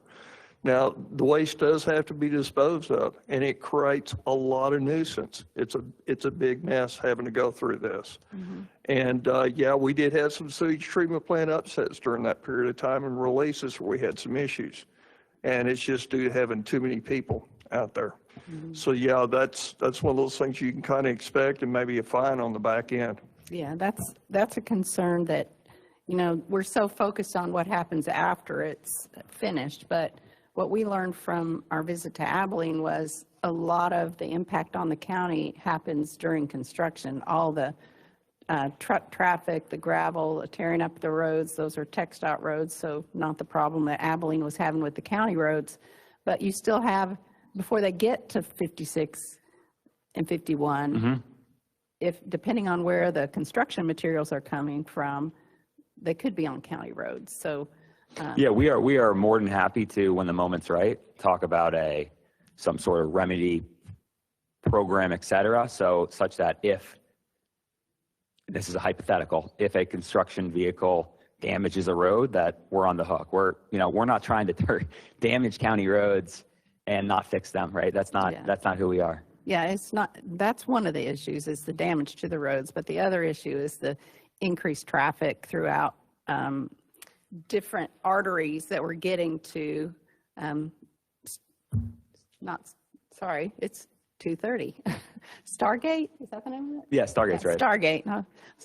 So, all the arteries getting from where the construction materials are to the construction site, lots of roads and lots of traffic were created, and making the roads very dangerous for the people that live there, so. Yeah, and you know, above all, I'm a real estate developer. I'm not a water expert. I'm not a wastewater expert. I'm not an emissions expert. I'm not a roads expert. I'm not any porta potty expert. Mhm. I'm not any of these things, right? So that's why, as you saw in my written statement, I am deferring to the experts, right? I'm saying, hey, TCEQ, you guys ensure that our package plant does not put harmful wastewater after it's clean into the environment. Hey, TxDOT, you make sure that I have the right deceleration lanes, acceleration lanes, driveway permits, et cetera, to make the project work. I'm deferring to the experts, and above all else, what else am I supposed to do, right? You guys have rules. I came in, spent a bunch of money preparing the site, got to this point, and I'm saying I'm going to defer to the regulatory agencies across the board. If I said earlier, I'm not going to take a single drop more water than I can get under a Upper Trinity Groundwater Conservation District permit. If the air permit gets rejected for the power plant, or a discharge permit got rejected for some reason for the wastewater, we would have to come up with a different solution. This is not like burn the boats, we're building this no matter what, the wild, wild west. Thank you. That's all my questions. Thank you.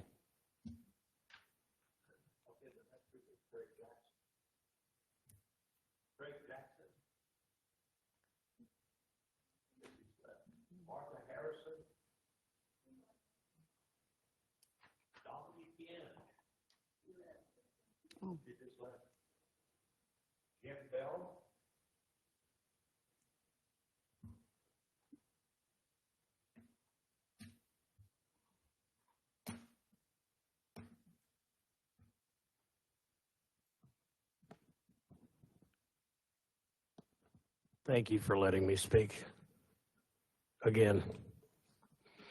The first thing that I want to say is that in talking to some of the experts that I've been talking to about that, they told me that this kind of site does not fit into the industrial category. It's technology. I would love to find out that I'm wrong about that, but I think you should be cautious about that when you deal with this, because if you make that kind of mistake, it could create a loophole. And technology has a higher priority than industrial. But while you guys were in private session earlier, I did a little bit of number crunching. So you've got on this plan 1, 2, 3, 4, 5, 6, 7 detention ponds listed in terms of acre feet. So I converted that to gallons. If those are full, that comes to 265,894,416 gallons just sitting in those detention ponds, not including what they're drawing up. They've got 5 wells. Now, from what I've been able to gain, that a typical well for something like this is usually 8.5-inch pipe, but I could be wrong about that.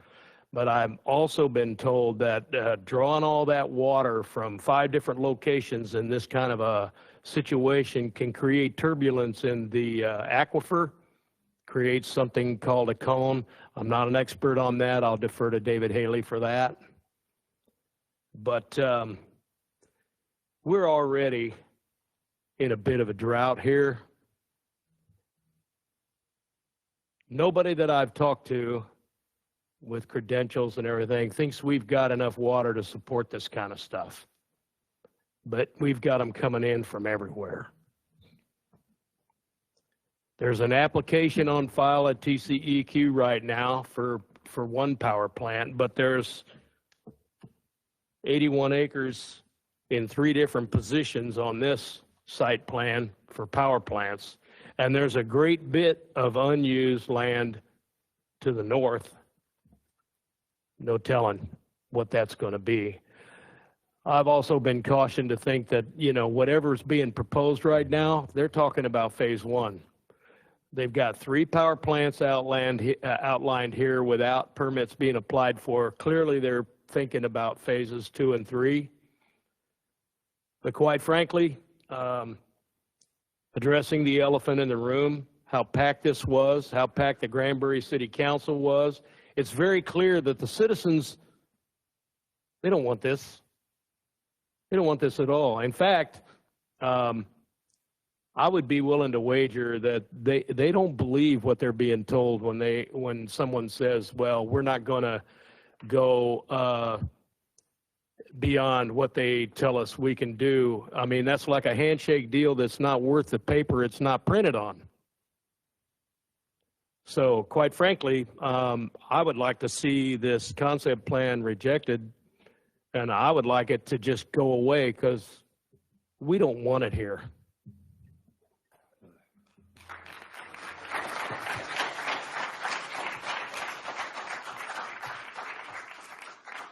Taylor Gadberry. Taylor Gadberry. Tina Brown.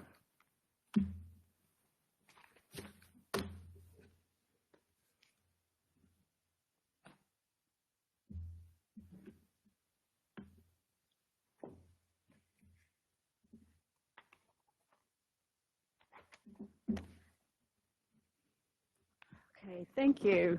I've heard a lot of things being thrown around. What happens if we deny this?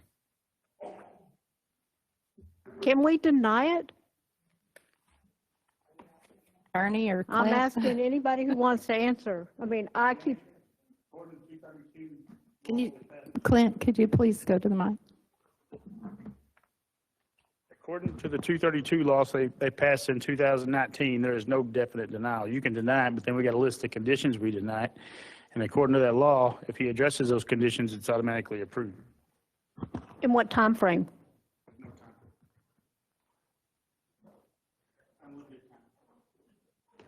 So, but I'm looking at this project, this concept plan here, and evidently in our rules right now, it says that it cannot cover more than 50% of the property. This certainly looks like more than 50% of the property, which stands for a very good reason to deny this concept plan. It's up there. It's on the top. It doesn't get to 50% on it. What?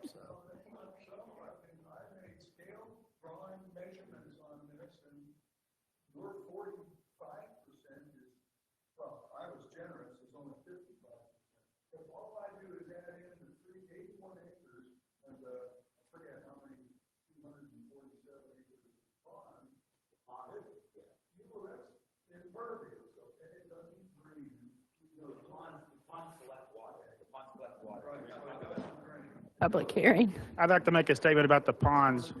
You're going to have to. Huh? It's not working.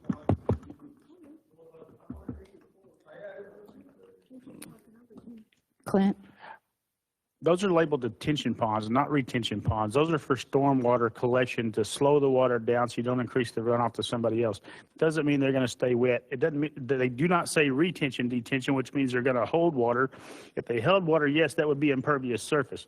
But a detention pond is made to drain, so you cannot count that as impervious surface. So let's run the numbers of just the power plants, then he still goes over. Power plants. Power plants.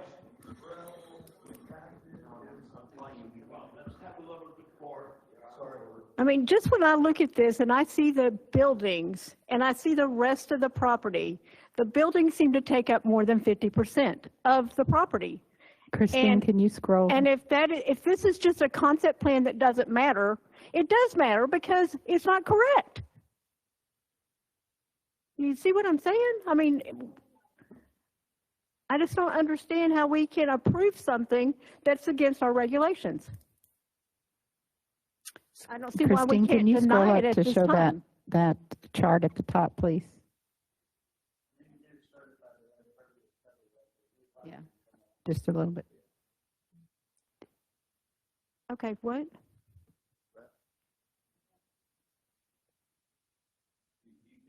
You're saying that 45% is concrete? And the rest is not? Or what are we saying here? I don't understand.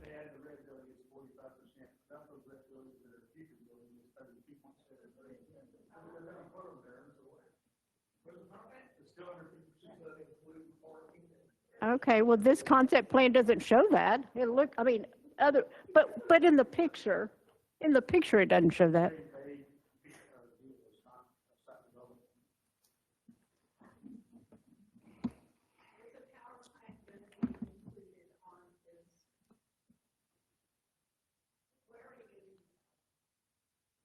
Well, there's a 345 high voltage transmission line on the side.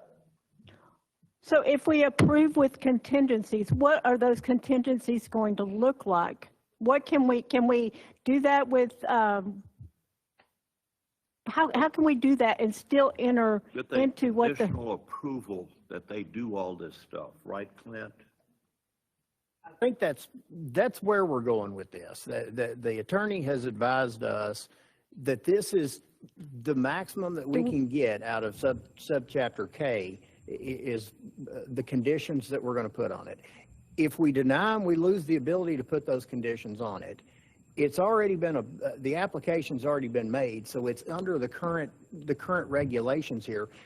Really, I know nobody wants to hear this, but our hands are very much tied on this situation. We're very legally bound to where we are right now, and I don't want it either. We've tried to figure out something, and we're very limited in what we can do here. This is not. Okay, I have another question. Ryan, where do you live? Florida? Yeah. How did you find Granbury? How did you find this property? Well, it was listed, the Siegel tract is listed for sale. Anybody that bought it, of course, was listed. You weren't enticed here by anyone? Enticed here? Yeah. I don't know. No, I don't know that. I mean, how do you? Yeah, I looked at the map and I mean, very few people know about Granbury. It's just kind of. I can tell you, I've never met anybody from Granbury until I started looking at this project. I don't think this wrong way. I didn't know what Granbury was. So somebody asked this earlier, is why Granbury or why Hood County? And there's, go ahead. There's 17, I'd like those 17 seconds if possible. You didn't. No. Just waiting on it. Yes, sir, but everyone else is yelling from the crowd. I just wanted to give one piece of information. Go ahead. And I would like to ask some questions of Mr. Hughes as chairman of the Development Commission, if I could, when Matt is done. If you'll have me. My only comment was going to be that this was submitted prior to our meeting on December 30th with the Development Commission. And so our response to all submitted concept plans was what we recommended. So I do believe, based on 5 or 6 things that Mr. Teskey brought up, that we do have the ability to deny this application. I would say that I'd hate to give mixed signals to Mr. Hughes that we're in the process of exploring a moratorium and give an approved concept. So.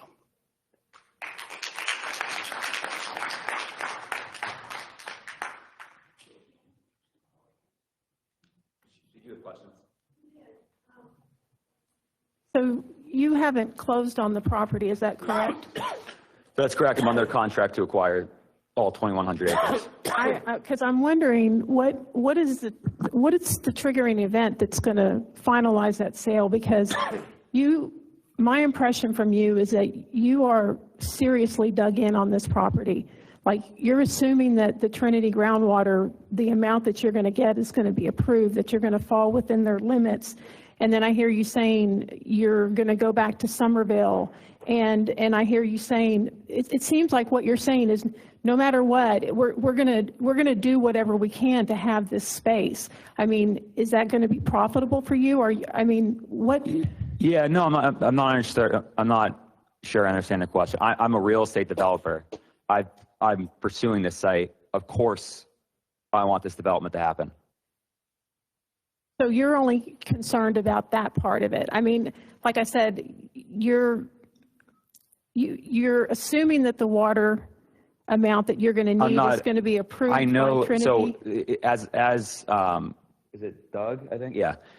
As Doug Shaw mentioned, it's a formula. It's 500 times acres controlled times the average aquifer depth.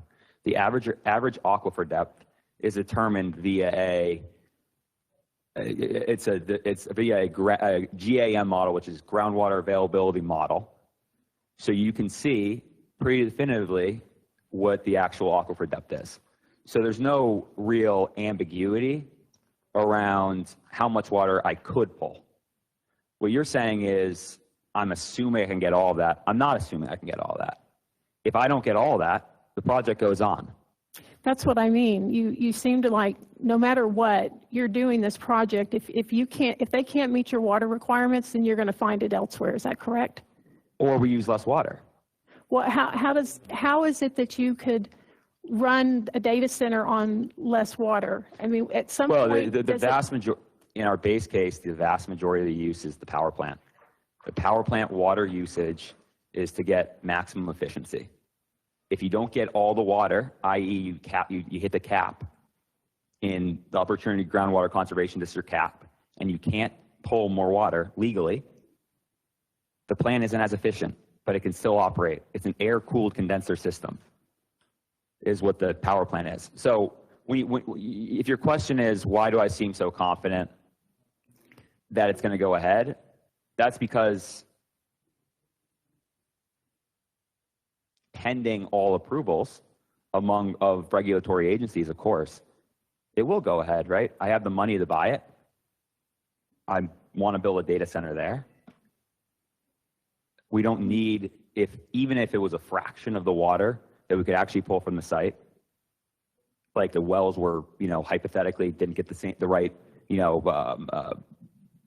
volume that we were looking for, gallons per minute, then we would make do with what we had. And yeah, we would try to find alternative sources from, the city of Granbury with, the reusable or the effluent water, which is just, wastewater that after it's been cleaned that you can't drink, that they're currently dumping into Lake Granbury.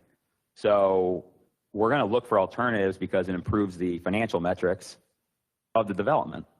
But it doesn't mean none of this is, none of this water limitation stuff is going to stop the project. I guess if there was zero water on the site, that'd be pretty tough, but that doesn't seem possible.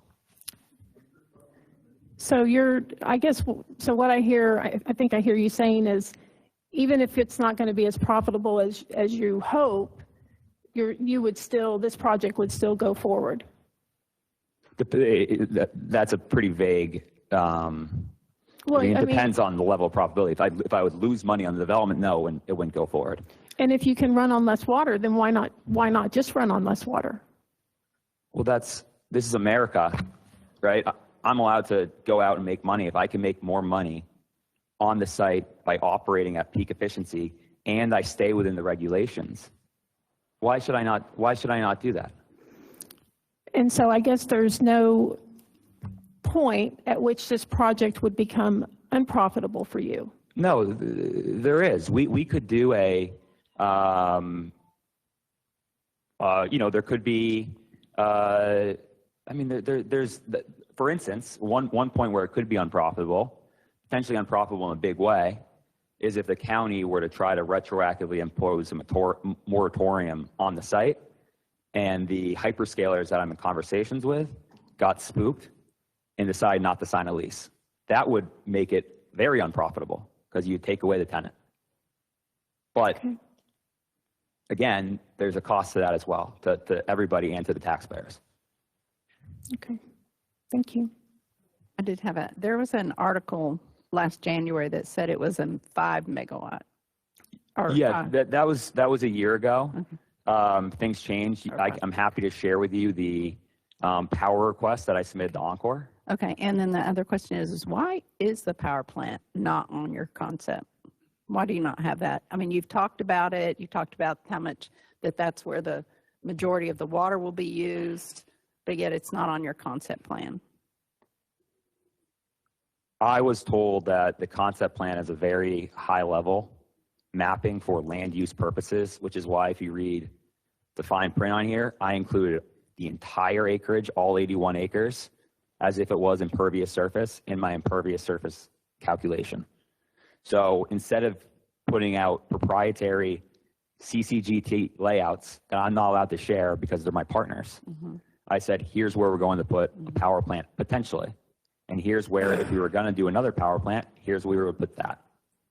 Have a data center partner Am I in conversations with hyperscalers to develop it? or contracts with? Yeah, I'm in active conversations. Active conversations, including LOIs. Does Blakely have any more questions, or is she still on the phone? I am, yes. You got an addendum, look, You know, I will, I want to say this.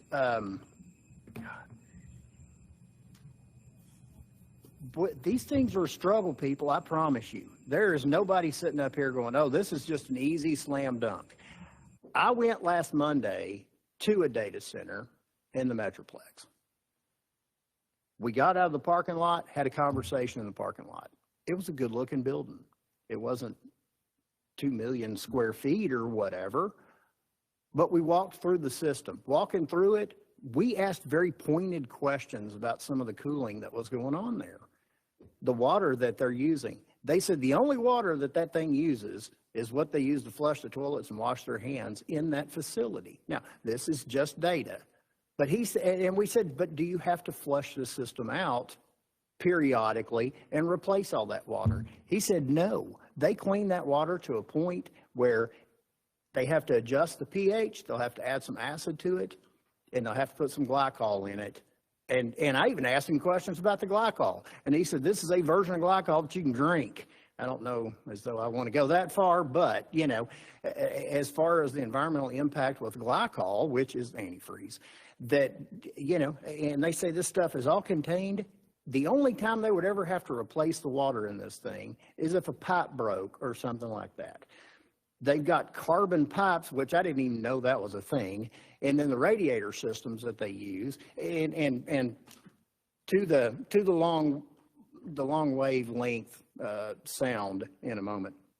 But the radiators they use and a lot of the connections that they use are copper. So the line is carbon and copper, and that's why they have to adjust the pH in there from time to time to make sure that it's good. We went upstairs to the cooling system. Now, granted, it was 75 degrees that day. We're not talking 105 degrees in the middle of summer, but we stood next to this unit. I stood from this unit, from me to the judge, and had a conversation. We had to raise our voice a little bit. I'm not gonna say that this thing was perfectly quiet. It was probably like maybe a diesel pickup running about where the wall is over there. We had a conversation. We didn't have to scream at each other. We didn't have to repeat ourselves quite a bit. There is technology out there that we all got burned by the Bitcoin. I understand that. Nobody wants that mess. They're bad neighbors. The TCEQ, whatever, can't come in and do anything with this thing retro. I understand that. But what I've seen, what I've witnessed is not that. And I've got to say that I'm afraid that is unpopular to say, but some of this is not necessarily as bad as some of the reports have been. Now, my understanding, because we addressed some of the sound waves also, the large turbines that they're using are where that low frequency sound comes from. Helicopter has a much different sound, a deeper sound than a fan running on the desk over here. The cooling systems that they're using are very much like air conditioners now. They've got the smaller fans, and it's a higher frequency sound, which is it's easier to dampen and to address. These things are fully enclosed. There was a neighborhood, and I even went in and checked the property values of those homes over there. There was a neighborhood within a half mile of this thing. And I checked the property values over the last few years. The property values aren't going down, they're going up. I don't even think that you could hear that thing from where those homes were. And they were big, nice homes. What I'm saying is there are technologies out there that can address a lot of these problems.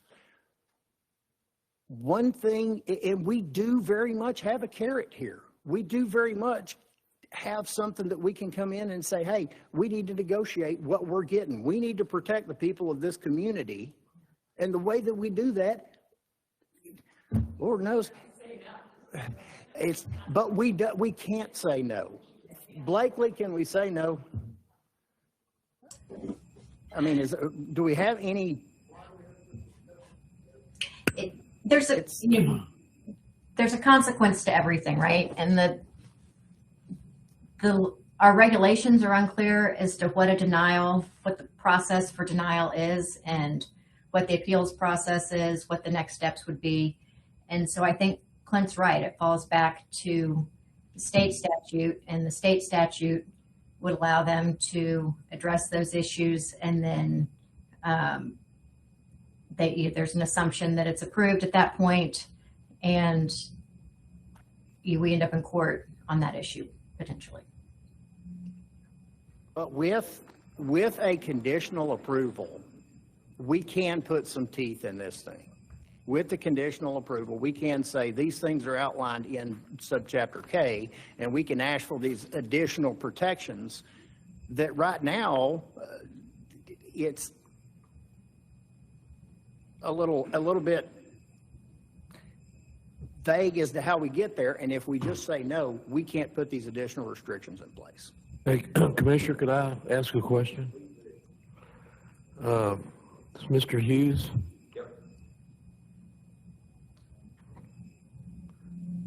So you gave us an addendum to include with your concept plan. That's part of your concept plan. It's not up there. I think if you scroll, it might be, but yeah. I'm sorry, but it's item number 20 on your addendum, and you've got you make a note that the entire development's in the unincorporated area, correct? Which 231 gives us authority over the unincorporated area.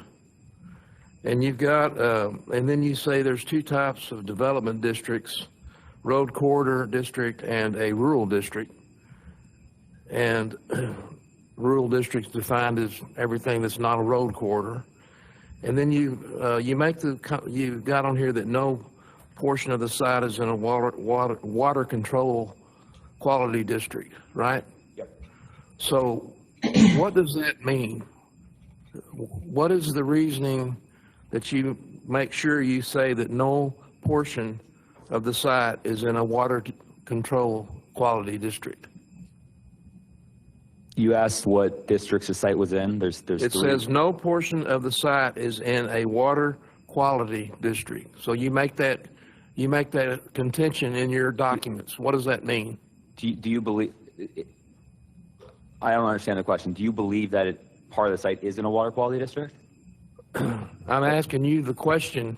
You put it in your documents. I said no portion of the site is in a water quality district. Okay, and Because that's no portion of the site is in a water quality district. That's the contention of your.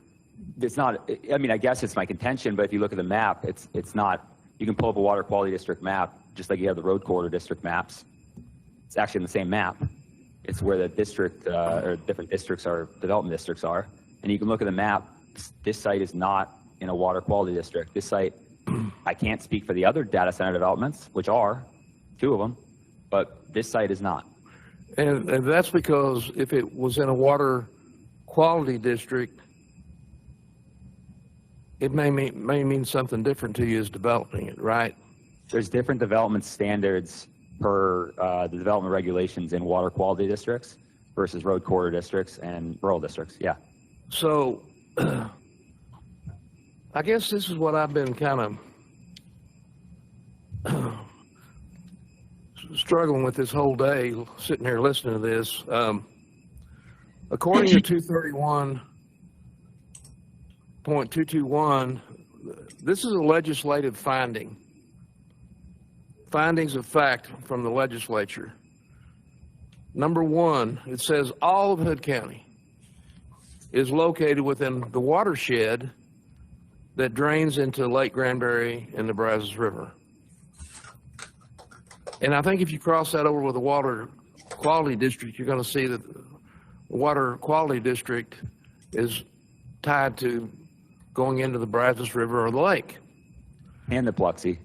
So it's a definition, right? It's within a half mile, I believe, of the Biloxi, Brazos, Squaw Creek, Lake Granbury, and I think a few, I can't name them all, but tributaries to the Brazos. But the legislature found the entire county is in a watershed area. So just go with me here for a minute.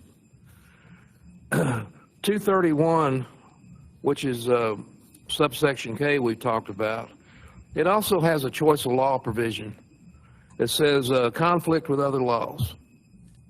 If a development regulation adopted under this subchapter imposes higher standards than those required in another statute or regulation, that would control. However, if there's a regulation, if another statute or local order or regulation imposes higher standards, then that controls.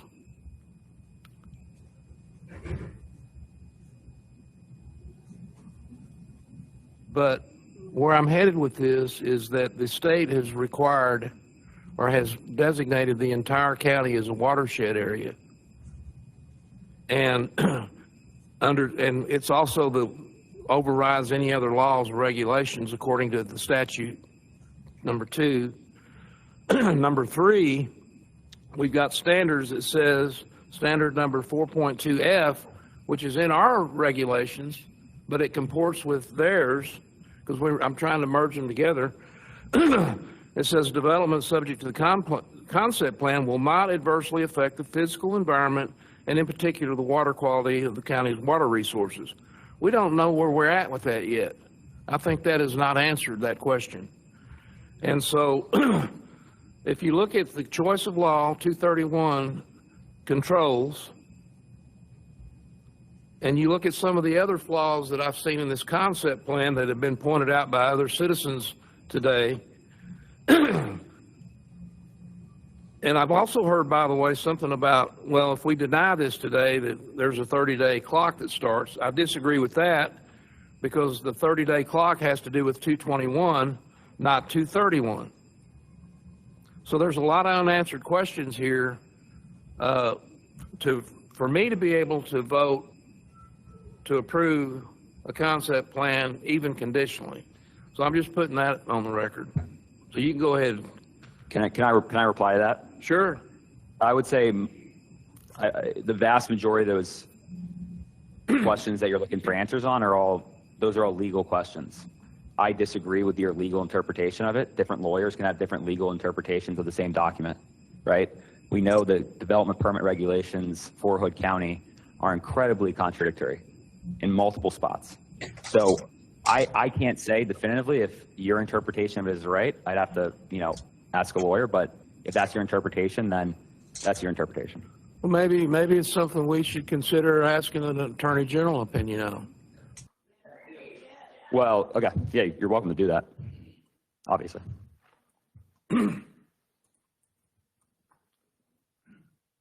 I'm done. It's all yours.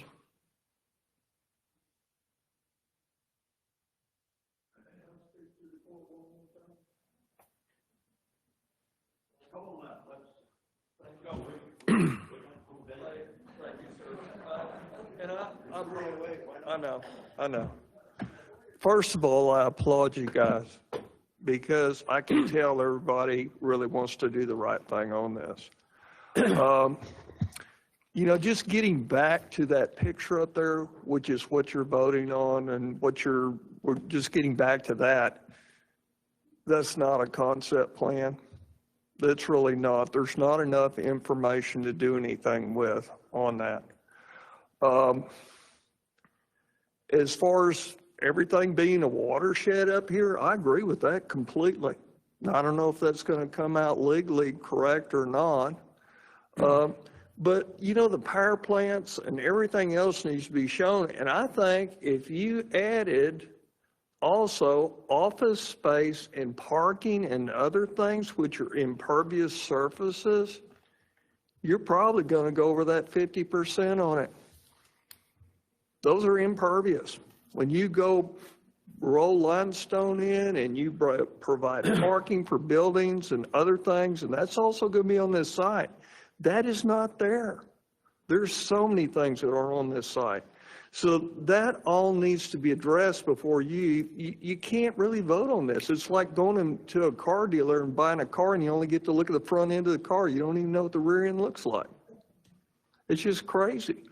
So, I mean, I'll leave it to you guys on this, and thank you for your time. But remember, I hadn't heard anybody out here but the real estate guy. And I'm going to tell you one other deal. I've got to talk about Kevin Taylor down in our groundwater district, because I've known Kevin and our board forever. I've been in Glen Rose 37 years now. I know these guys. These are my friends and neighbors. So I go in there and I talk with Kevin, and, you know, Kevin just basically said, hey, I can't make the numbers fit. You know, they keep throwing money at me, but the numbers don't fit. I can't make the water that they want, and I can't sleep at night due to this because things aren't right, and they keep changing. Every time he'd say no, well, Ryan would throw something else at him. And it got to where it just didn't make any sense, so I said, you need to back out of that MOU. If it doesn't make sense and you're putting your constituents at harm, which we really were, if we were on contract to supply water to Sailfish, we could put ourselves legally in process of being sued for not being able to do that. Kevin just saw the writing on the wall. He said, things changing too much. I can't make the numbers fit. I'm out of this. And our water board backed out of that MOU. And it's not because of me. It's because the numbers didn't add up. And it's because who you're talking to.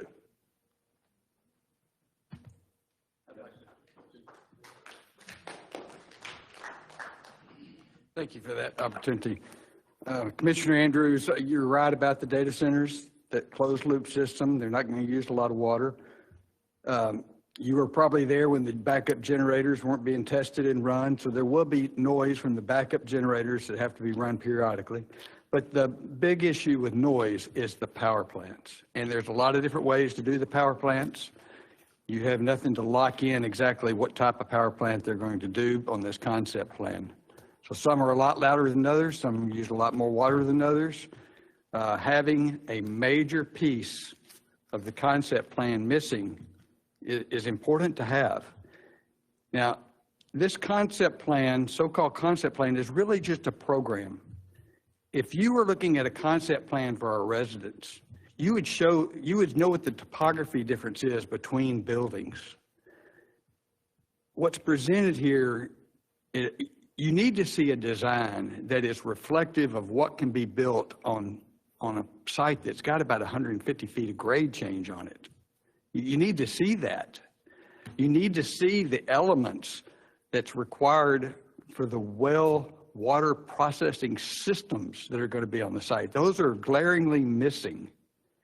And you need what the regulations call for, which is a preliminary drainage study. You need a preliminary drainage study. You need a preliminary traffic study. Because the design that's up there now, you really don't even need it. He could have just written saying, I'm going to comply with this, this, this, and this. And the concept plan really does nothing for you because it's not reflective of what can be built on that kind of topography. So those would be the things that I would say that you should qualify if you do make the decision to approve this plan. Just my recommendations. It's sort of like burden shifting, but burden proof. If we deny it, we'll probably get a lawsuit filed against us, which is straight out because that's what's going to happen. Here's the deal. Let me finish. If you conditionally prove it to say, we conditionally approve it if you meet all these things that you're talking about, and I agree with that. You've got to come up and meet all these things that you got to do. The watershed, the water treatment, the integrity, the public safety, blah, blah, blah, all those 8 things are done. They've got to prove it to us. They have. They need to prove it to you now. That's right. At this phase. That's what our lawyer has been telling us. It's like Commissioner Andrews has tried to do that 3 different times. Can we finish this and all the thing? There's certain ramifications. We'd like to just go ahead and do what the people are saying here. We've got to do this legally. We've got to do it within the law and within the time limits. By making an application, certain time limits have begun to tick, haven't they? And we've got 3 things: approve it, deny it, or conditionally approve it. We conditionally approve it that you've got to come back here and prove to all of us you've got to do this, or we're not going to approve it. That's the way to go. Am I stating that correctly, Mrs. Fernandez? Yes, that's right. I would recommend that you require them to revise and resubmit because of all of the glaring holes in it. Well, we can't do that. We can't get them to resubmit it. We got 3 options: approve, deny, or conditionally approve by meeting all these things that we are all concerned with. Yeah. Well, we can deny it and they can bring us another, they can also bring us another concept plan. If you look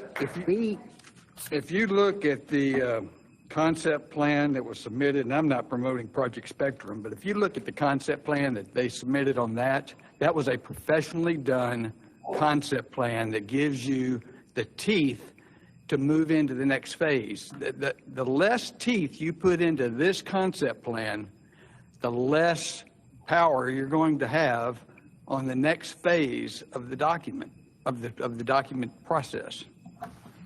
But the one that was done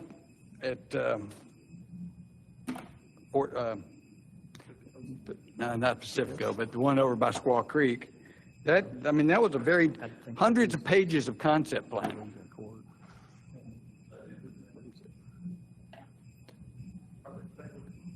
It's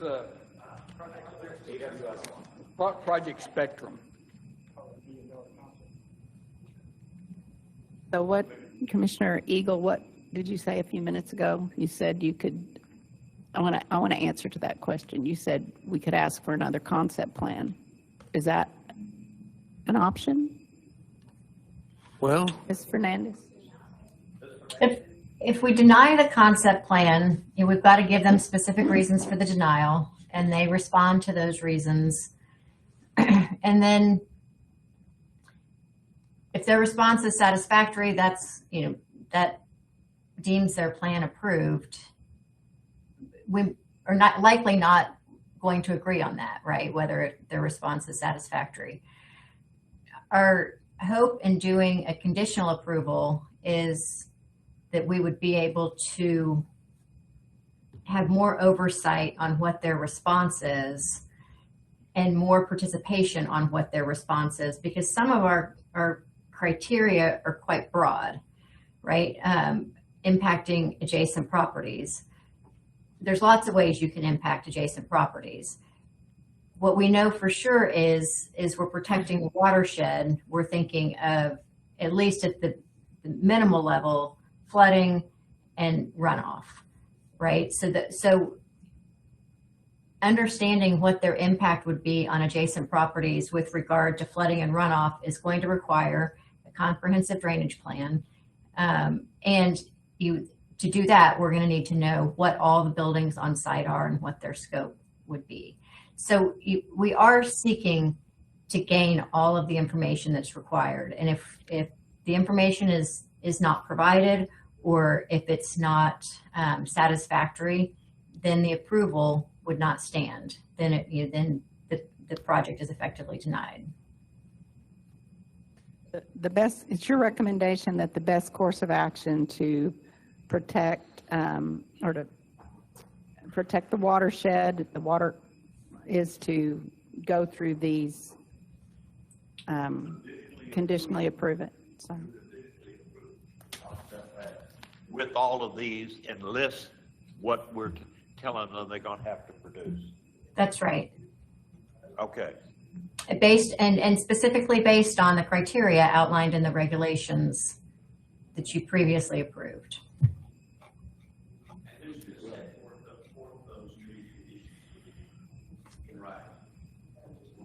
Out to. I guess it's going to come down to me. Well, I'm going to move that we conditionally approve the concept plan for the Comanche Circle project, subject to the applicant's delivery of the following information within 45 days from the date it receives the written notice of this conditional approval. A comprehensive drainage plan is required under the regulations, including sufficient demonstration to the county's Director of Environmental Health or the equivalent position that the on-site wastewater treatment plant will not generate treated wastewater greater than that can be accommodated by the drainage plan for the site, accounting for other occurring runoff and drainage. And B, certification of the standard of treated wastewater by the on-site wastewater treatment plant and disposal plant for sludge.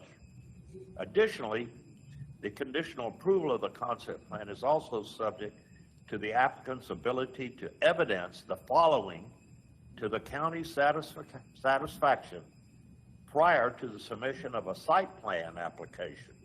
A, sufficient demonstration that the project won't adversely impact the watershed, adjacent property owners, or downstream landowners' uses.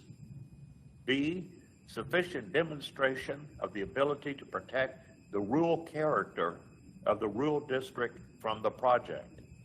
C, sufficient demonstration that on-site power generation facilities meet the approval criteria requirements under the regulations. And D, sufficient demonstration of total water needs for the project, including the needs of any on-site power generation, as well as sufficient demonstration of adequate water facilities or resources to support such water needs.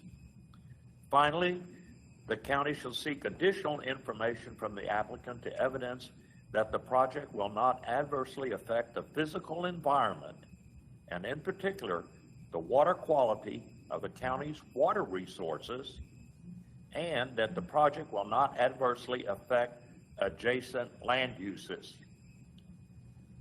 The Comanche Circle project shall be subject to the concept plan conditionally approved on this the 13th day of January 2026, and the county development permit regulations in place as of this same date. The authority for all of this is Chapter 231, Subchapter K. That's my motion. Do I hear a second?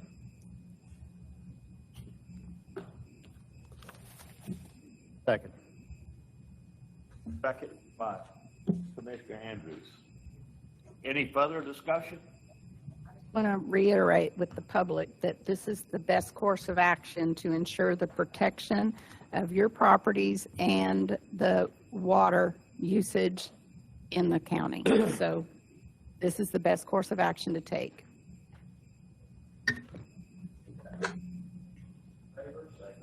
Aye. All those opposed say nay. Nay.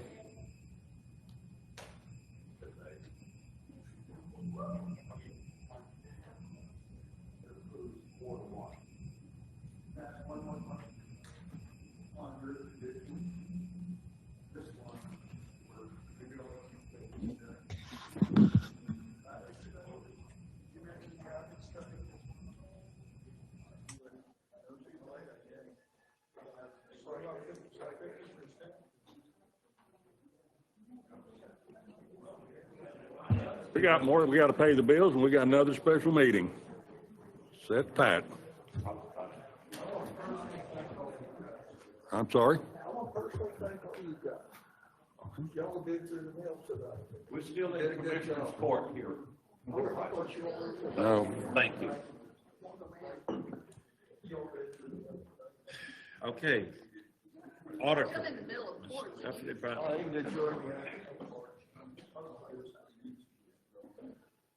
Yes, ma'am. Okay, I would like to ask the court to consider certification of payment of invoices for the period December 10, 2025 through January 2nd, 2026. Discuss vendor payments over $10,000 and take appropriate action. Expenditures for January 13, 2026, Commissioner Court, $969,866.28.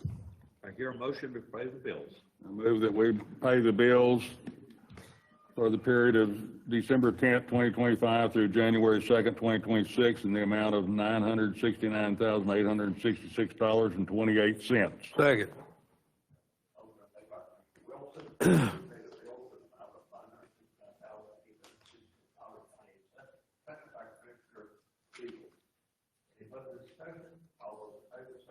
Aye. All those opposed say nay. Motion carries unanimously. What about the financial report? All right, so we have financial reports and bank reconciliations. I'd like the court to consider financial reports received and reviewed by the audit department for the period of December 1st, 2025 through December 15, 2025, and take appropriate action. Yeah, I'll make a motion to receive and accept financial reports as stated by the auditor. Okay, motion made by Commissioner Eagle to approve the financial reports that have been received and approved by the auditor, second by Commissioner Wilson. Any further discussion? All those in favor say aye. Aye. All opposed say nay. Motion carries unanimously 5-0. What about the bank reconciliation? Yes, sir. I would ask the court consider bank reconciliations received and reviewed by the auditors or by the audit department for the period of December 1, 2025 through December 15, 2025, and take appropriate action. Your motion. Motion to approve the Okay, all right, reconciliation made by Commissioner Eagle, second by Commissioner Andrews. Any further discussion? All those in favor say aye. Aye. All opposed say nay. Motion carries unanimously. That concludes the regular commission. Now we go into, I'll call this, I call to order the special call meeting. Right now, this is behind a special call meeting with the Commission for Hood County, Texas. This is Tuesday, January the 13th, 2026, and it is now 3:28 p.m. We're in the central jury room of the Ralph A. Walker Convention Center, 1200 Pearl Street, Granbury, Texas. So the invitation here, we have Mr. Commissioner Andrews, say the invocation right quick. A good quick one. We've been there for a while.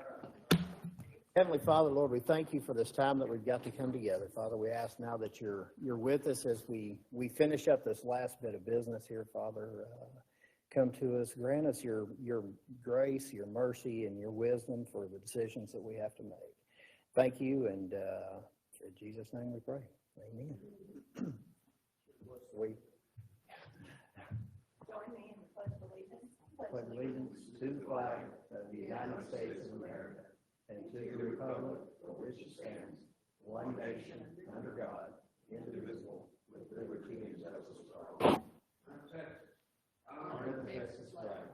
I pledge allegiance to thee, Texas, one state, under God, one and indivisible. One order of business here is discussing the appropriate action to correct emergency as well for RFP 2026-04 owners agent / construction manager for the jail division. Good afternoon, Judge Commissioners. So this would allow me to go out for a RFQ. I have it mostly ready to go. Yeah, request for qualifications for the owner's agent, construction manager for the jail addition. Have it mostly ready to go. I can get it posted very quickly, and it would close on February 9th because of the requirements of it being published. That's the soonest that it close. And it's my belief that very soon after that, we could bring in the top respondents to interview with the court for a decision.